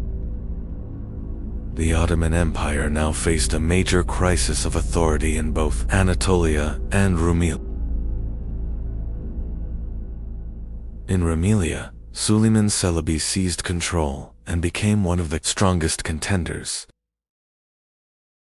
In western Anatolia, Isa Celebi was trying to establish his authority. In Amasya, Mehmed Celebi patiently began gathering his strength. Thus, Ottoman lands were effectively divided among the rival princes. Mehmed Celebi moved against his rival, Isa Celebi, in Anatolia. Isa Celebi prepared to defend his authority in Anatolia. The struggle between the two princes soon turned into open warfare. At the end of these clashes, Mehmed Celebi gained the upper hand. In Rumelia, Suleiman Celebi had established strong authority. Mehmed Celebi was preparing to confront this powerful rival in Rumelia. The struggle for the throne now extended beyond Anatolia, into Rumelia. The struggle between the Ottoman princes was turning into a larger war. Despite his control in Rumelia, Suleiman Celebi's authority was gradually weakening. Many local commanders and soldiers began changing their allegiance. Meanwhile, Musa Celebi emerged as a new power in Rumelia. These developments prepared the end of Suleiman Celebi's rule in Rumelia. Musa Celebi crossed into Rumelia and quickly began gaining strength in the region. Soon, many soldiers and commanders gathered around Musa Celebi. The clashes in Rumelia quickly weakened Suleiman Celebi's power. Thus, Musa Celebi took control of Rumelia. After taking control of Rumelia, Musa Celebi moved quickly to strengthen his authority. He made strict decisions to consolidate his control over the region. These developments once again alarmed the Byzantine Empire. The Byzantine leadership began seeking a new balance against Musa Celebi. Emperor Manuel sought a new ally against Musa Celebi. For this purpose, contact was established with Mehmed Celebi. By accepting this support, Mehmed Celebi gained the opportunity to cross into Rumelia. Thus began a new struggle that would change the fate of the interregnum. With Byzantine support, Mehmed Celebi crossed into Rumelia and began his campaign. In Rumelia, he strengthened his army with newly joined forces. Meanwhile, Musa Celebi completed preparations for the approaching major confrontation. The struggle between the two princes was now turning into a final, decisive battle. In 1413, the final great battle between the two brothers took place at During the battle, Mehmed Celebi maintained firm control over his army. By the end of the fighting, Musa Celebi's forces began to collapse. With this victory, Mehmed Celebi secured decisive supremacy in the struggle for the throne. After the victory at Chamerlu, Mehmed Celebi entered Idorn and assumed control. In 1413, Mehmed Celebi ascended the Ottoman throne as Mehmed I. The new sultan began rebuilding the state after years of civil war.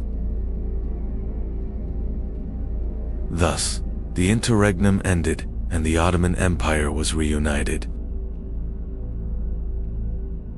After ascending the throne, Mehmed I began restoring central authority. Many Anatolian lords once again pledged loyalty to Ottoman rule.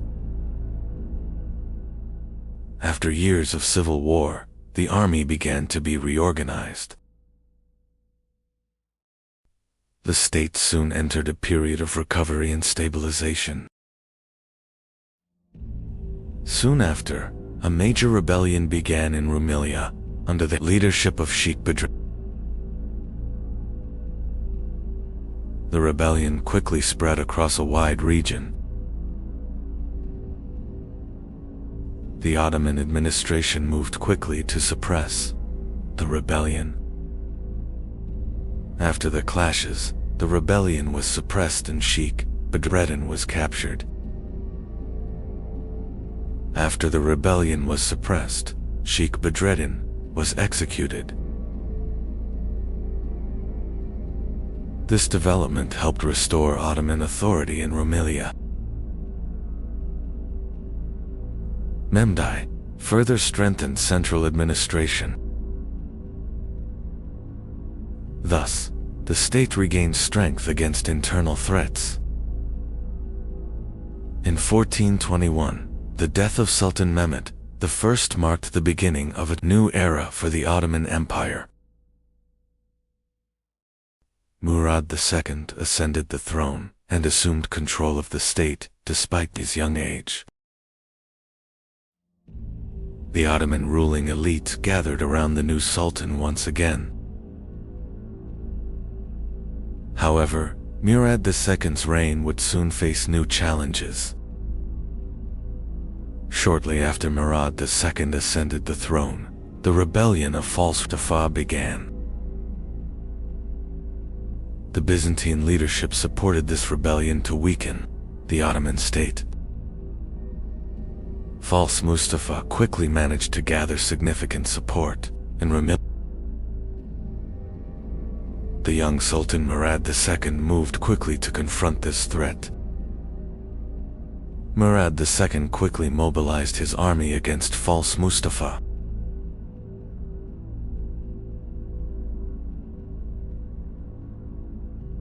Clashes in Rumelia quickly intensified.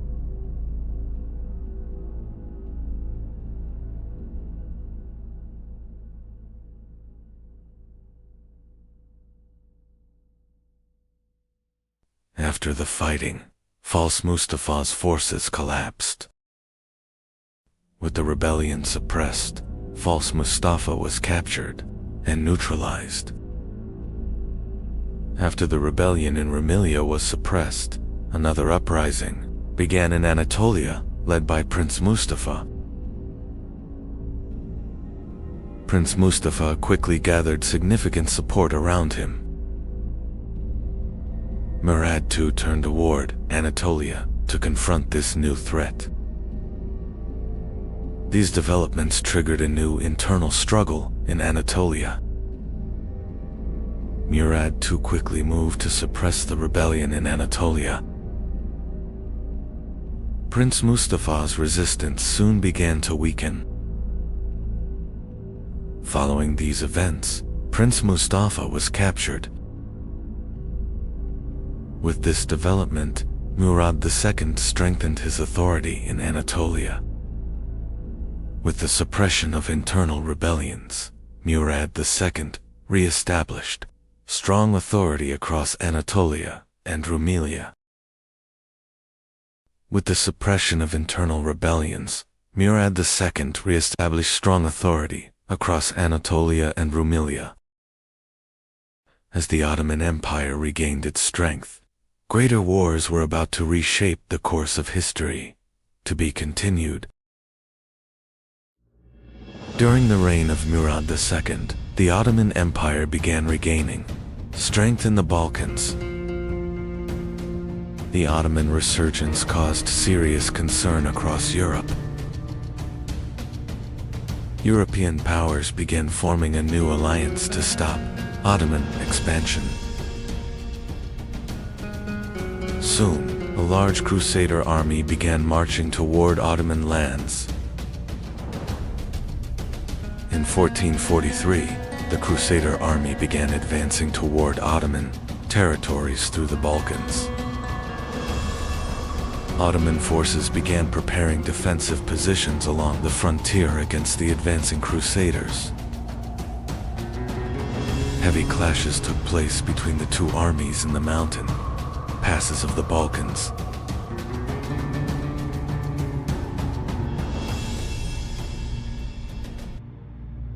Despite harsh winter conditions, the Crusader army continued its advance.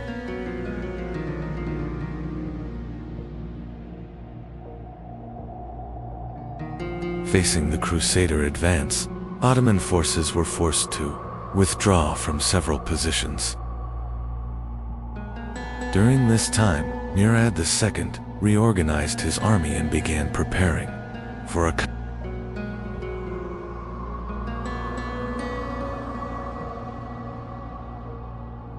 During this time, Murad II reorganized his army and began preparing for a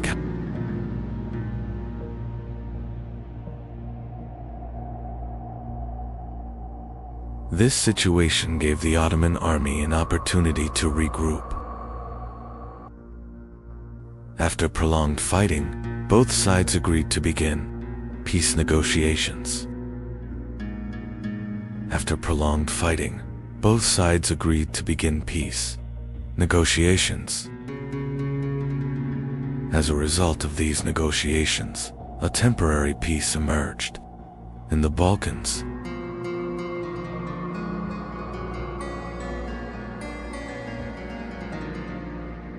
These developments paved the way for an important treaty between the Ottoman state and the European powers.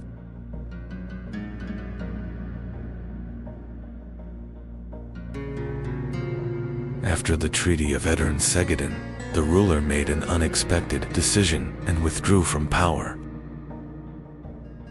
At a very young age, the new ruler assumed control of the state. European powers saw this leadership change as a major opportunity.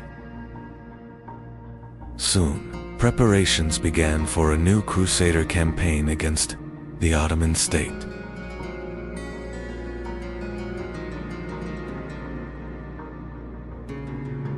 European powers soon broke the recently signed peace agreement. A new Crusader army began mobilizing once again toward Ottoman lands. This development caused serious concern within the Ottoman leadership.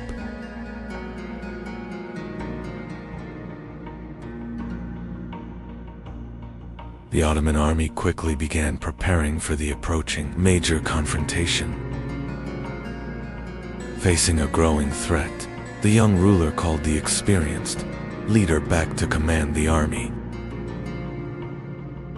In response to this call, the experienced commander set out to lead the army once again. After taking command of the army, preparations quickly intensified.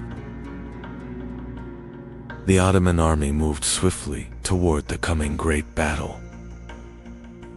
The Crusader army advanced toward the Black Sea coast and reached the battlefield.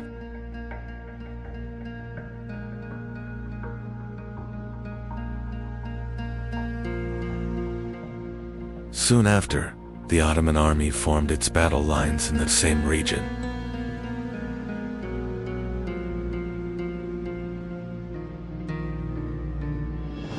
The two great armies faced each other on the plains of Varna.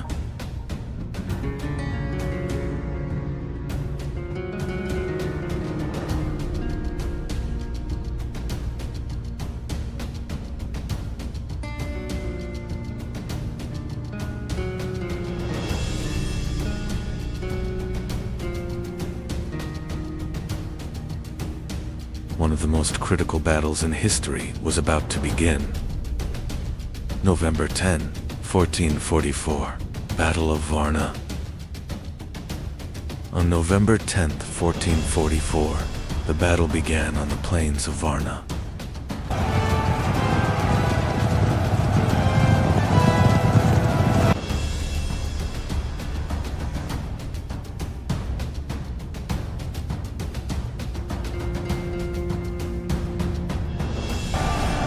Fierce clashes erupted between the two armies. As the battle progressed, cavalry units began to play a decisive role.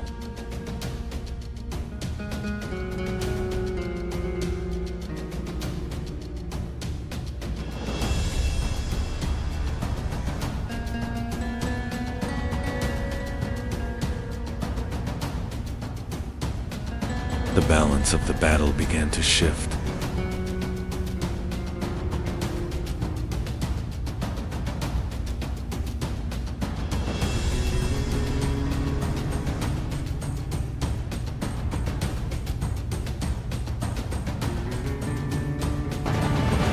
Critical moment in the battle, the Crusaders' central forces launched a direct assault on the Ottoman command line. This attack carried a major risk that could change the fate of the battle. Events at the center quickly disrupted the command structure of the Crusader army.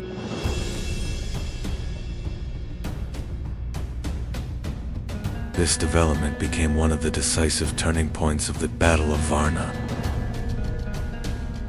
As the battle progressed, the resistance of the Crusader army began to collapse.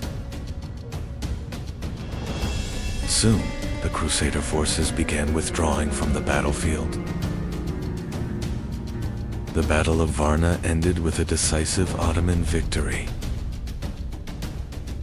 This victory strengthened Ottoman dominance in the Balkans once again. Despite the defeat at Varna, European powers did not abandon their goal of stopping Ottoman expansion. Soon, a new Crusader army began preparing for another campaign against the Ottoman state. This newly formed army began advancing once again through the Balkans.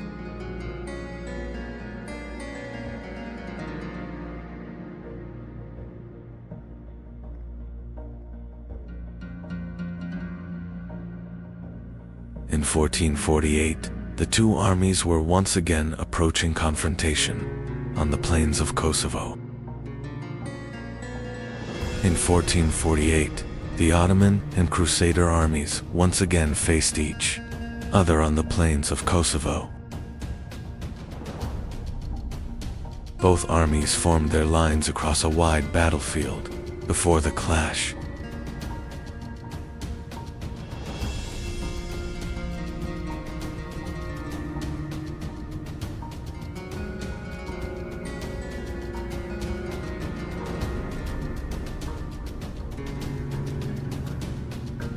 Soon, intense fighting began across the plains of Kosovo.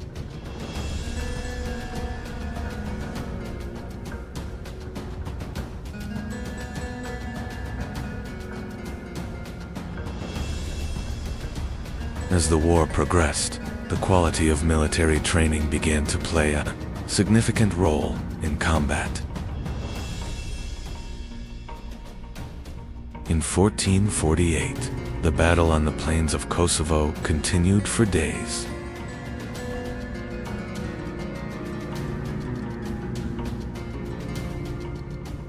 As the battle progressed, the resistance of the Crusader army began to collapse.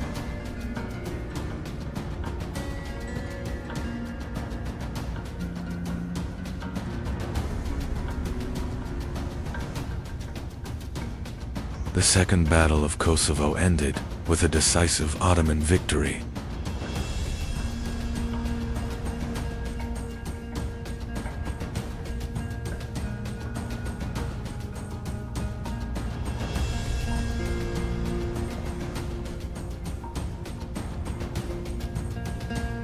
With this victory, Ottoman dominance in the Balkans was secured, and attention now turned toward Constantinople.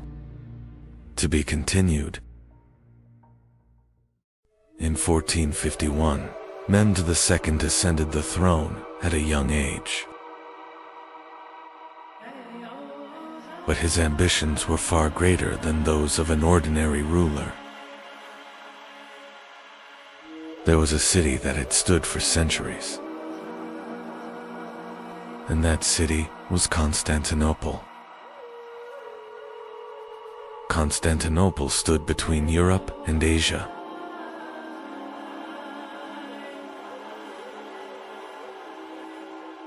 It controlled one of the most important crossroads of the world.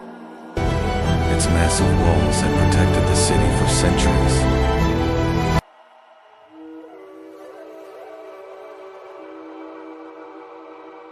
Many armies had failed before these walls. Mehmed II began extensive preparations for the conquest. Rumeli Fortress was built at the narrowest point of the Bosphorus.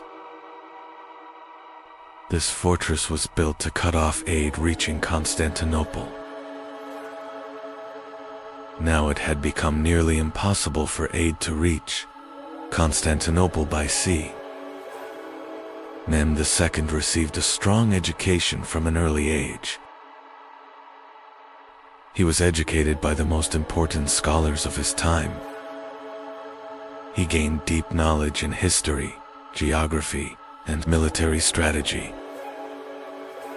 He learned Ottoman, Turkish, Arabic, Persian, Greek, and Latin, developing a remarkable intellectual background. From an early age, the idea of conquering Constantinople had taken root in Mehmed II's mind. Constantinople was seen not just as a city, but as a great objective. The words of Prophet Muhammad, foretelling the future conquest of Constantinople, had turned this objective into a great ideal in the Ottoman world. Mehmed II was determined to fulfill this ideal. Mehmed II ordered the construction of massive cannons to break the walls of Constantinople. These cannons were among the largest siege weapons of their time.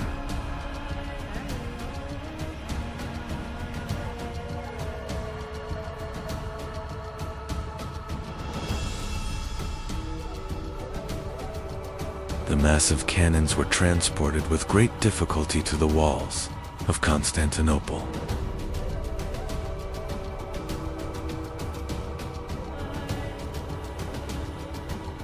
Now the walls of Constantinople faced one of the greatest sieges in their history. Constantinople was no longer as powerful as it once had been. The defense of the city rested on Byzantine Emperor Constantine XI. However, the defensive strength of the city was very limited. The great chain placed across the Golden Horn was one of the key elements of the city's defense. Emperor Constantine XI had requested help from the European states. However, the European states could not respond to this call as quickly as expected. Only a limited number of reinforcements were able to reach the city.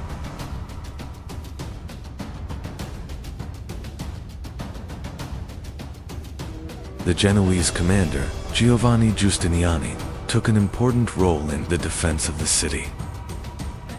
The Ottoman fleet advanced toward Constantinople to take part in the siege. However, the great chain across the Golden Horn prevented the Ottoman fleet from entering.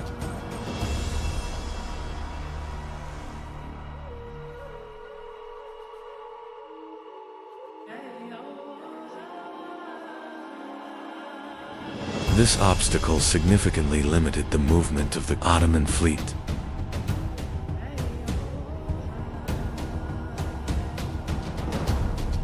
Mehmed II began preparing a new plan to overcome this obstacle. Mehmed II was searching for another way to reach the Golden Horn. For this purpose, a plan was made to move the ships over land.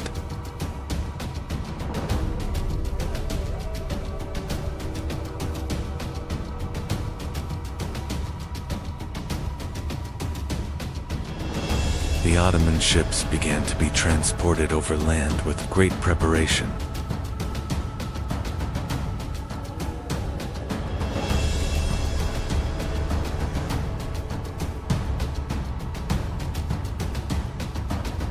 This move came as a great surprise to the defenders of Constantinople. The entry of the Ottoman fleet into the harbor changed the course of the siege.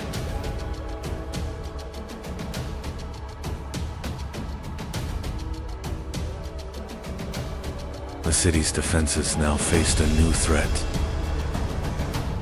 Ottoman forces had now surrounded the city, both by land and by sea.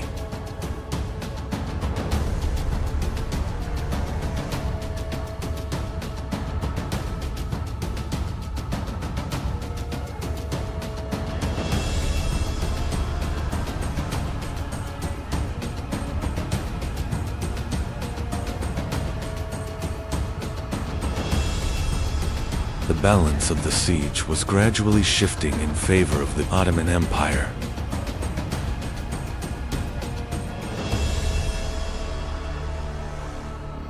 Ottoman cannons opened heavy fire against the walls of Constantinople.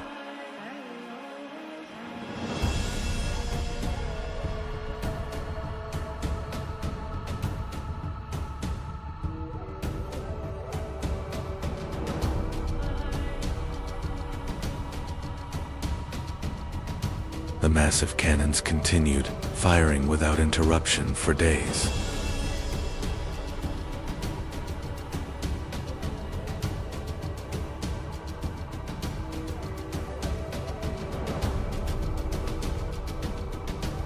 Byzantine defenders tried to repair the damaged walls. Throughout the night,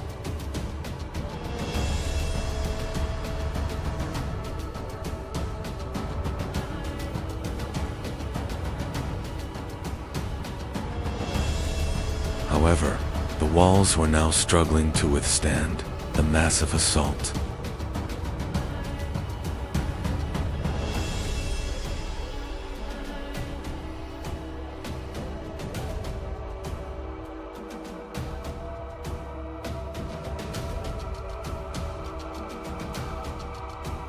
Before the final assault, intense preparations were underway in the Ottoman army. The soldiers prayed before the approaching great assault. Mehmed II personally inspected his army before the assault. A silent but historic night unfolded before the walls of Constantinople. On the morning of May 29, 1453, the Ottoman army launched the final assault. Ottoman soldiers advanced with determination to reach the walls.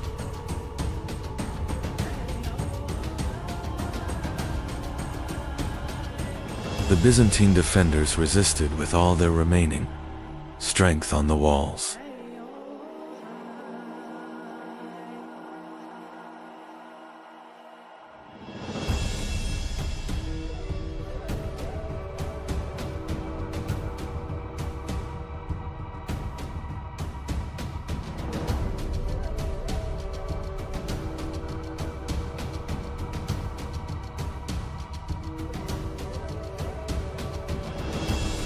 The breaches in the walls showed that the defense of Constantinople was beginning to collapse. After a long siege, Ottoman soldiers finally breached the walls of Constantinople.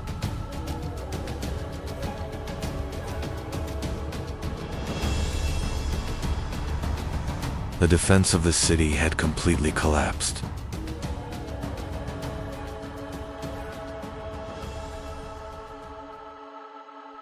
Mehmed II entered the conquered city, marking the beginning of a new era.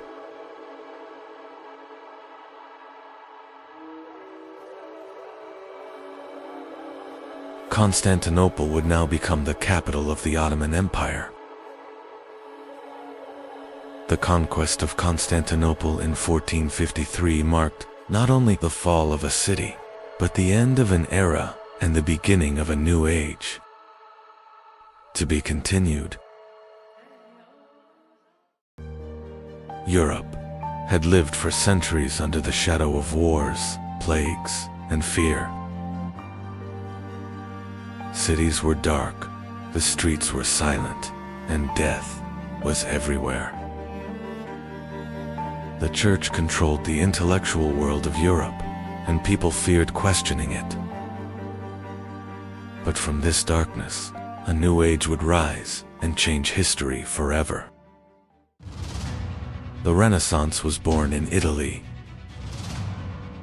Florence, Venice, and Genoa had become the centers of Mediterranean trade. Wealth arriving from the East was beginning to transform the Italian cities. And this wealth would begin the rebirth of Europe. In Florence, one family stood above the others. The Medici family had built immense wealth through banking. Artists, scientists, and thinkers were now supported by powerful families. And Florence was becoming the cultural heart of Europe. In 1453, Constantinople fell. Many Byzantine scholars began fleeing to Italy. They carried not only their belongings, but also the knowledge of the ancient world. And this knowledge would spark a great intellectual transformation in Europe. The people of the Renaissance were looking back to the past, especially to the worlds of ancient Rome and Greece. Ancient sculptures, architecture, and philosophy were being rediscovered. Europe was bringing the legacy of the ancient world back to life. And then, one of the greatest geniuses in history emerged. Leonardo da Vinci was not only a painter. He was also an inventor, engineer, and scientist.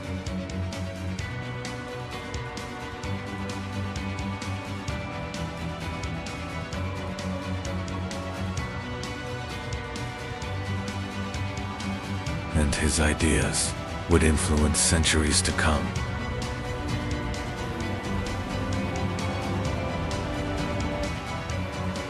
Renaissance scholars were trying to understand the human body. Muscles, bones, and organs were being studied in unprecedented detail.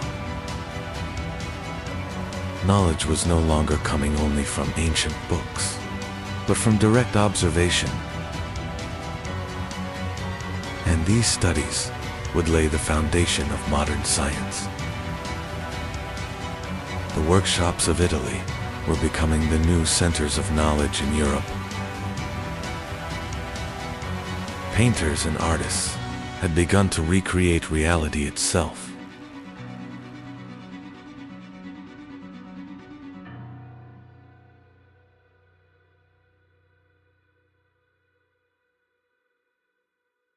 Perspective, light, and human anatomy were transforming art forever.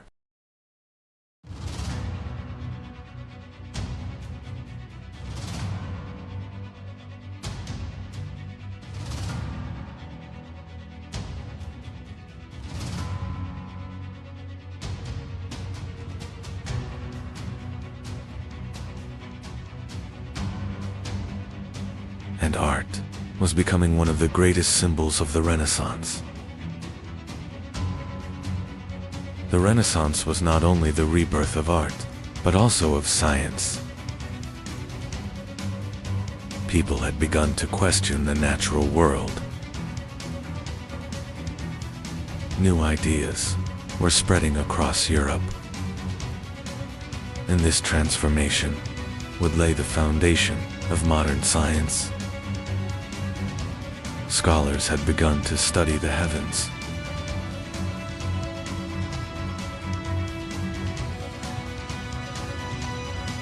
Stars and planets were being observed more closely than ever before. Some scholars began to believe the old ideas might be wrong, and the heavens were becoming humanity's new frontier of discovery. The Polish astronomer Nicolaus Copernicus introduced a revolutionary idea. Earth was not the center of the universe. Later, Galileo began observing the heavens through a telescope,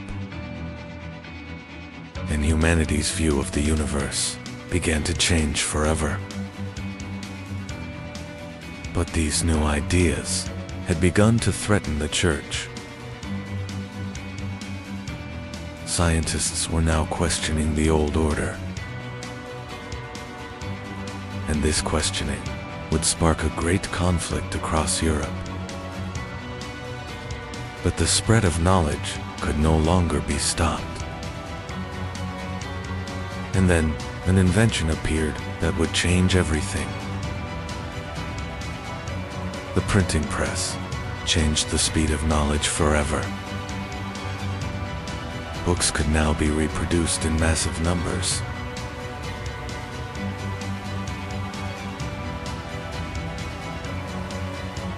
And ideas began spreading across all of Europe.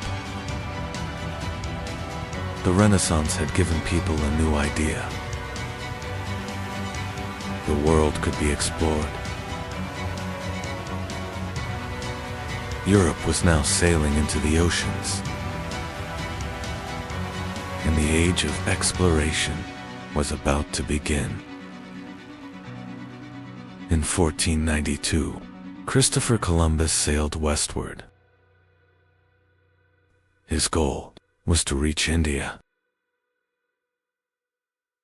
But without realizing it, he had reached a new continent. And this discovery would change the fate of the world forever. European sailors were now reaching every corner of the world.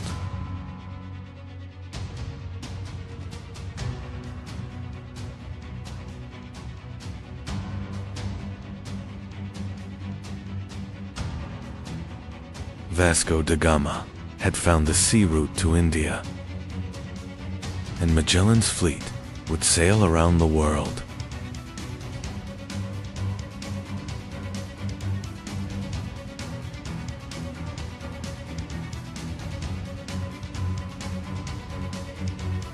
Europe was no longer just a continent, it was becoming a global power.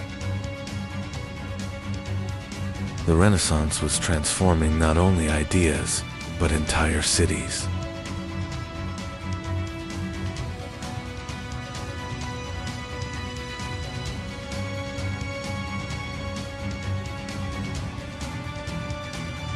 Massive domes, marble columns, and grand structures were rising everywhere.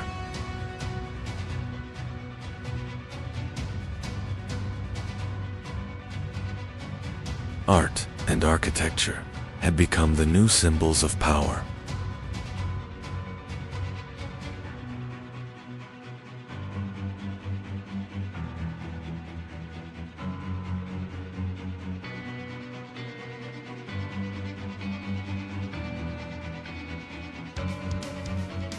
And Europe was being reborn.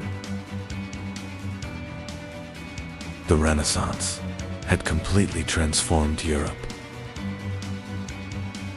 Kings were growing stronger, and new states were rising. Science, education, and ideas were shaping Europe's future. And a new age had begun. Europe was no longer the old world.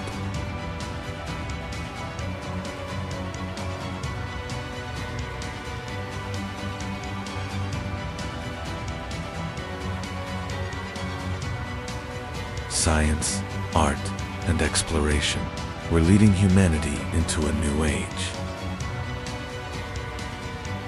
And the fate of the world was changing forever. Because the Renaissance was the birth of the modern world. In 15th century Europe, spices were worth more than gold.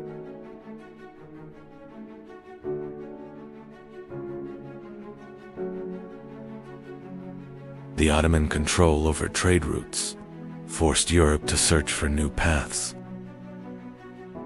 And so the kingdoms of Europe turned toward the oceans. The greatest age of exploration in human history was beginning. The pioneer of the age of exploration was the Kingdom of Portugal. Prince Henry established schools for navigation and cartography.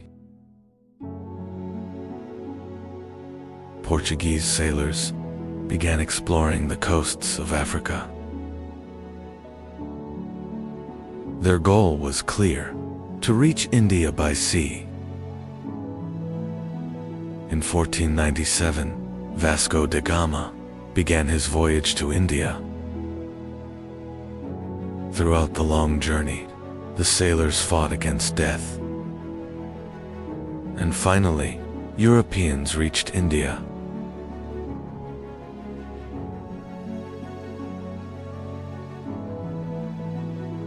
The spice trade was changing, and world trade was entering a new era. Christopher Columbus's voyage continued for weeks in uncertainty.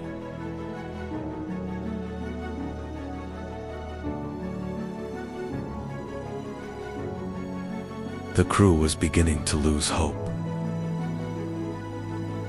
And one morning, a new world appeared on the horizon.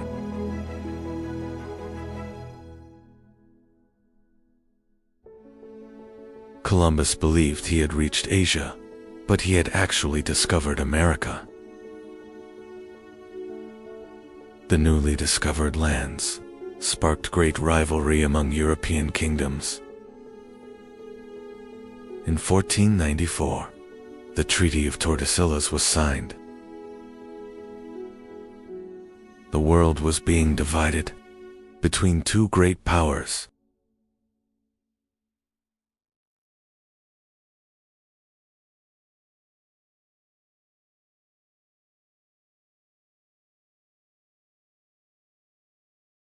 Because of this agreement, Brazil came under Portuguese control. In 1519, Ferdinand Magellan began one of the greatest voyages in history. After months of searching, they discovered a hidden passage in the south.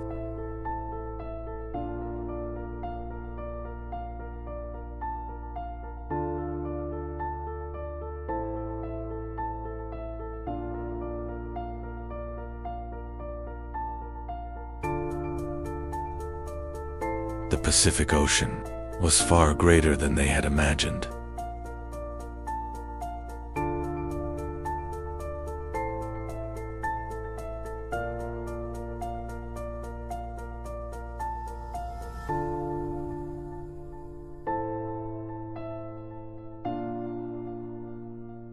And finally, for the first time in history, the world had been circumnavigated. The Spanish did not only explore America, they also began conquering it.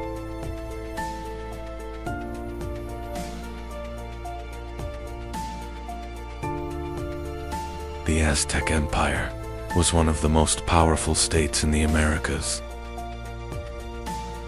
But war, disease, and technological differences were weakening the Aztecs.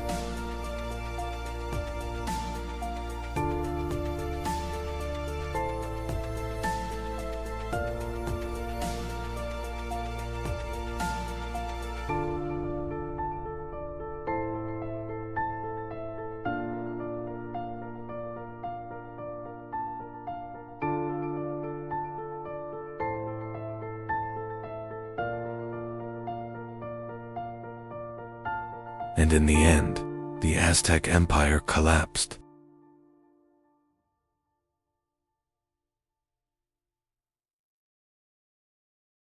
In South America, the Inca Empire became the next target.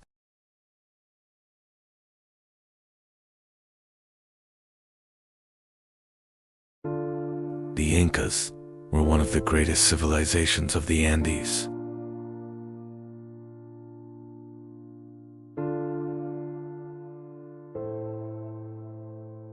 The Inca Emperor Atahualpa was trapped by the Spanish.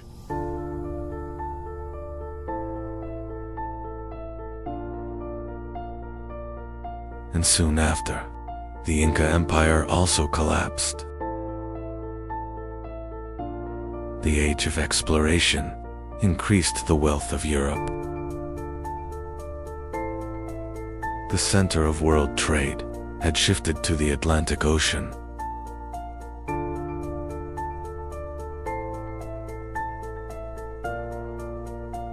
But this era also brought suffering to millions.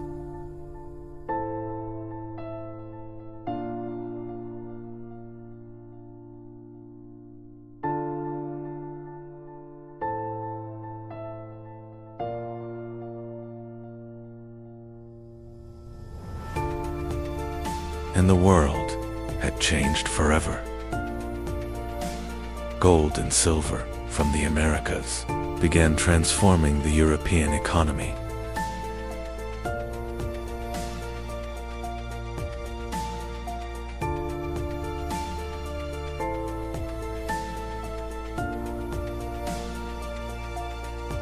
European cities were rapidly growing, and trade was entering a new era.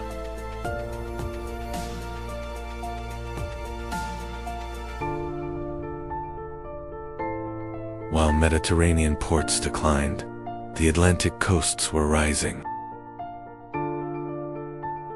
England, Spain, and Portugal were becoming the greatest maritime powers in the world.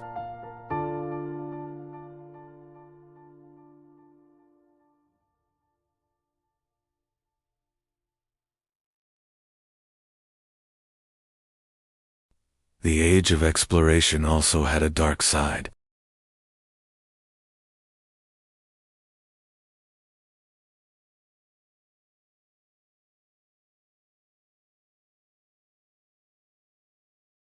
Millions of Africans were forced into slavery.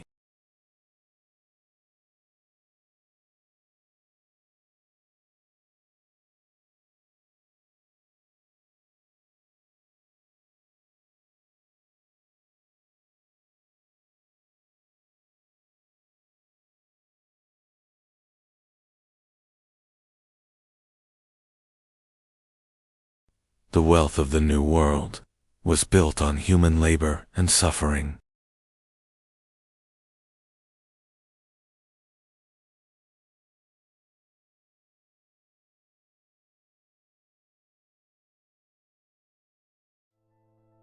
And the Atlantic Ocean became the new center of global trade.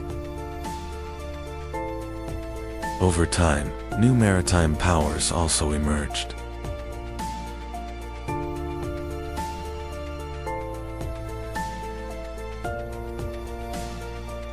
The Dutch and the English began rising in global trade.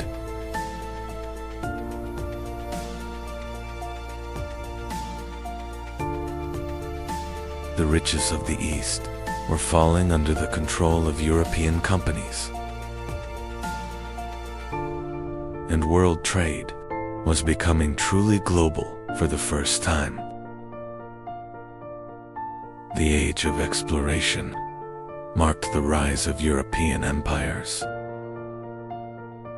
The nations that ruled the seas now ruled the world. The old world order was ending, and the modern age was beginning. And humanity had entered a path with no return. The ships that crossed the oceans did not only discover new lands, they changed the course of human history. New continents, new empires, and a new world was born.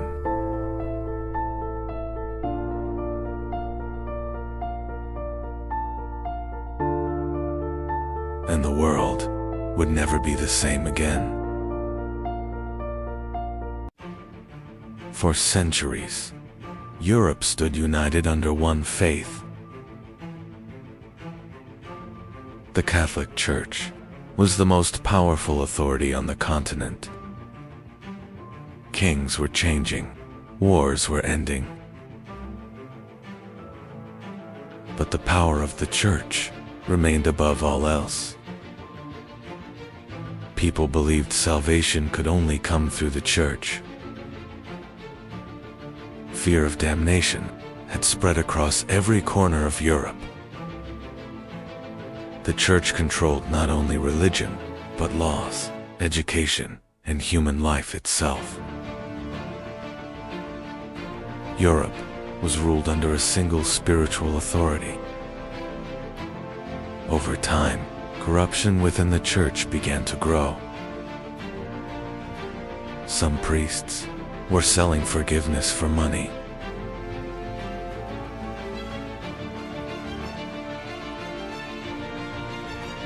People were told that money could bring them closer to heaven. Fear had merged with faith. While the Church gathered immense wealth, the people of Europe lived in poverty. Anger was silently growing. A dangerous question was now rising across Europe. What if the Church had lost its way? At that moment, an invention appeared that would change the course of history. The printing press. Knowledge was now spreading faster than ever before. For the first time, people could freely read new ideas. Under the influence of the Renaissance, Europe was beginning to change. People were now learning to question authority. And in Germany, a monk would change this order forever. Martin Luther. Martin Luther was originally studying law. But one day, a violent storm changed his life forever. Believing he had escaped death, Luther decided to dedicate his life to God. And he entered a monastery. He prayed for hours and fasted for days. But no matter what he did, he could not find peace. While studying the Bible, Luther reached an idea that would change everything. Salvation was possible through faith alone. At that time, the Church was selling documents called indulgences. People were told their sins could be forgiven.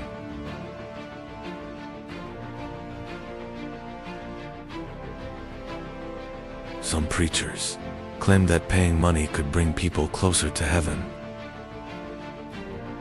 Fear was controlling the faith of the people.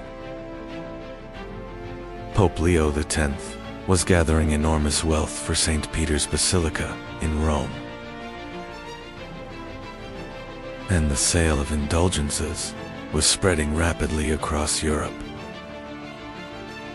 Martin Luther grew furious as he witnessed these events, because to him, faith was not something to be sold.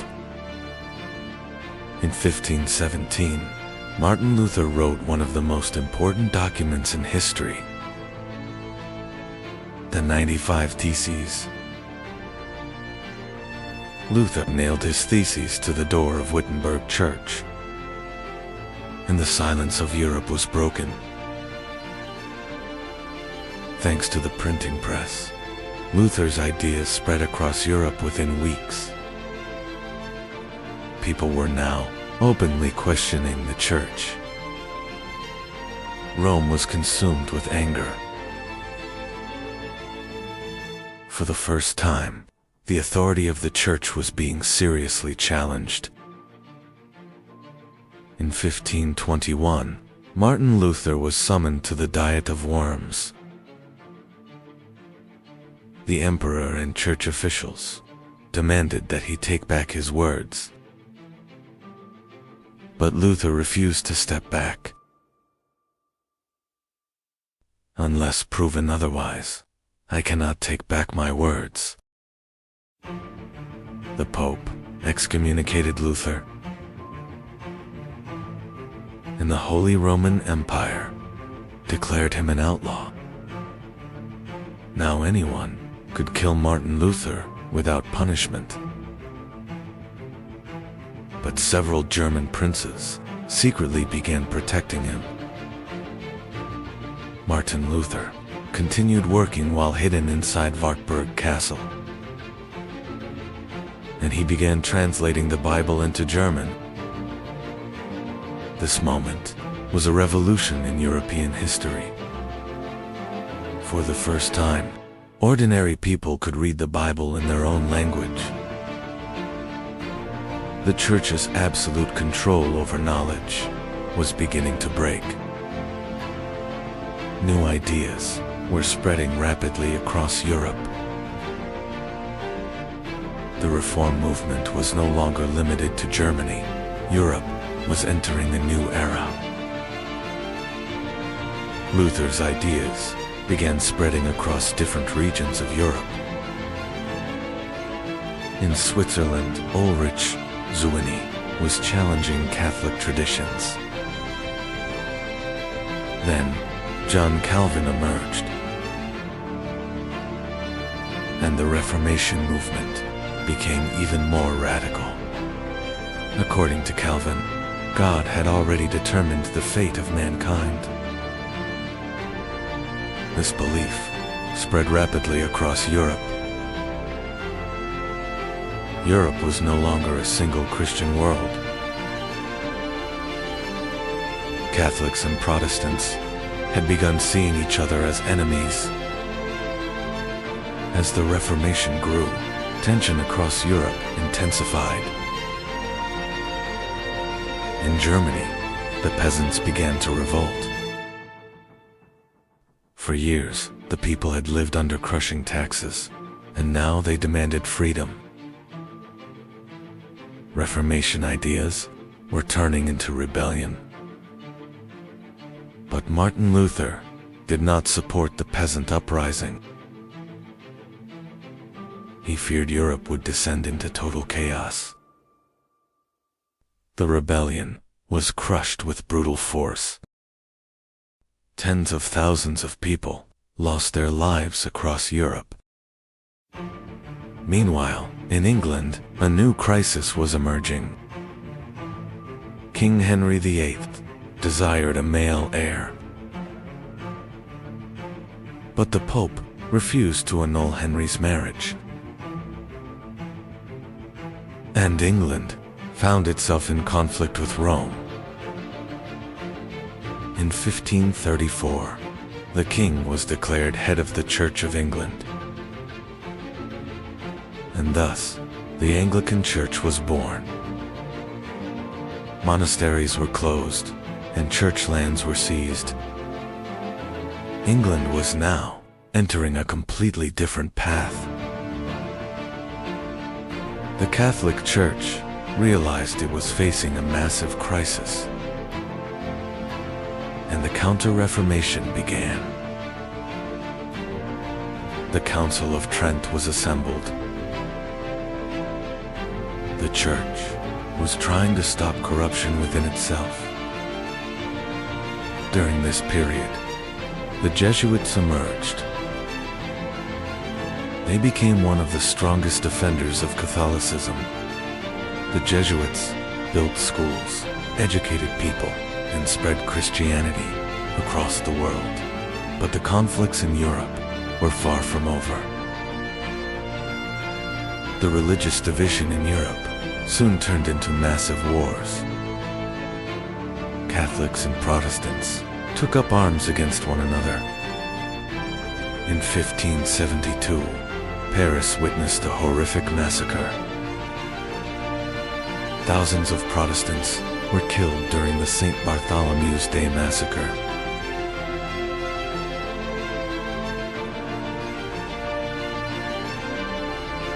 The streets of Europe were filled with blood and fear.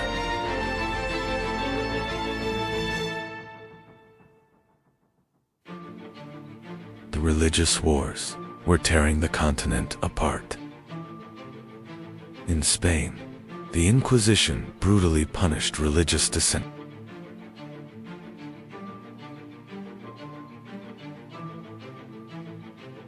The Catholic world was struggling to preserve its authority. In 1618, Europe was dragged into a new catastrophe. The 30 Years' War had begun. The war was destroying not only armies, but entire populations. Cities burned, and famine spread across Europe. Catholics and Protestants fought each other for decades. Europe had descended into bloody destruction. In 1648, the Peace of Westphalia was signed, and Europe entered a new era. The 30 Years' War had devastated Europe. Millions of people died from war, famine, and disease. The Peace of Westphalia changed the balance of power in Europe. States would now be allowed to choose their own religion. The era of a united Christian Europe had come to an end. The continent had been permanently divided. The Reformation was not only a religious movement, it was a great revolution that carried Europe into the modern age. The Safavids were a great empire that transformed Iran. The Qizilbash warriors formed the foundation of Safavid power.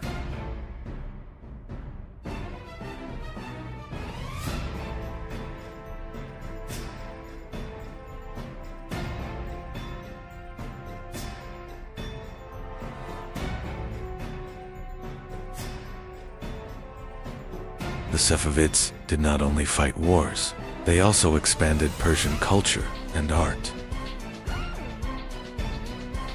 And eventually, they entered one of history's greatest rivalries against the Ottomans.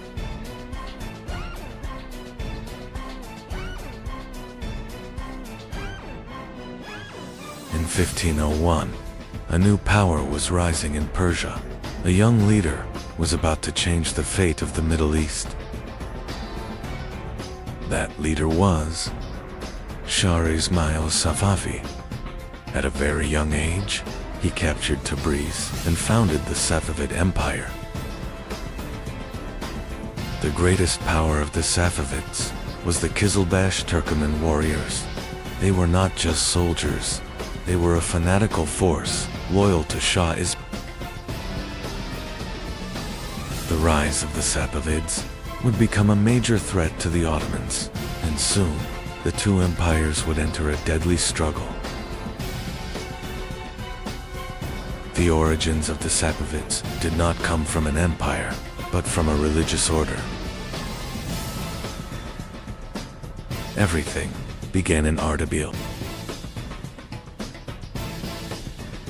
The founder of the order was Sheikh Safi al-Din Ardabili. At first, the Safaviya was only a mystical Sufi movement. But over time, the order began to grow. Turkoman tribes were gathering under the Safavid banner.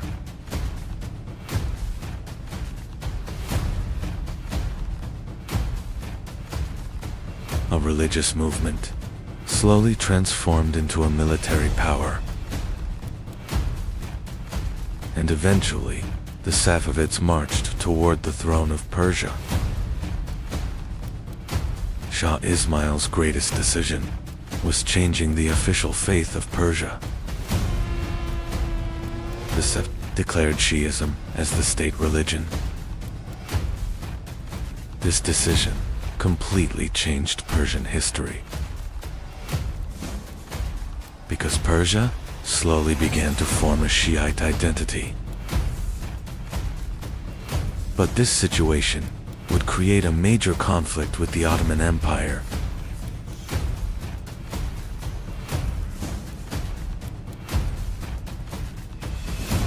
Now in the Middle East, two great powers stood against each other.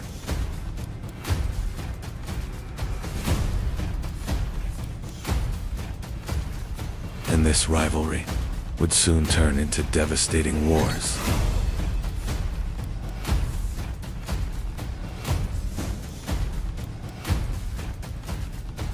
Shah Ismail was not only a religious leader, he was also a highly successful commander. The Qizilbash armies rapidly conquered much of Persia. Rival Turkoman states were falling one by one. Within a short time, the Safavid state became a vast empire.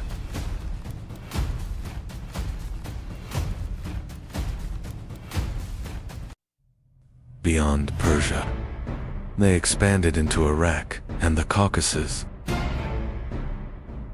The rapid rise of the Safavids created great concern in the Ottoman palace, because in the east, a dangerous new rival had emerged. A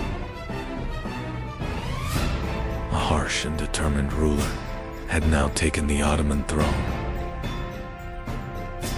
Sultan Selim Sultan Selim Sato saw the Safavids as a major threat, because Qizilbash influence had spread deep into Anatolia.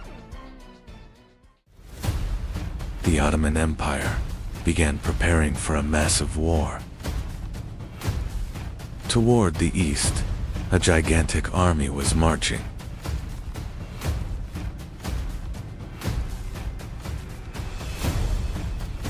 Now, war was inevitable.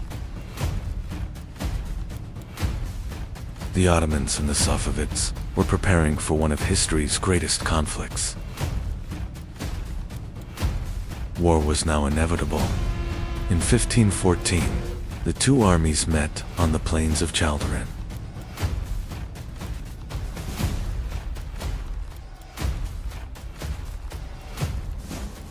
The Qizilbash cavalry launched their attack, but the Ottoman defense was extremely strong.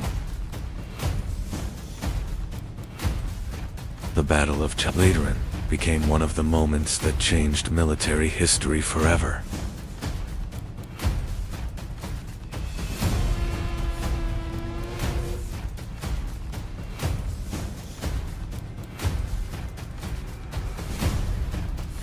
The Safavid army suffered devastating losses. Shah Ismail was forced to retreat. When Chaldiran marked the beginning of the Ottoman-Safavid rivalry.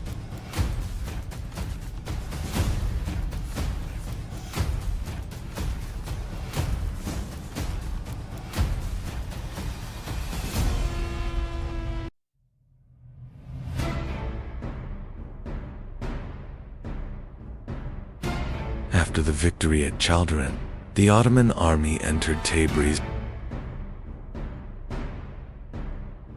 This defeat left a deep impact on Shah Ismail. But the Safavids did not collapse. The empire slowly began rebuilding itself. The Ottomans and the Safavids would fight for control of the Middle East for many years. The Safavids were not only a military power, they also became a major cultural center. Art, architecture, and Persian culture flourished during this era. especially as Isfahan became one of the most magnificent cities in the world. And this became one of the empires that changed Middle Eastern history forever. After the defeat at Chaldiran, Shah Ismail slowly began losing his former strength. But the Safavid Empire survived. New leaders kept the empire alive. Over time, Isfahan became the magnificent capital of the Safavid Empire. And this became one of the most powerful empires in Middle Eastern history. Years later, a powerful ruler rose to the Safavid throne. Shah Abbas completely transformed the military system. During his reign, Isfahan became one of the richest and most magnificent cities in the world. Art and science also flourished. Safavid culture influenced the entire region. But the Ottomans' favorite rivalry did not end.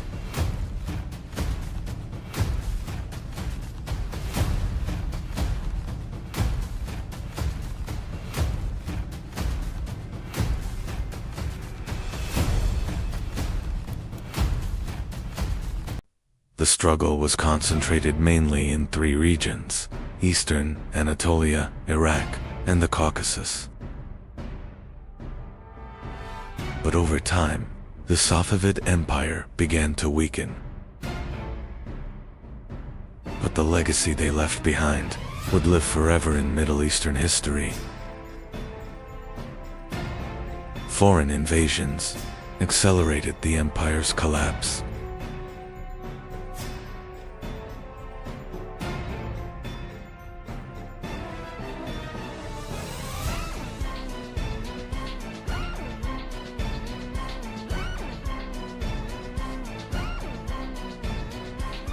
In 1722, the Safavid Empire effectively collapsed.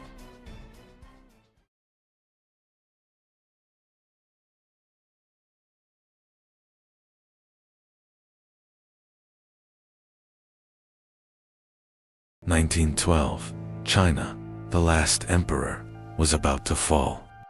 Puyi was only 6 years old, and a 4,000-year-old imperial system was ending. The longest-lasting empire in world history was fading into darkness. The ancient Chinese empire now rested on the shoulders of a child. There was fear inside the palace because the dynasty was collapsing. From Shang to Qing, a 4,000-year-old order was nearing its end. And China's last dynasty was fading into darkness. China had been ruled by dynasties for centuries. Empires rose, wars were fought, yet the system survived. And this civilization became the longest-lasting political system in history.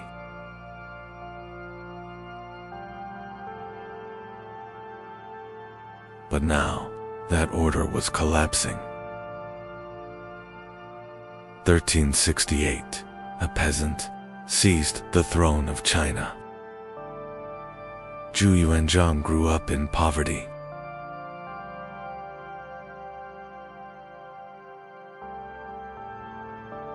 He became a monk, then a rebel. And the Ming dynasty was born. Hongwu was a ruthless emperor. He executed thousands of officials. But he rebuilt agriculture.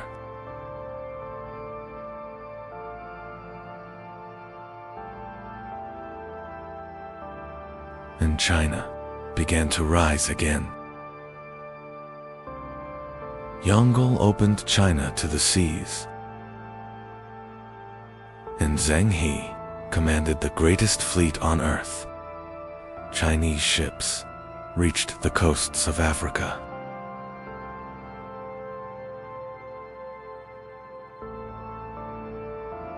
But then, China closed its doors to the world.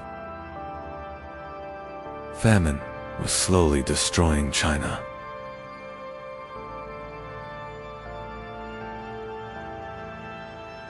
And the rebellions began.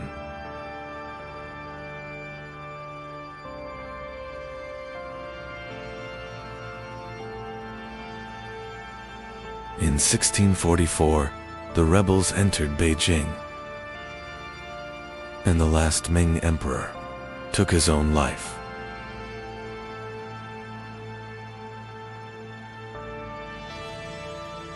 But the real threat came from the north.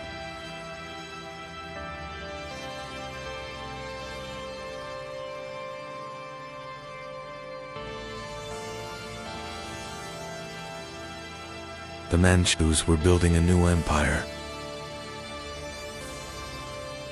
and the gates of China were opened to the Manchus. In 1644, the Qing dynasty began. The new emperor was only a child. The Qing regime changed China by force.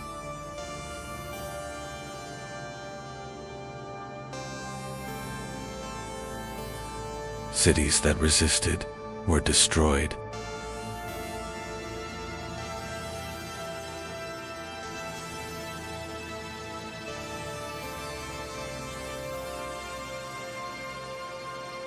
And the Qing began ruling all of China.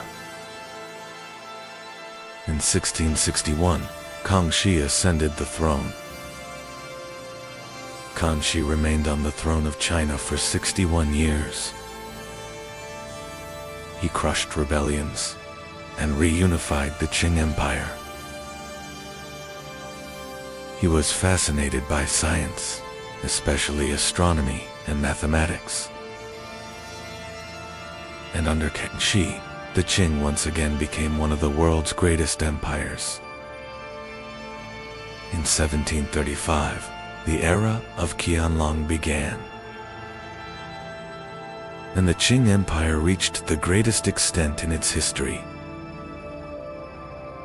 Art, porcelain, and imperial culture reached their peak.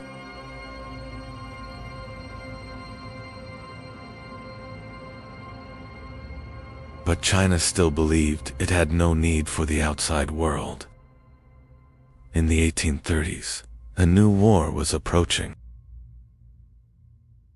Opium addicted millions of people.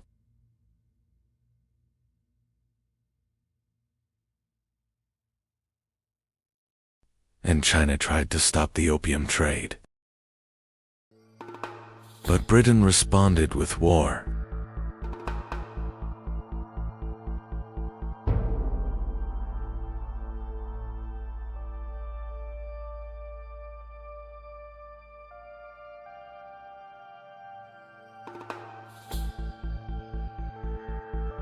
The Qing army was unprepared for modern warfare.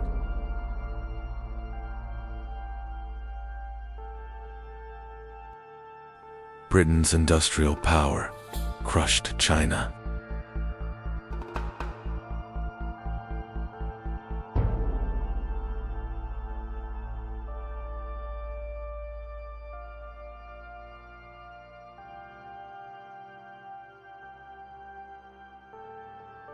In 1842, the Treaty of Nanking was signed. Hong Kong now belonged to Britain. In 1860, Beijing fell.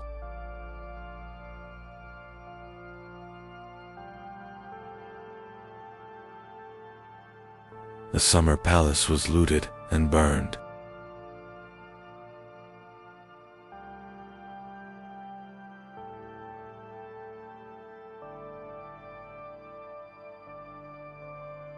At the same time, China was falling into civil war. The Taiping Rebellion caused the deaths of millions. In 1894, the Qing entered war with Japan.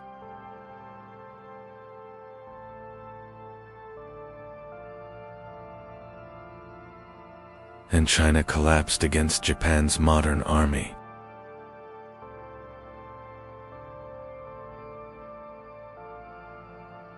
Taiwan was lost. The Qing was humiliated once again. And some believed China needed to change. In 1898, Guangxu launched major reforms. But Cixi refused to give up power. The emperor was imprisoned, the reforms were stopped, and China was thrown into chaos once again.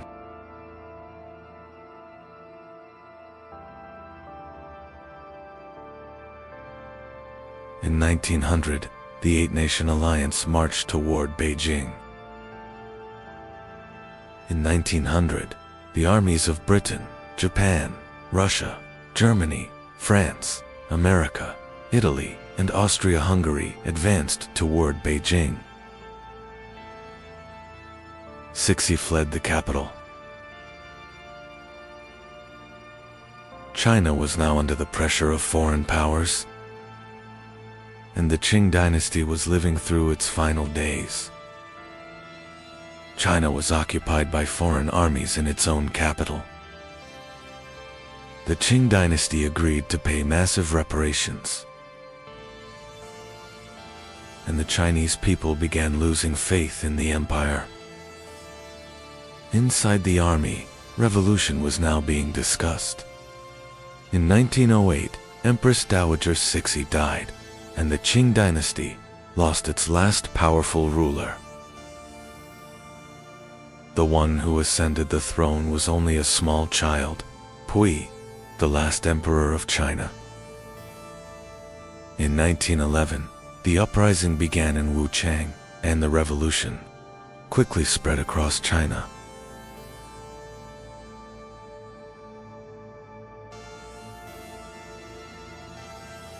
One by one, the provinces broke away from Qing rule.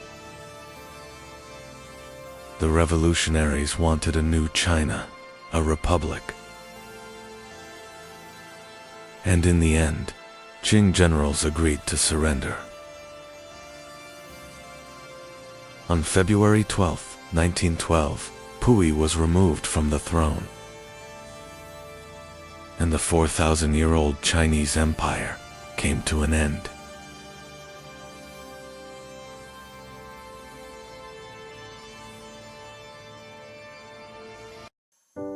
$541 million years ago, Earth did not resemble the world we know today. In the depths of the oceans, life suddenly began to multiply. Predators appeared. The First Great War began beneath the seas. And within just a few million years, Earth transformed into an alien world.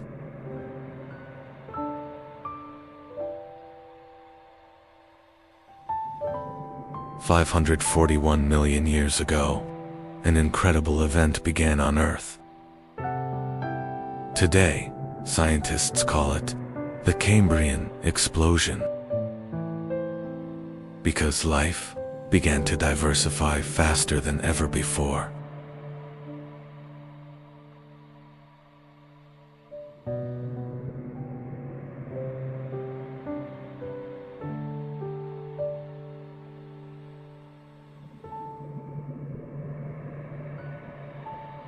Life had existed on Earth for billions of years, but most organisms were extremely simple.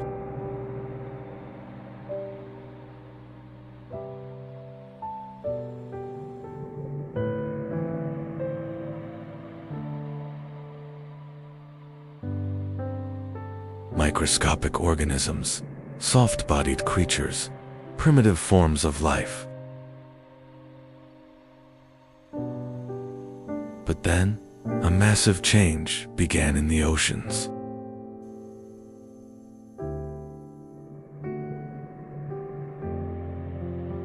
The atmosphere was changing. Oxygen levels were rising.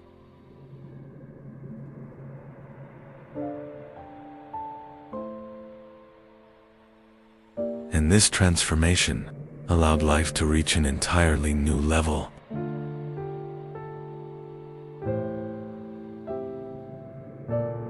For the first time, complex eyes evolved. Hard shells appeared. Powerful muscle systems developed. Creatures could now move efficiently.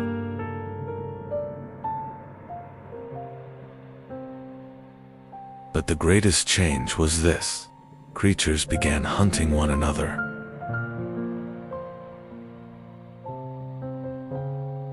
And so, Earth's first great predators emerged. One of the most terrifying creatures of the Cambrian seas was Chronological. It was nearly 1 meter long. By the standards of its age, it was a gigantic monster.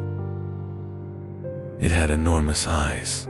It captured prey with sharp, grasping limbs.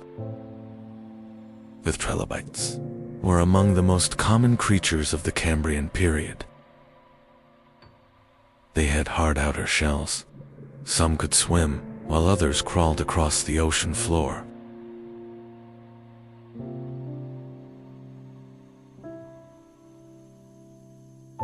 And for millions of years, they dominated the oceans.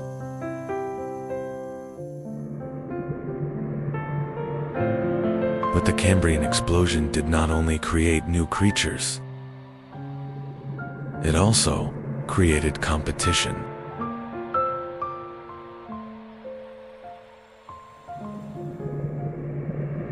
To survive, creatures had to become faster. They had to become stronger.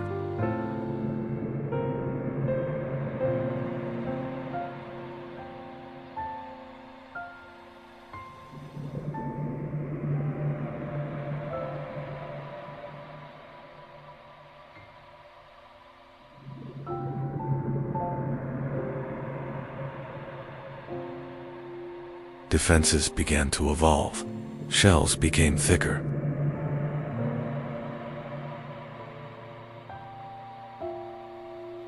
Spikes appeared. Camouflage began to evolve. Earth's first great evolutionary arms race had begun. The Cambrian oceans were extremely dangerous.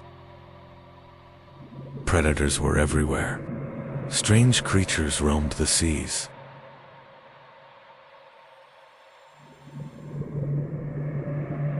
Some had long spikes, others had multiple eyes. Earth truly looked like an alien world. Many animal groups that appeared during this era became the ancestors of modern life.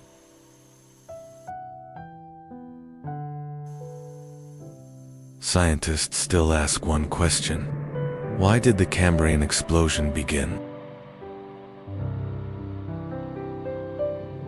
Some point to rising oxygen levels. Others believe genetic changes were responsible. But one thing is certain. Without this event, complex life might never have evolved. There would be no fish, no dinosaurs.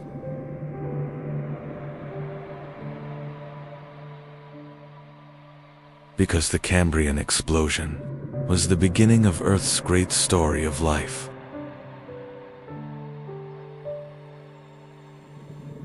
The story of humanity began in dark prehistoric oceans.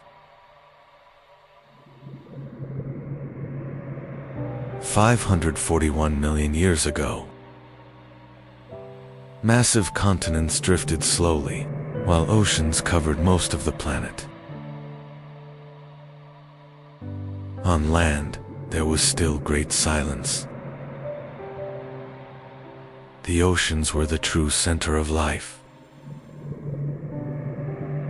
Strange colonies of organisms spread across the seafloor. Sponge-like creatures, primitive worms, and bizarre soft-bodied organisms.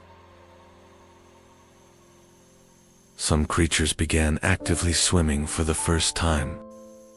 This development completely transformed predation.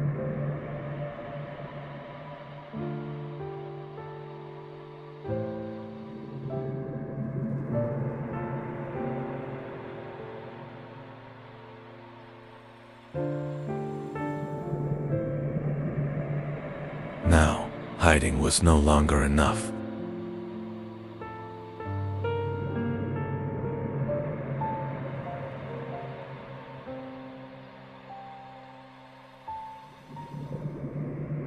Creatures had to escape. They had to fight.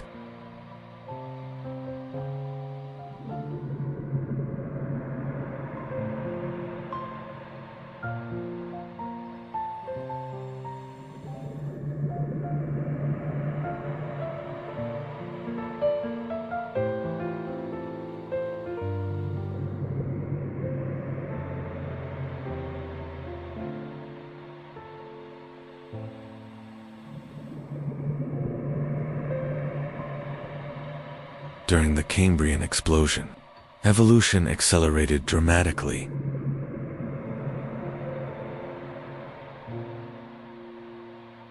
According to many scientists, most major animal groups appeared during this era. The first arthropods, the first advanced predators, the first complex nervous systems. Nature was becoming far more complex.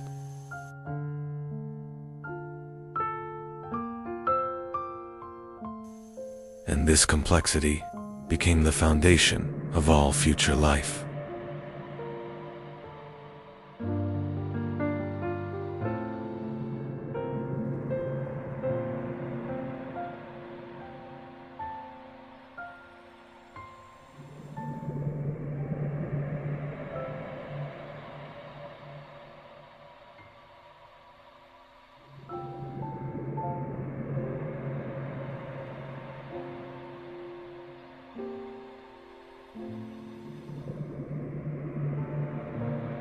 The eyes we use today, our movement systems, even basic body structures,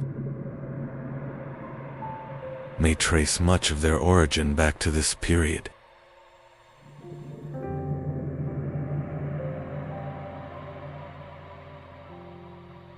Life in the Cambrian seas was brutal. A predator could attack at any moment. That is why organisms were forced to evolve constantly.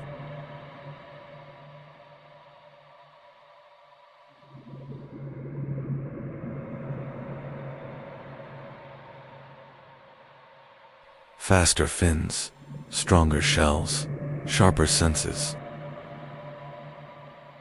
For millions of years, this struggle continued.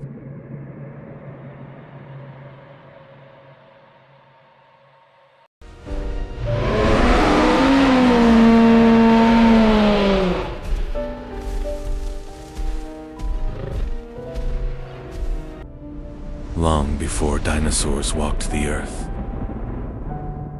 252 million years ago, the largest extinction occurred.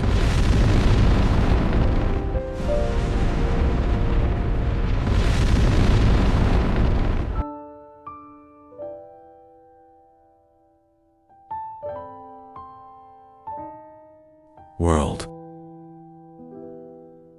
The world experienced hell.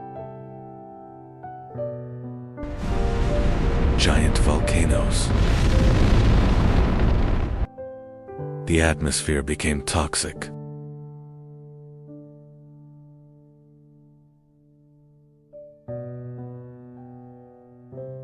Oceans warmed and lost oxygen.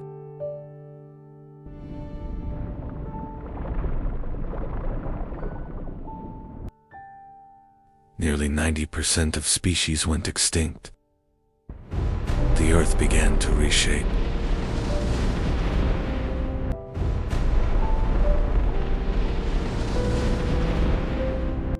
The climate was mostly hot and dry. Only the strongest could survive. The Triassic began after this devastation. About 252 million years ago.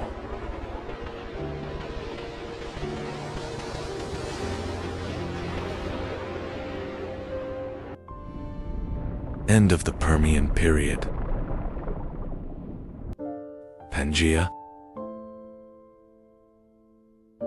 Our world is still a single continent. 252 to 247 million years ago. Early Triassic begins. Earth is still extremely hot. Life struggles to recover. Inland areas are dry and desert-like. 240 million years ago. Archaea.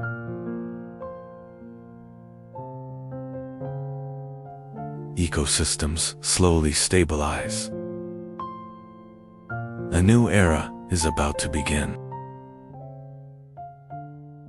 Reptiles spread across the land. Crocodile-like archosaurs appeared. Small mammal-like creatures emerged, preparing for a battle for survival.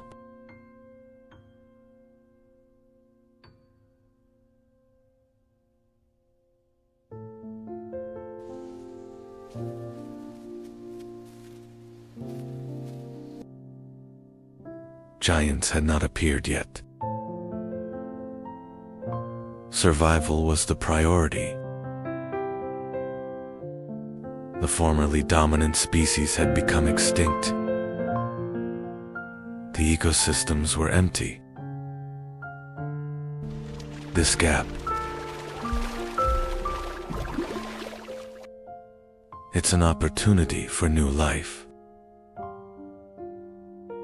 Resistant strains have begun to proliferate.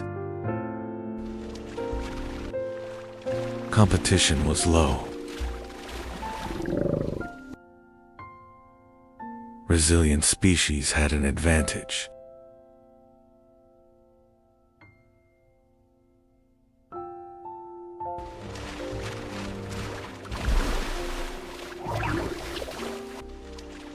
Reptiles began to spread.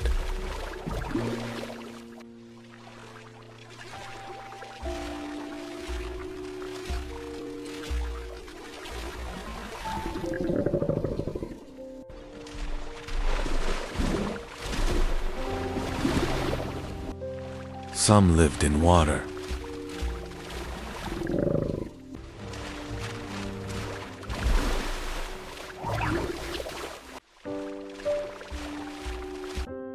About 230 million years ago, the first small dinosaurs appeared.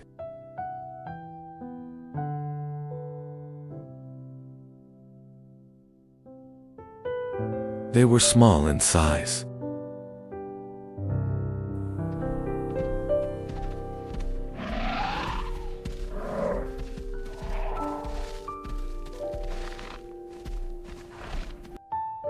They were fast and agile.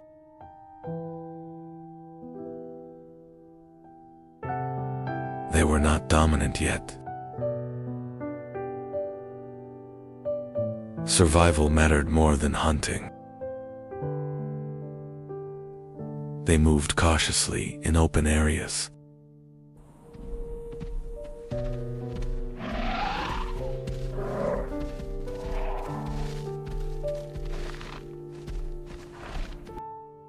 Being small was an advantage. Speed mattered more than strength. These traits set them apart. But they were still few in number. The age of dinosaurs had not begun yet. 225 million years ago, Earth was slowly changing. Large reptiles struggled. Small dinosaurs used these gaps. They could reproduce quickly. They adapted more easily. But they were still not dominant. Earth was approaching another turning point.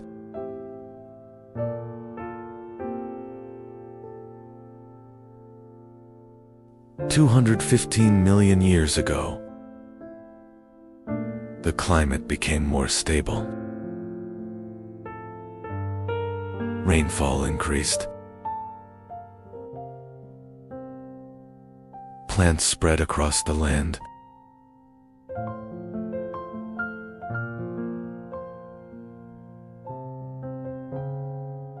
Green landscapes expanded.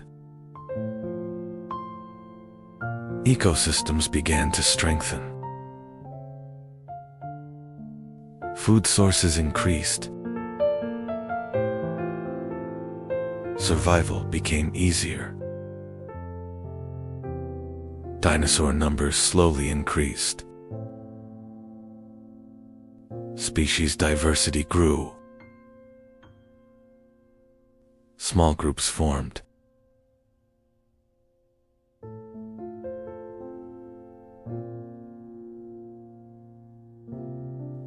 Competition became more balanced. Earth became more humid. Dinosaurs adapted to their environment. Different feeding strategies evolved. Herbivores became more common. Predator-prey balance formed. Earth was now more alive. Rainfall became regular. Dinosaurs became more visible. But dominance was not complete yet. 201 million years ago, the Jurassic period began.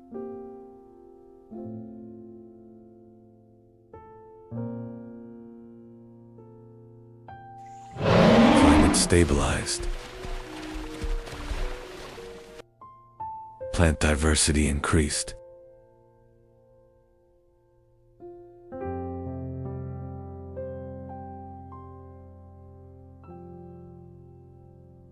Dinosaurs rapidly multiplied. Species became more defined. Large body size became an advantage. Predators specialize. Initially, the small dinosaurs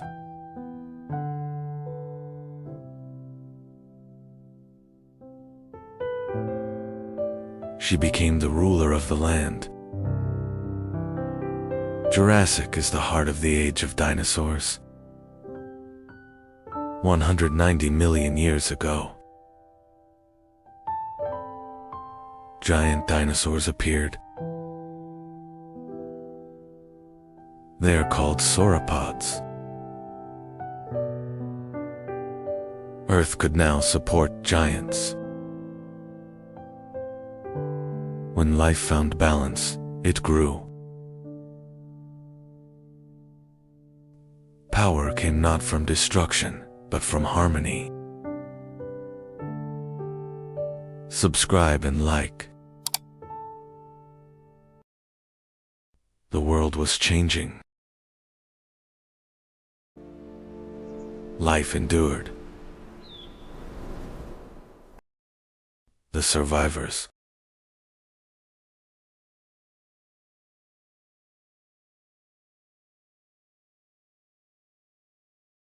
Mammals were rising.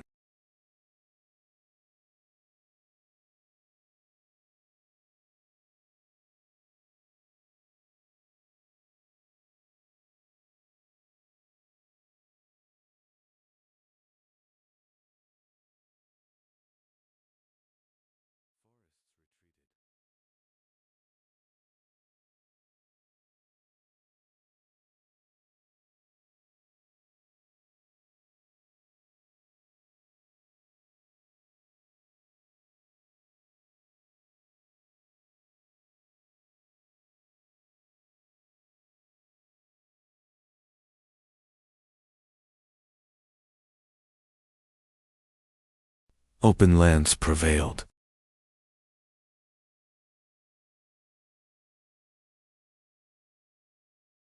The world was shifting. Cooling intensified.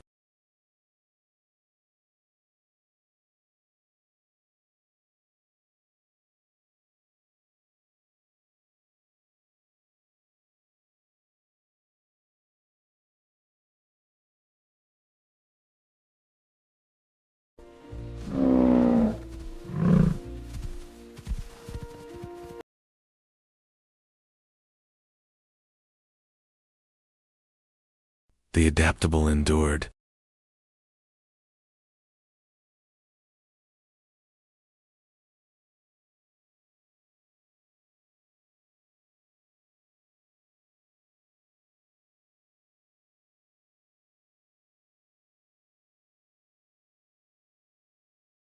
$2.6 million years ago.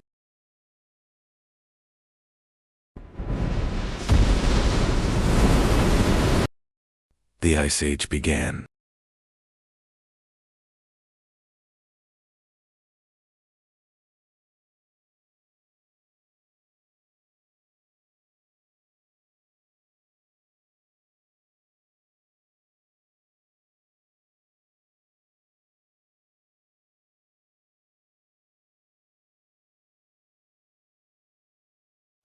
The struggle for survival began.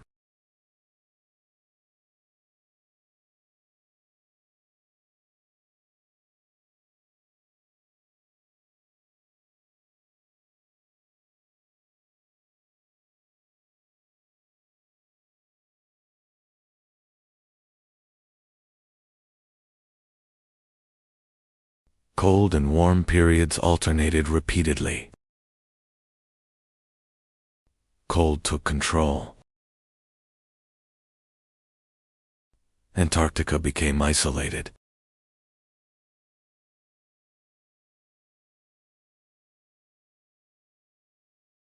The ice sheets expanded further each year. The hot springs could no longer reach the shores. Life had to adapt to the increasing cold.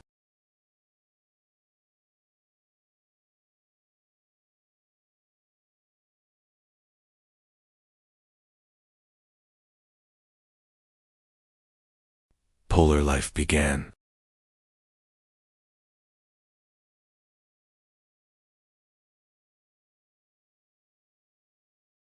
Forests have begun to be replaced by open spaces.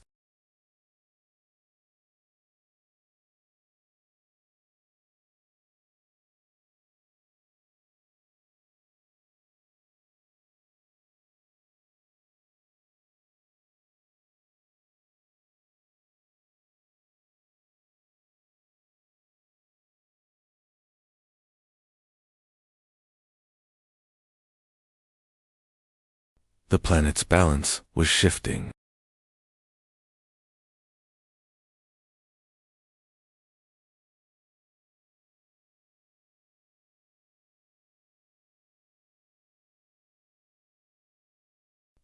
Marine life adapted.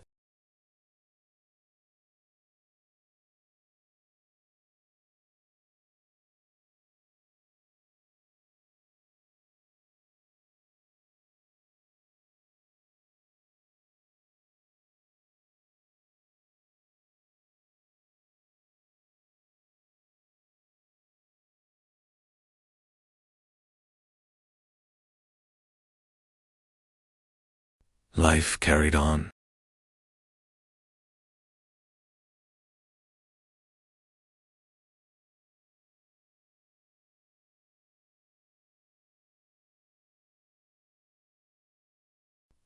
It was as if the world was preparing for something.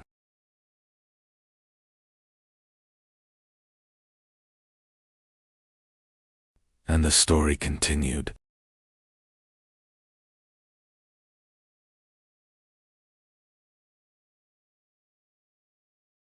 Life accelerated.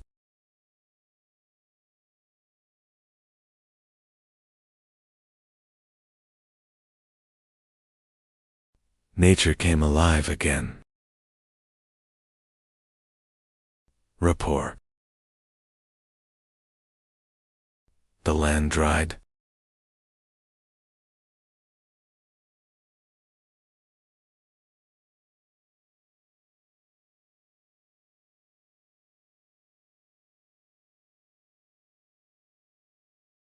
Drought spread.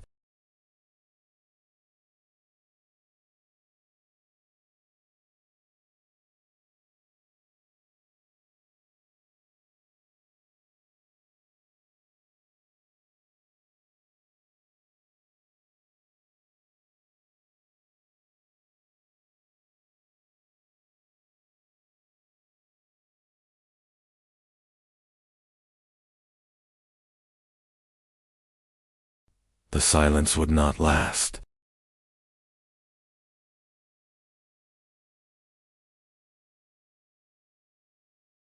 The change was very sharp.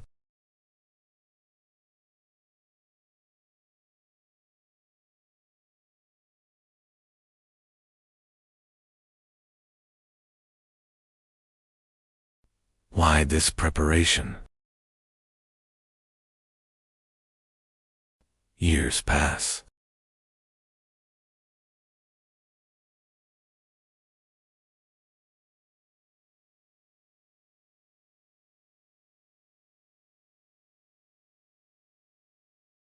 It's as if a guest is coming.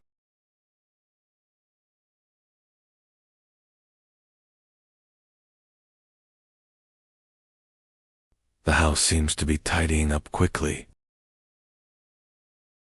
A system where only those who adapt survive.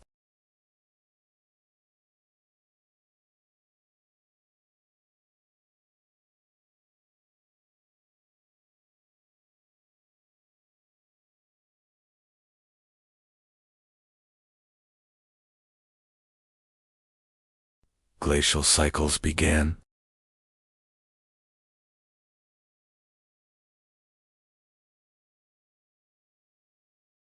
The Ice Age deepened. The ice began to melt.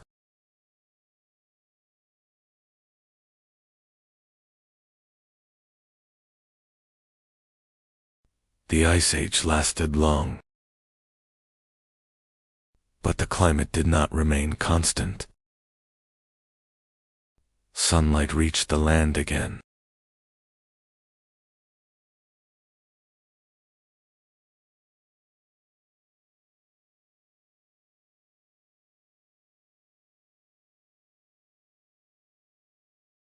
Rivers were set free.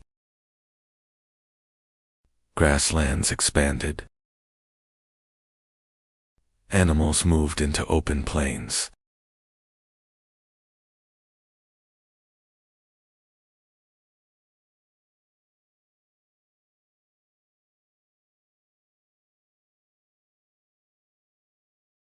Time flowed.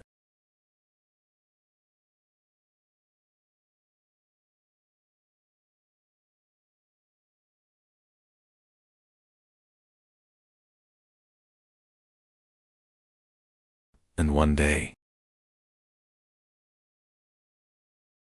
millions of years later, humanity appeared. And humanity entered the stage. The real story begins now. The story continues. Stay tuned. When humans learn how to survive. Before we understand these ages, we have to travel back, not hundreds, not thousands, but millions of years into the past. This is our world.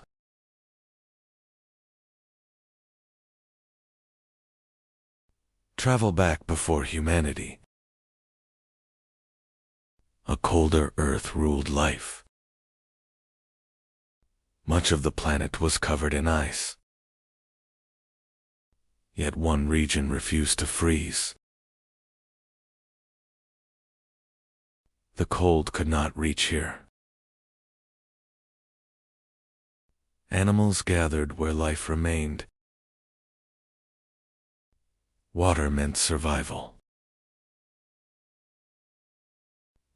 The first humans appeared here in Africa. Daylight was their safety. The open land meant life. But the night changed everything.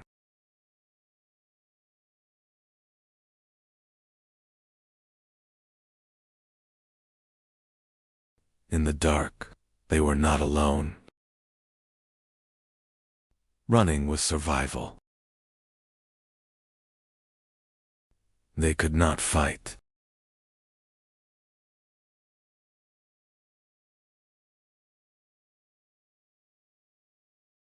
Only escape. Not every enemy had teeth. The wind could be stopped.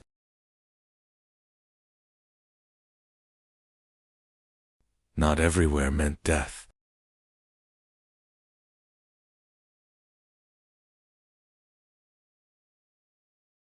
For the first time, someone slept. Something was wrong with the stone.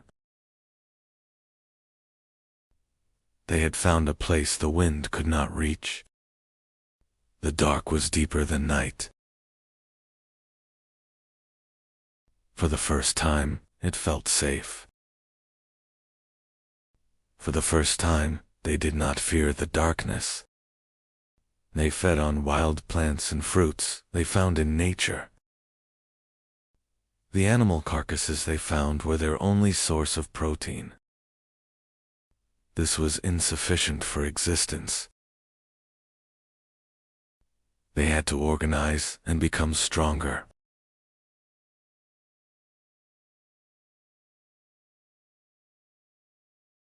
The line between life and death was very thin. Survival came first. The stone broke. The edge was different. It cut the skin. Meat separated. They had never seen flesh open like this before. The smell was strange, but irresistible. Others noticed the smell. Something new was happening. For the first time, food brought them together. The life reflex is about always being. Inventions are shaped by need. He looked at the stone again, this time, not as a rock, as a possibility. There wasn't much material where they lived. They didn't have time either. The strongest species was not human. The smartest had not awakened yet. One day, it picked up a stone.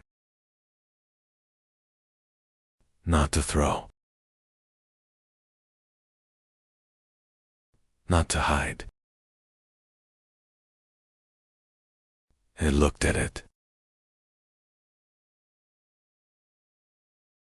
Something was happening.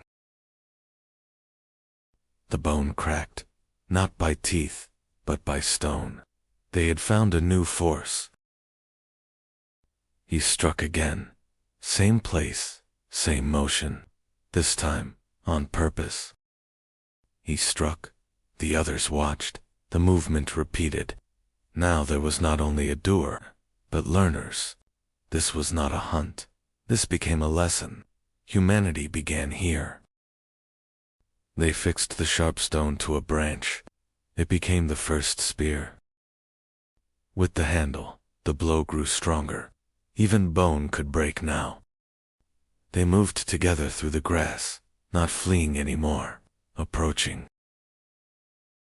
Step by step, they advanced. The sticks were no longer for defense. They stopped. So did it. No one fled. Something had changed. They held the spears tighter. Fear was still there, but controlled. For the first time, they faced nature, together. It stepped back. For the first time, they advanced.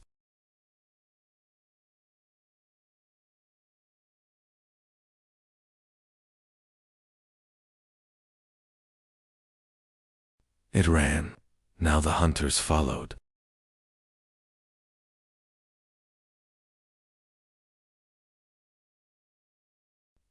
No escape remained. Everything was decided here. Closer and closer. There was nowhere left to go.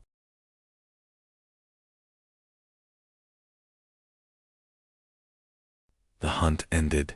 Nothing would be the same again. They were no longer prey. They had become hunters. Stone met flesh. The tool had meaning now. They cut with intention, not tearing, shaping. This was more than food. This was control. The hide kept the cold away.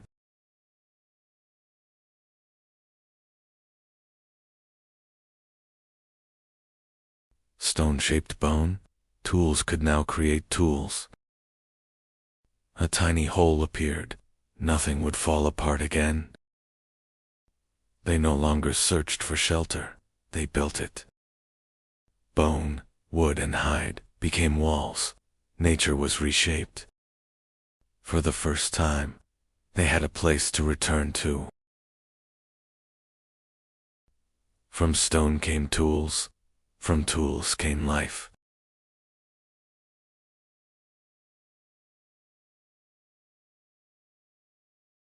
The sky flashed.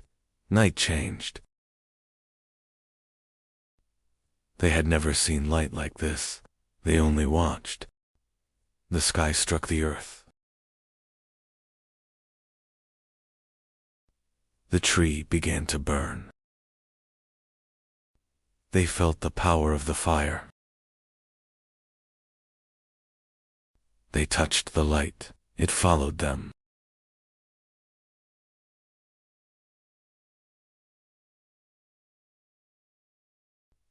Now the night stayed away. The night was no longer theirs to fear. They had made their own sun. From the sky came fire. They carried it, and the darkness ended.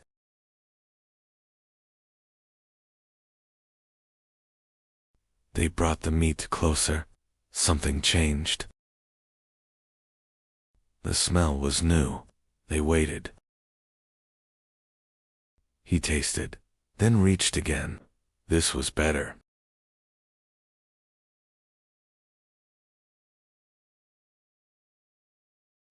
They all held the meat over the fire. The lesson spread without words.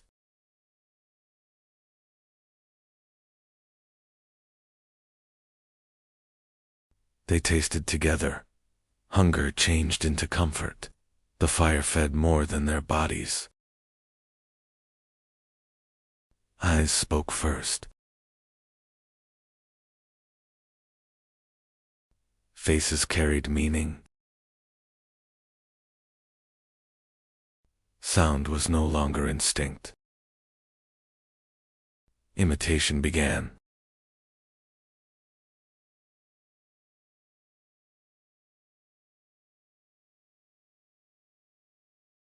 Sounds gained meaning.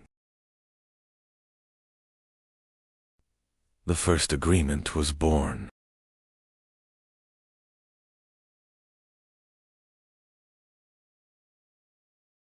Thought was shared. Humans were no longer alone. Language was being born.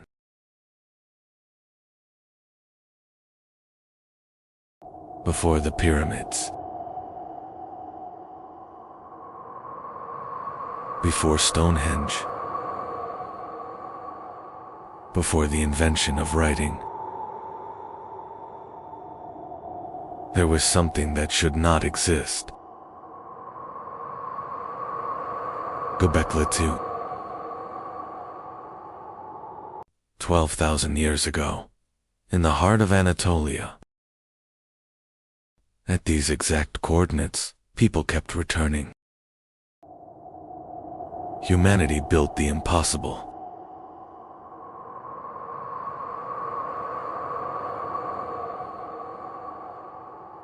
Massive pillars, weighing up to 20 tons.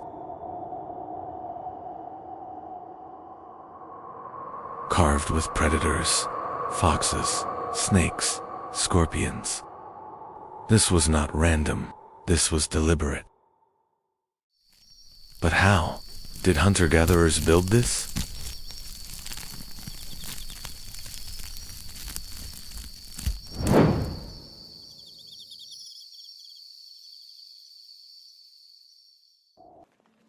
They had no wheels. No domesticated animals. And yet,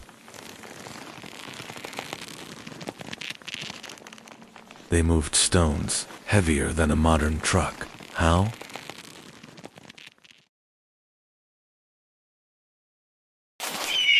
Every strike meant something. These carvings were not crude. They show planning, skill, symbolism. This was intelligence, organized intelligence. Look closely. These carvings are not accidental. Every line has intention. Every animal has placement. This was precision, not chaos. They built something extraordinary. This was not an ordinary place. There was meaning carved into the stones.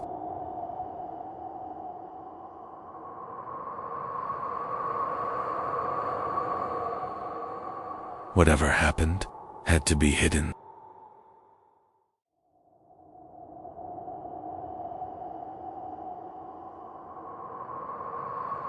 But the earth cannot hide everything forever.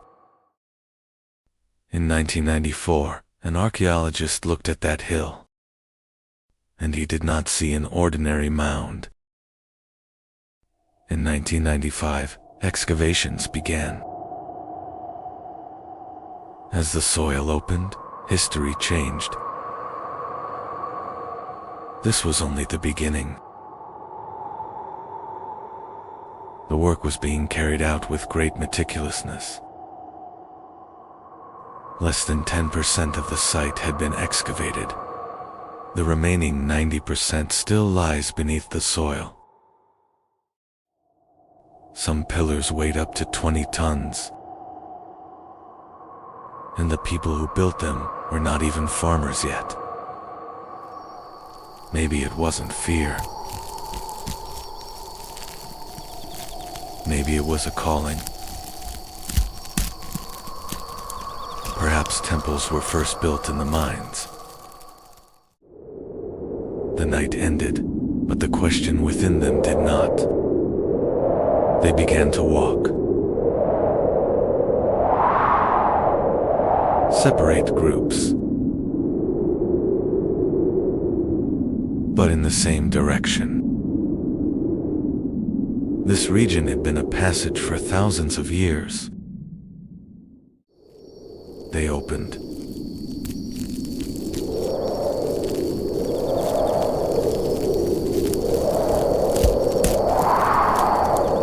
It was as if they were gathering strength. This was a beginning.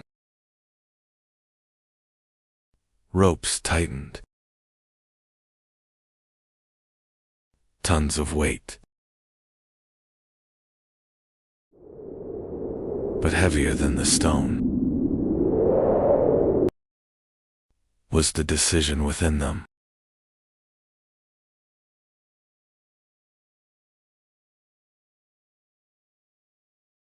The people who lived here were hunters. When the stones were erected, it wasn't just architecture. It revealed a ceremonial space where communities came together. Excavations point to Göbekli Tepe, not as a village, but as a ritual center.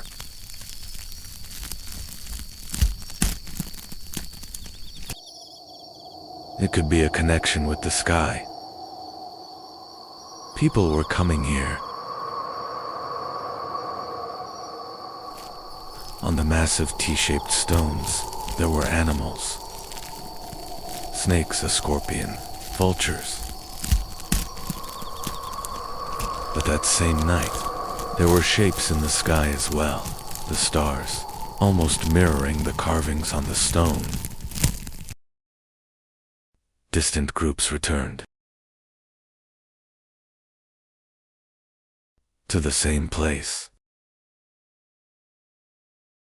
around the same stones. The circle was complete. But the crowd was growing. This was not an ordinary meal. It was a celebration. Archaeologists were continuing their research at full speed. Feasting remains were found. It remained hidden for over 11,000 years. Why did they hide it?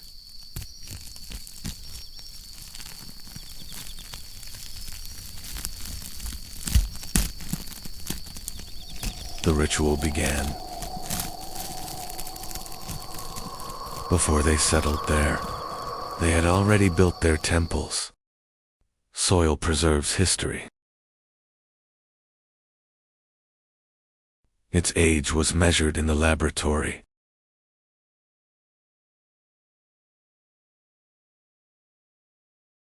The result was thousands of years older than expected. These stones were erected before it is believed that people settled down. History had to be rewritten.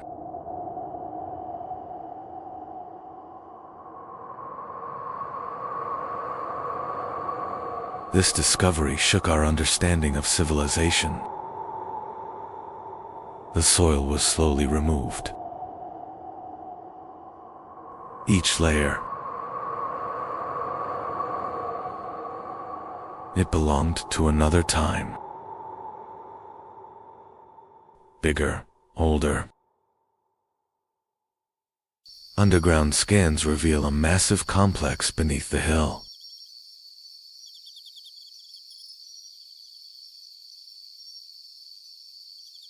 There was a past hidden beneath the earth. Like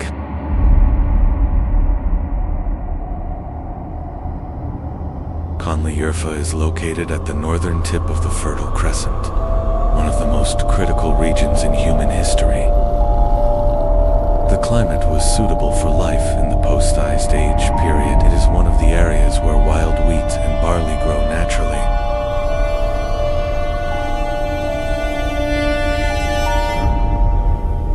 The region had limestone deposits from which large T-shaped columns could be carved. And one day, they decided not to return. Hunters were becoming settlers.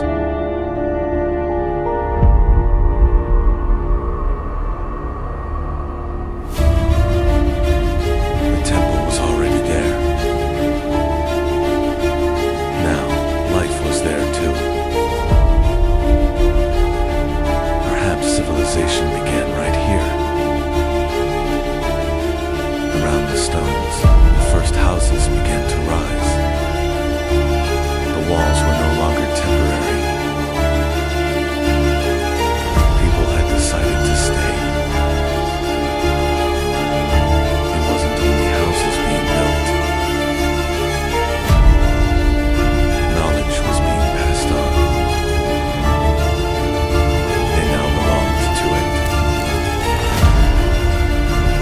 transition from a hunter-gatherer lifestyle to agriculture was a major transformation.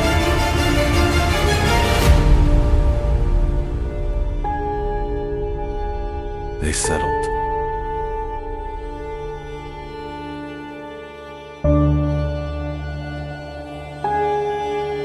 They built houses. But one day, they began to bury their temple. They did not destroy it. They did not abandon it. They hid it beneath the earth. Göbekli Tepe could be a message left for the future. History is never truly lost. It simply waits for the right moment. Stay tuned for the next episode. One night, humans stopped wandering. In the end, they understood each other. They talked about tomorrow, as if